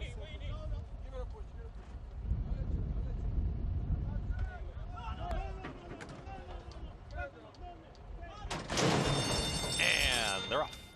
Good speed from Barrage in between horses. Also Samburu in the early mix and Wally World down towards the inside. It's all coming together. It's trying to split horses now, and Morvino is towards the outside. Morvino now with a neck in front. Bring Me a Check joins this early lead as they work towards that first turn.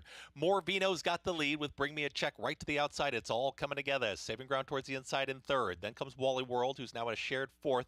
As moving up on the outside was Fly Right in the blue cap, has now secured that fourth position. In between horses, Samburu is now that shared fourth and fifth. Losing a touch of ground was Wally World around that turn, and Barrage, who broke on top, is now back towards the tail end of the field with Spirit Prince. Second to last is Unit Economics, and the trailer Ramblin' Wreck, 23.30 for the opening quarter mile, and Morvino's got the lead as hounded by Bring Me a Check towards the outside. A tight hold on It's All Coming Together is right there at the rail is a shared third and fourth with Fly Right, who's still out in the center of the course in the blue cap.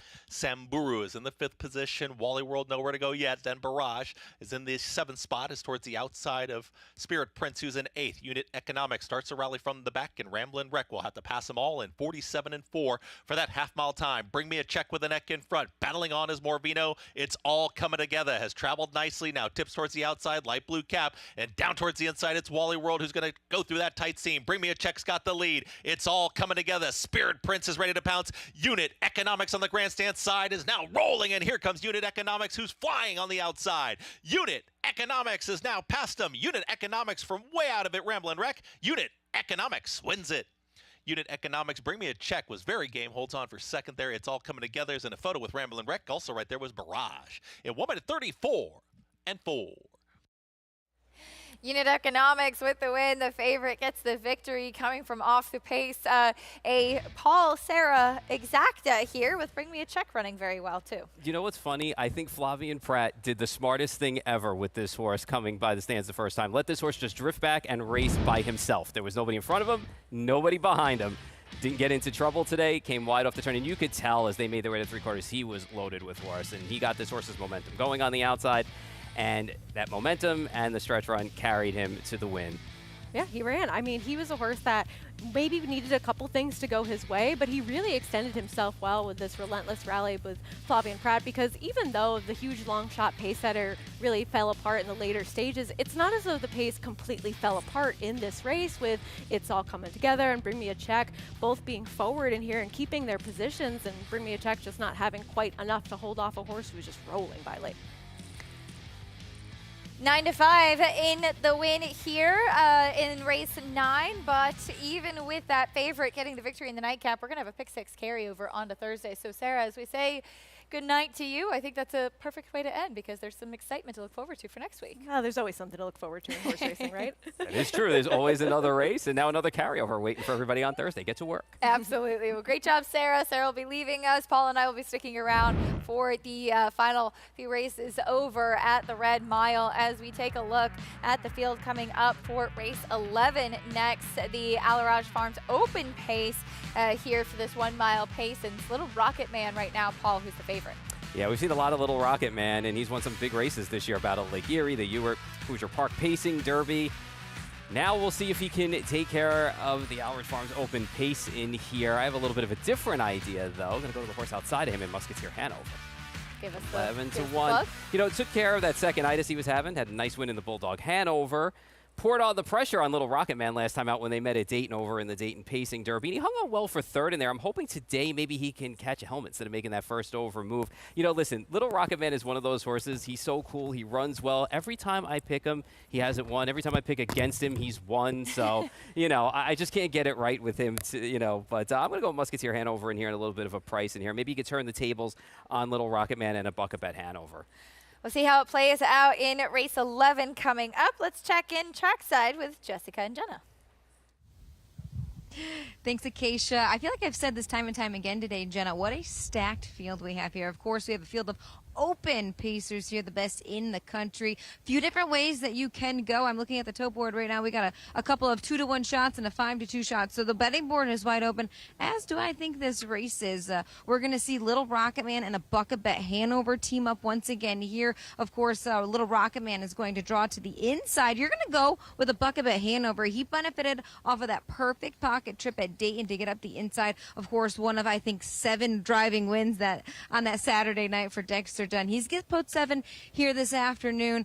You can't knock him. I feel like you can't knock about 5 of them in here the way that they've been racing. I feel like we hear it time and time again of the people in the open races. The horse that gets the trip, necessarily the best trip, can benefit in the open level, whether that's second over, catching a helmet. A buck a bet Hanover, though, he was ultra impressive in that win in the Dayton Derby last time out, since we're taking a look at it now. He just benefited from the pocket ride off of Little Rocket Man's back. Don't take anything away from Little Rocket Man, although I do have to agree with Paul. When I put him on top, he normally beats me. Or when I don't put him on top, he normally beats me. But I am lucky enough to get to watch this guy week in and week out at Scioto Downs. So Little Rocket Man, I pick him second in here, but it wouldn't surprise me if he spikes the minor upset to see his second choice. Now, co-favorite at 2-1. You know, it could be, benefiting from the trips. You talk about that in these open races. It kind of comes down to who gets the best trip. Buckabet Hanover, it's been working very nicely for him over the course of the summer.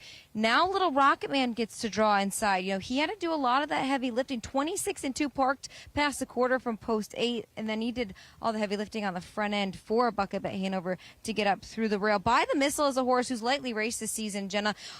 4 starts. He's been getting better and better each and every start. He was parked every step of the way in the Hoosier Park Pacing Derby from post 9. No favors with post 10 in here, but I thought it was a very solid effort. I went back and forth, Jess, real quick between the 5 and the 7. I landed on a Buckabet Hanover due to the fact that Little Rocket Man is a horse that tends to race on Lasix here in the state of Kentucky in the stakes races. Not allowed to race on Lasix. So Little Rocket Man off Lasix here today. A Buckabet Hanover, a horse that doesn't race on Lasix. He doesn't need it. That's kind of why he got my nod there. But touching on By the Missile, another one of them that has added Lasix in his 5-year-old campaign, off Lasix here today, draws to the outside. But I was so impressed with that effort in the Hoosier Park Pacing Derby. Unfortunately, the post 9 draw was parked every step of the way.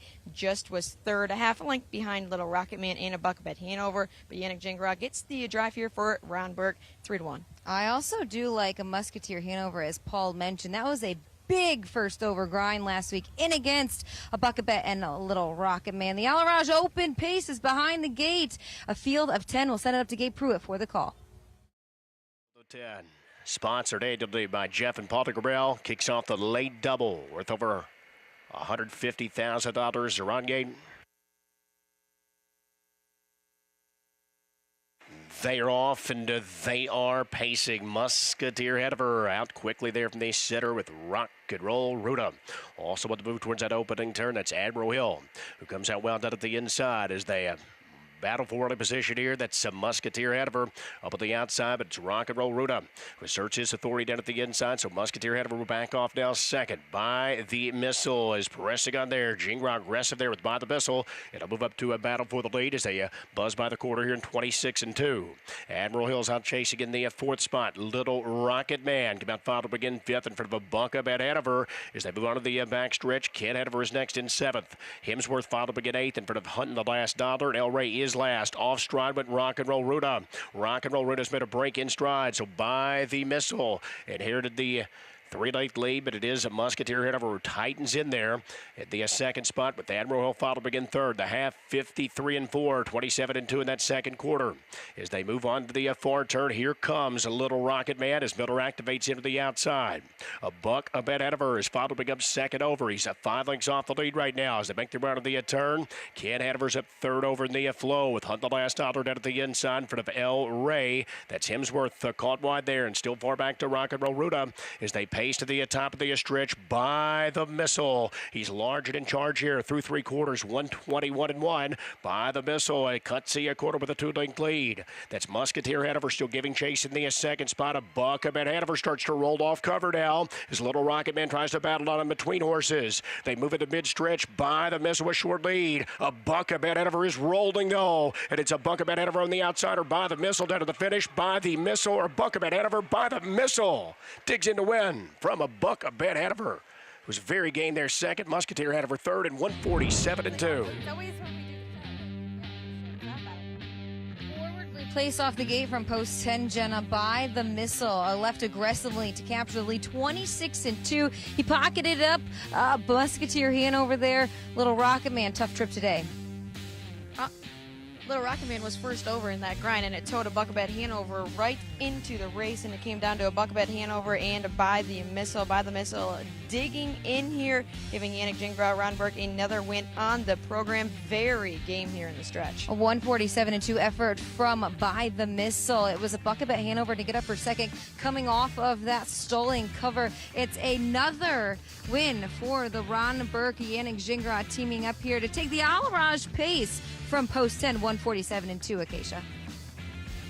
Super game effort by the Missile over a Buckabet Hanover. And Paul, as you and I were just kind of discussing off camera with By the Missile, he's 0-4 this year, but last year we saw him step up in some big ways, and it's nice to see him kind of refine some of that form today. Yeah, it's kind of been one of those clunky starts for this horse this year, too. And, you know, Breeders' Crown winner, too, so you can't take that away. This year's just been a little slow, but today they were intent on getting up to the top or getting forward position in there. And hats off to Yannick Gingras, knowing what you had underneath and warming up hot and beating the gate and getting out there and putting yourself in position to win a big race like this. It's good to see this heading into the Breeders' Crown, to see this horse pick up a win.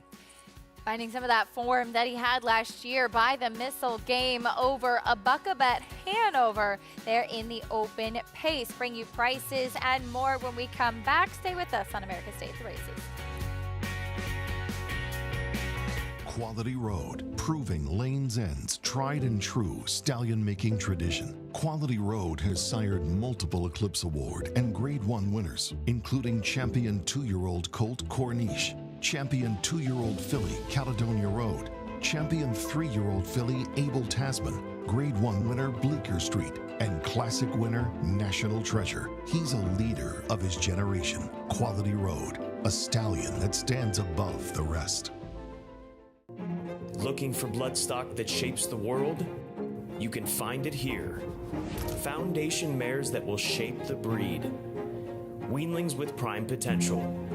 Your next moment in the winner's circle. It's all waiting for you here at the World's Marketplace. Keeneland November breeding stock sale, where the future is found. Beginning Tuesday, November 5th.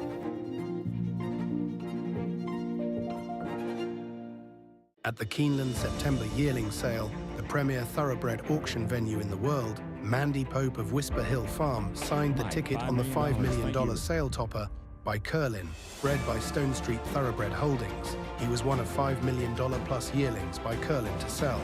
No fewer than 44 of his yearlings fell to the auction gavel, averaging nearly $600,000, making Curlin the #1 sales sire at the September sale. Curlin, the classic sire.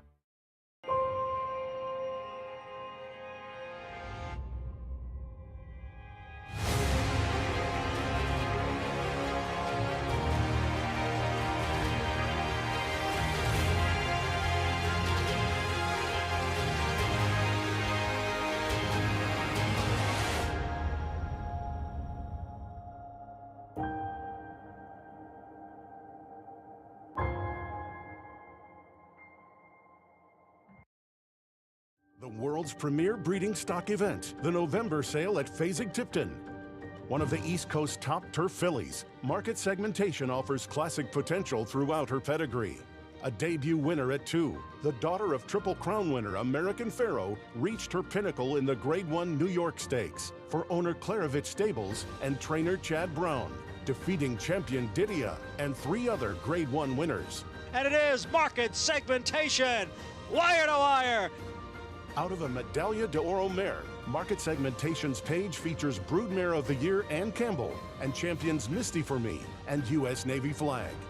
Market Segmentation is pregnant, carrying her first foal to leading sire Into Mischief on a cross that has produced Kentucky Derby winner Mandaloon and Dubai World Cup winner Laurel River. Grade 1 winner Market Segmentation, selling this November at Fasig-Tipton with Gainesway Agent. You're watching America's Day at the Races, brought to you by Naira Bets. You can bet any track, anywhere, anytime. Get started at nairabets.com today. In the nightcap, Belmont at the Big A. We did see the favorite unit, Economics, get the job done for Flavien Prat and Chad Brown with the best momentum closing outside, Paul. Yeah, and as I said earlier, too, I think Flavien did this horse a world of favor by getting this horse into a good position, passing the stands for the first time by himself. Nobody in front, nobody behind. You could tell heading around the turn he had a ton of horse. It was just a matter of where he was going to go. Thankfully, he went to the outside in the clear. Nobody else was out there. And, boy, he ran from this point on to catch the leader, who didn't run a bad race. And to be honest, as Sarah said when she was here, it's not like there was a ton of pace that was on in this race for this horse to close into. This horse just happened to be the best and timed it right. Bring Me a Check was on top of that pace. He dug in for second. That now gives him 10 second place finishes to his 14 thirds and those 7 wins. Bring Me a Check He's well named, actually, too, as he often picks up a check, but unit economics, $5.60 winner, as we will have a pick six carryover into Thursday. Over 33,000 will be races 3 to 8, so hope you can get that work done and take a stab at it with that nice carryover onto Thursday's card. Back over to the Red Mile. By the Missile getting the win here in the race 11 in the Alaraj Farms Open pace. By the Missile digging in over the 7 a buck up at Hanover, and they made it exciting down to the wire. Yeah, and it's funny too when you go back and you look at By the Missile's PPs. I know we said that this horse was 0 for 4 this year, a little late start, but the horse has gotten better with each start, racing his way into form. 4th in the Ewart, and then just missing by a half in the Hoosier Park Pacing Derby, and that was a much improved effort. And now here today, revved up off the gate, they used this horse's speed. They were intent today. They knew what they had underneath them, and a nice drive by Yannick Gingras here to get this horse on track now. And now we can talk about this horse going forward. Maybe a Breeders' Crown race for this horse. Not too much of an upset there, though. Went off at 5 to 2 in what was a pretty wide open race. But it's time for the big one coming up as we see the 132nd Kentucky Futurity for the 3-year-old Colts and Gelding Trotters. And Carl all the way to the outside, currently 3 to 1. And do you think that that's in large part because he does have to start from the second tier? I think it's just Nancy Tactor's bad luck of drawing posts 8, 9, 10, 11, all these wide posts. But all that kidding aside, I don't think it really matters because I think in this case, Carl's probably going to follow the 3 Highland Kismet in here, who's going to get a good trip in here because that's what you need. You're going to need that forward position. And we've seen Carl lose before, and he's run second, but he's followed that up by turning things around. And listen, champion horses, they don't always go undefeated. Sometimes they throw in a race where they run second or they run third, and then they come back and then they win. And that's what Carl has done. He's won off those races where he's run second. And overall, his record is very strong here in 2024. He's been 9 for 11 with a second and a third. So hard to knock his form overall. Of course, the Hambletonian winner. When we come back, we'll recap the remaining Grade 1 action from yesterday. It was an emotional victory for trainer Jorge Abreu, getting his first graded stakes victory as Scottish Lassie broke her maiden in style. Curlin's Grade 1 son, Solomini, New York's leading sire of 2-year-olds in 2023 and sire of Grade 2 winner Winstock. Winstock's just the leader from Stronghold and Coach Prime and Winstock. New York Stakes winner My Shady Lady. My Shady Lady gets the victory. 2024 Stakes winners Solo Shot. Solo Shot and also Geopolitics in a tight photo. And Doc Sullivan. Doc Sullivan dominates the Mike Lee. Solomini, standing at McMahon of Saratoga Thoroughbreds.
You're watching America's Day at the Races. Glad to have you with us. As we mentioned yesterday, was a huge day of racing, especially for the 2-year-olds with the Grade 1 Champagne and Frisette for the fillies. It was Scottish Lassie to break her maiden in style. Paul, it looked like this was a wide open race with the scratch of the morning line favorite, Senza Parole.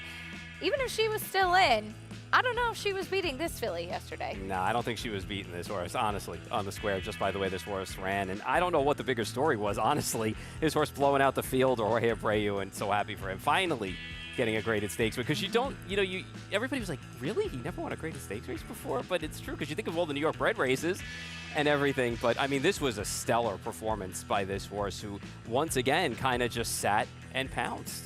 I thought she had taken such a big step from first to second start as well. And she was a horse I know that they had really high hopes for in her debut, where she ran well, but it's hard to debut at 7 furlongs. And then coming in, the experience just really paid off as she breaks her maiden, winning the Frisette. And as you said, first graded stakes victory for her trainer, an emotional win. And he said, you're lucky I'm able to form a sentence right now, because he said it was really kind of choking him up. But there's so much work that goes into it, and a horse that he picked out as well and had some high hopes for. And she's the goods. Yeah, and high hopes that are going to carry them now to the Breeders' Cup, and ran a 90 buyer in the process of doing it. So she ran, and she's got the right style now for a race like that. She can sit and she can pounce. So we'll see how that transforms out west for the Breeders' Cup. But I got to tell you, it's going to be a thrill. Yeah. It's going to be a thrill for the entire team, for everybody that's going to go. So you just keep your fingers crossed, everything's okay, and she gets to run, because I think with that race and the performance that she, pulled out there, if she could replicate that number, she's going to be tough. Abreu had Jody's Pride last year, who ran very well in the Breeders' Cup Juvenile Fillies, but this year he'll be going with one of the favorites, with Scottish Lassie. As we saw, Immersive win the Alcibiades in Kentucky. She's still undefeated, but it will be a fun matchup between those and whoever else ends up in the starting gate. Earlier on the card, though, we saw the third leg of these turf series that we see for the 3-year-olds, and it was Carson's Run, who now won 2 of them, taking the Saratoga Derby, did not participate in the Belmont Derby, but now he comes back and with big strides, dominant score really in the Jockey Club Derby. Yeah, it's crazy when you look at him. He doesn't strike you as the type that's going to want to keep going longer and longer and longer and longer, and he just does. And he's got these long strides and that old last to first momentum that we saw earlier today, we're seeing there. And I mean, really, if you think about it, though, if you take out the Woodhaven from this horse, I mean, he's got a nice little resume. Like, he's got a cute little body of work, and I mean, handy enough to come from off the pace, and it seems like the distance doesn't bother him. I'd like him a little shorter, but it seems like this might be his limit. But, I mean, he ran well nevertheless. Yeah, I don't think he wants much further than this. You can see he was kind of shortening reaching a little bit there, but got the job done. And, he's been able to handle kind of anything as far as those distances are concerned. Christophe Clement saying likely the mile and an eighth Hollywood Derby would be next on the docket for him, which would make a lot of sense and should suit him and his running style well. But he's definitely stamped himself as the best sophomore turf horse, and it has been a little bit of a group that maybe hasn't necessarily dazzled much. And so for him kind of being the leader of that division, Carson's Run banked now over 1.2 million. Yeah. And I think it's his for the taking right now, too, because, as you said, nobody has really stamped themselves as wanting to just take over it. And sometimes you do see that, where, somebody's going to step up this late and start to take advantage. But, I mean, listen, I think that distance is a sweet spot for him, Hollywood Derby-wise. So, listen, I think Christophe knows a little bit more than I do about winning a race. I mean, Has handled that horse beautifully. In fact, running 1-2 with deterministic, finishing a strong second in that Jockey Club Derby yesterday. When we come back, the Hambletonian winners' final prep for the Breeders' Crown. Carl looking forward to putting forth a big effort today. Talk more about his chances after this. War Dancer, New York's leading turf sire for a 3rd straight year with Saratoga standouts like 26 Black. Here's 26 Black surging by them all to win it by an as well as Busy Morning. Busy Morning in front, and Busy Morning wins it. And wire-to-wire victor, Tour Jeté. Tour Jeté all the way to score. New York's #1 turf sire again in 2024. Shouldn't you have a War Dancer? War Dancer, proud to stand in New York. There's a passion in this game that grabs you. It'll make you get up at 3 o'clock in the morning, 7 days a week, and you will not be able to let go. I'm so blessed to do what I do. I don't lose sight of that for a half a second ever. I get to train horses for a living. If you've never experienced a race, you need to experience it, and then tell me that it doesn't get your heart pounding. It needs to be in a bucket list for everybody to come to the races and get as close as you can to the rail. Just hear those horses going by. It's like a thunderstorm coming. I mean, it's like electric, and it just shoof, and whiz past you. Those that are in it and have experienced it, that pulls that shit to where you can't let it go. Okay, there's heaven for horses. This is heaven. I've lived it and seen it, and it's really special here. Racetrack Television Network brings you every race, from every track, on every screen, every day. With monthly packages starting as low as $5, RTN gives you great value and access to more live HD streaming and race replays than anyone. Visit RTN.tv today to sign up and watch on almost any device, including Roku and Amazon Fire. RTN has packages that start at $5 per month.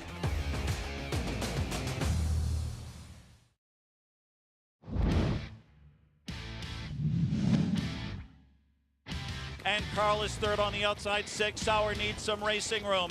They turn home off 3/4 in 1:22 and 4 into the stretch of the Hambletonian. Highland Kismet, big effort first over. TCI's trying to battle back. And right there is Carl on the outside with a late lunge. Highland Kismet, Carl on the outside of final surge. Carl, Yannick Gingras, and Nancy Tector. He's king of the Hambletonian. The big celebration from Yannick Gingras with Carl winning the Hambletonian in the absolute deluge this summer. But what a performance from a horse that has been very, very good for Nancy Tector. His entire life he's been so good when you look at his body work. Never worse than third, period. 18 wins, and that was a big celebration that day in a driving rainstorm. I mean, Yannick and his family there. I mean, this is the one piece that was kind of eluding Yannick for so long, and he finally got it. So, you know, that had to have been special, you know, to be there and experience it. And Carl, too, was a happy camper as well in the winner's circle. And you could see just how emotional Yannick was following that Hambletonian victory, one of the biggest in the sport, as Carl will look to keep the momentum on to the Breeders' Crown now. As we take a look at the field for the 132nd Kentucky Futurity, we'll meet the field, kicking things off with a long shot down to the inside, Wild Ticket. Yeah, he's taken money in the last two, just hasn't delivered in those short fields, but he gets to stay close today, being in the one hole. Here is the 2, Dame Good Time to meet T-Trick and the bike. Yeah, your Zweig winner, huge effort in that for the red-hot Travis Alexander. He did that in the Kentucky Sire Stakes, and but he's yet to beat Carl yet. Highland Kismet, the favorite. Put the bobble and break that he had in the Canadian Trotting Classic behind him. He's coming in fresh here. I like him today. Second behind Carl in that Hambletonian. Here's Amazing Catch. Here's the horse who ended up winning that Canadian Trotting Classic, equaling the stakes winning time with that win. Secret Agent Man, 16-1. He's the one who's had his moments with both good and subpar efforts. He shook off TCI last time, though, and wrapped up late, so a good rebound effort. Tony Adams taking some attention. You know, that was a nice win in the New Jersey Classic. Final was first over and held sway, so he's got a chance in here. Here's a long shot, Mr. Bluebird. Had a few weeks off of that nice late trot, that he had in the final, in the New Jersey Classic. 6 Sauer, 7-1 right now. Shocker of the year when he beat Carl when we were on the air for that back in July. He's also won the Earl Beal this year. Jumped it off last time as the favorite in the New Jersey Classic, so he's got to mind his manners. Here's Bella's Muscle Hill. Got to go back to June to find a win for this guy, and it was a lot lesser competition. Trying to turn things around today. Could say the same for Security Protected. The only thing I will say is that horse, Security Protected, came first over and just didn't make the top, and then backed up in the stretch in the Trotting Classic. And Carl will have to break from that second tier. You know, everything that we've said about Carl and all his accolades, one thing that I find really, really awesome about this horse is that you go back to May, right? Occasion May 31st. He hasn't run a race, you know, slower than 151 and 3. 151, you know, and that's something special. I mean, race after race after race to show up with fast efforts like that. So he's a legitimate win candidate in here, but the board is saying Highland Kismet right now is the favorite coming in fresh. And Do you like I like Highland Kismet in here. Yeah, I do like Highland Kismet in here because he put the bobble and break behind him with his last effort here on 9:28. He should be ready to fire a good shot. Well, fun to see them matching up again. Jessica and Jenna still with us. As guys, we'll see if Carl can get the trip that he needs and get back to the winner's circle today. It's going to be interesting, Acacia, with him starting from that second tier. And as Paul alluded to, you know, his career in general, Jenna, has been nothing short of spectacular. But he's beatable. Every horse is beatable. That is why we race these races. This is the big one we've been waiting for all season long. 3 horses in this race have actually beaten Carl. Sig Sauer, Tony Adams, and Dame Good Time. One of them being here at the Red Mile. That was Dame Good Time in their last outing. Both of you and I are going to pick against Carl in here. We'll start with your top choice. Excuse me. You're going to go with Tony Adams. He was one of the horses that did beat Carl earlier on in the year. He's lightly raced 8 starts, 3 wins. He's coming off of a win in the New Jersey Classic final. Aki always has his horses prepped and ready to go for the big ones. We haven't seen him at the races in a month, but you just nailed it there. He always has his horses well prepped. So time off from the Spotswood barn never seems to bother me. And I thought if you were going to choose against Highland Kismet and Carl, you know, you going for a little bit of a price. I'm not really getting one on Tony Adams right now as he's just 3-1. I would be on board with him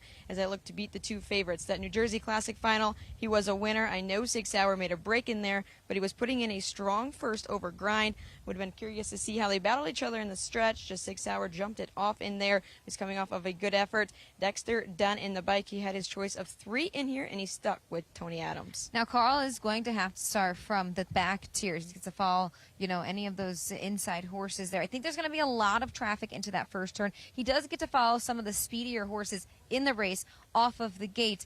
We watched him score down and warm up earlier. Always a good-looking animal. I'm just going to say this. I thought Highland Kismet caught my eye a bit more today.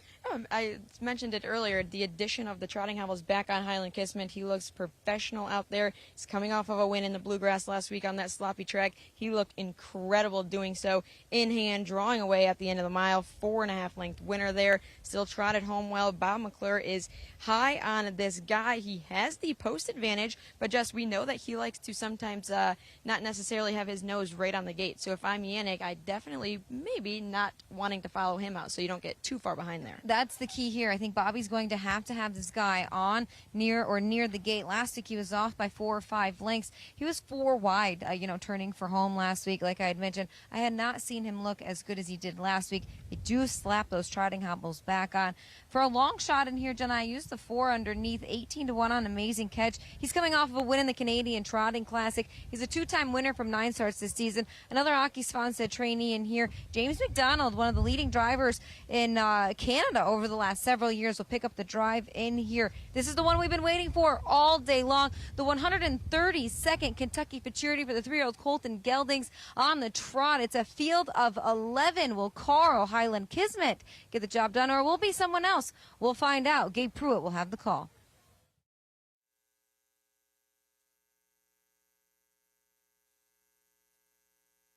Three-year-old Colton Gelding trotters here, the 132nd Kentucky Futurity, sponsored by Hunterton Farms, Stoder Banner, Mid-Heber Stuteri, $500,000. And we do have a recall, so the windows are going to remain open here. A recall for the 12th race. A recall here in the 12th. What's going on, Paul? So usually something occurs, whether it's with equipment or a horse just it wasn't making the gate, and then they end up recalling, so they'll restart this race. We have to find out who the horse is that caused the recall, because they cannot cause a second recall. They'll be scratched more times than not. So they'll circle back around and line up again with the starter car? Yeah. So we have to have a slight delay here. So starter car will have to get back in position. They'll have to, sort things out once again and kind of line up and start over. Yep, that's exactly what they'll do. And again, we'll have to find out who the recall was on and why that exactly happened. Because I really didn't see, I saw a couple of horses lagging behind the gate, but I didn't see in the shot we had somebody's equipment break or anything to that effect. So looks like a good crowd there today. Yeah, everybody seems to be out. It seems to be nice weather, which is good because last week the weather was awful. I know. Down in Lexington for them, it was terrible. So we sent them some of our weather. I know. down We've there. been very lucky in New York this weekend. So there is the starter car. So Yep. they'll loop around, Yep. line back up, and reset for this 12th race for the Kentucky Futurity. We heard from Jessica and Jenna, but any final thoughts from you, Paul? I know that you're going with Highland Kismet to upset Carl once again. Yeah, I'm going to just go with Highland Kismet here. You got to remember, too, when you take a look at the Hambo, that Highland Kismet was the talk going into the Hambo. He was the wise guy horse that could take it to Carl, and he ran an exceptional race there. Just ended up being second best to a horse who came from off the pace in there. And, you know, there's a couple of different horses in here that you could touch on, you know, that are some prices in here. The 4 Amazing Catch ended up beneficiary of the break that Highland Kismet made and won the Canadian Trotting Classic. It did that so well in a, you know, stakes record time, equaling it. So, and it was another one of those Dexter Dunn driving clinics, but now James McDonald has the drive for this. And Tony Adams, too, comes off a nice win back on September 6th, the 6th in the New Jersey Classic final with a first over move there. And, you know, there are some horses in here that do make some sense beyond the big two. But, of course, all the focus is always going to be on the big two coming in here. And what can Carl do in this spot to get himself ready for a Breeders' Crown in a couple of weeks? What do you think is something that Carl has to do in order to get that trip, given that he has that draw in the second tier? You mentioned following a certain horse. Here you have the opportunity to choose who you sit behind. Yeah, and I think it's important to follow someone that you know is going to get off the wings fast, because you want to be able to get that position. We saw it with French Champagne earlier from the second tier, just couldn't get away well and ended up being about 7th or 8th, and that's not the position you want to be in. So it's up to Yannick to figure out where to get this horse to go. He seems like he'll go wherever you put him, and that's a good thing. But when there's traffic in front of you, there's really no place you can go. So from here, I think he would like to be no worse than maybe 5th, you know, as they head off into that turn. And he's a big horse, Carl. We'll see what kind of trip he gets. Take 2 lining up for the Kentucky Futurity here. We'll send it up to Gabe Pruitt for the call. $500,000 on the line. The signature event here from the Red Mile. Full field of 11. They are on game.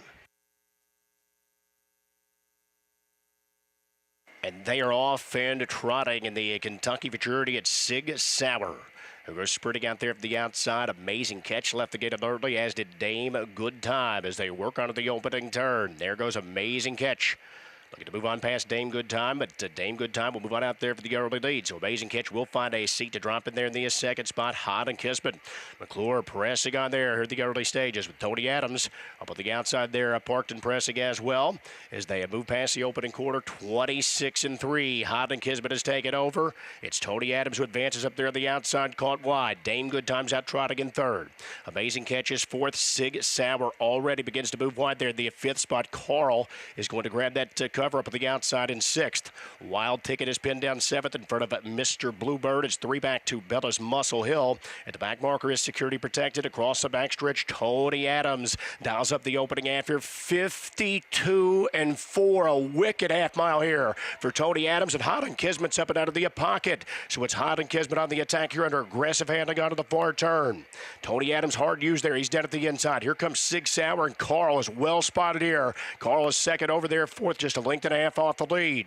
That's Mr. Bluebird moving up 3rd over there on the outside with Dame Good Time pinned down in 6th. Amazing Catch starts to thread through in tight quarters with Bella's Muscle Hill to his outside. 3 quarters, 121, and Sig Sauer is taken over. Hot and Kismet gives way down at the inside. Carl starts to move up. Top of the stretcher in the Kentucky Futurity. It's Sig Sauer maintaining the lead. Carl's urged on second. Mr. Bluebird down the center late. Amazing Catch looks to a thread through. Far outside, that's Bella's Muscle Hill. It's Sig Sauer close to home as they come through the stretch. Bella's Muscle Hill at the outside with Amazing Catch down at the pylons late. Sig Sauer and Andy McCarthy in the Kentucky Futurity, 149-3.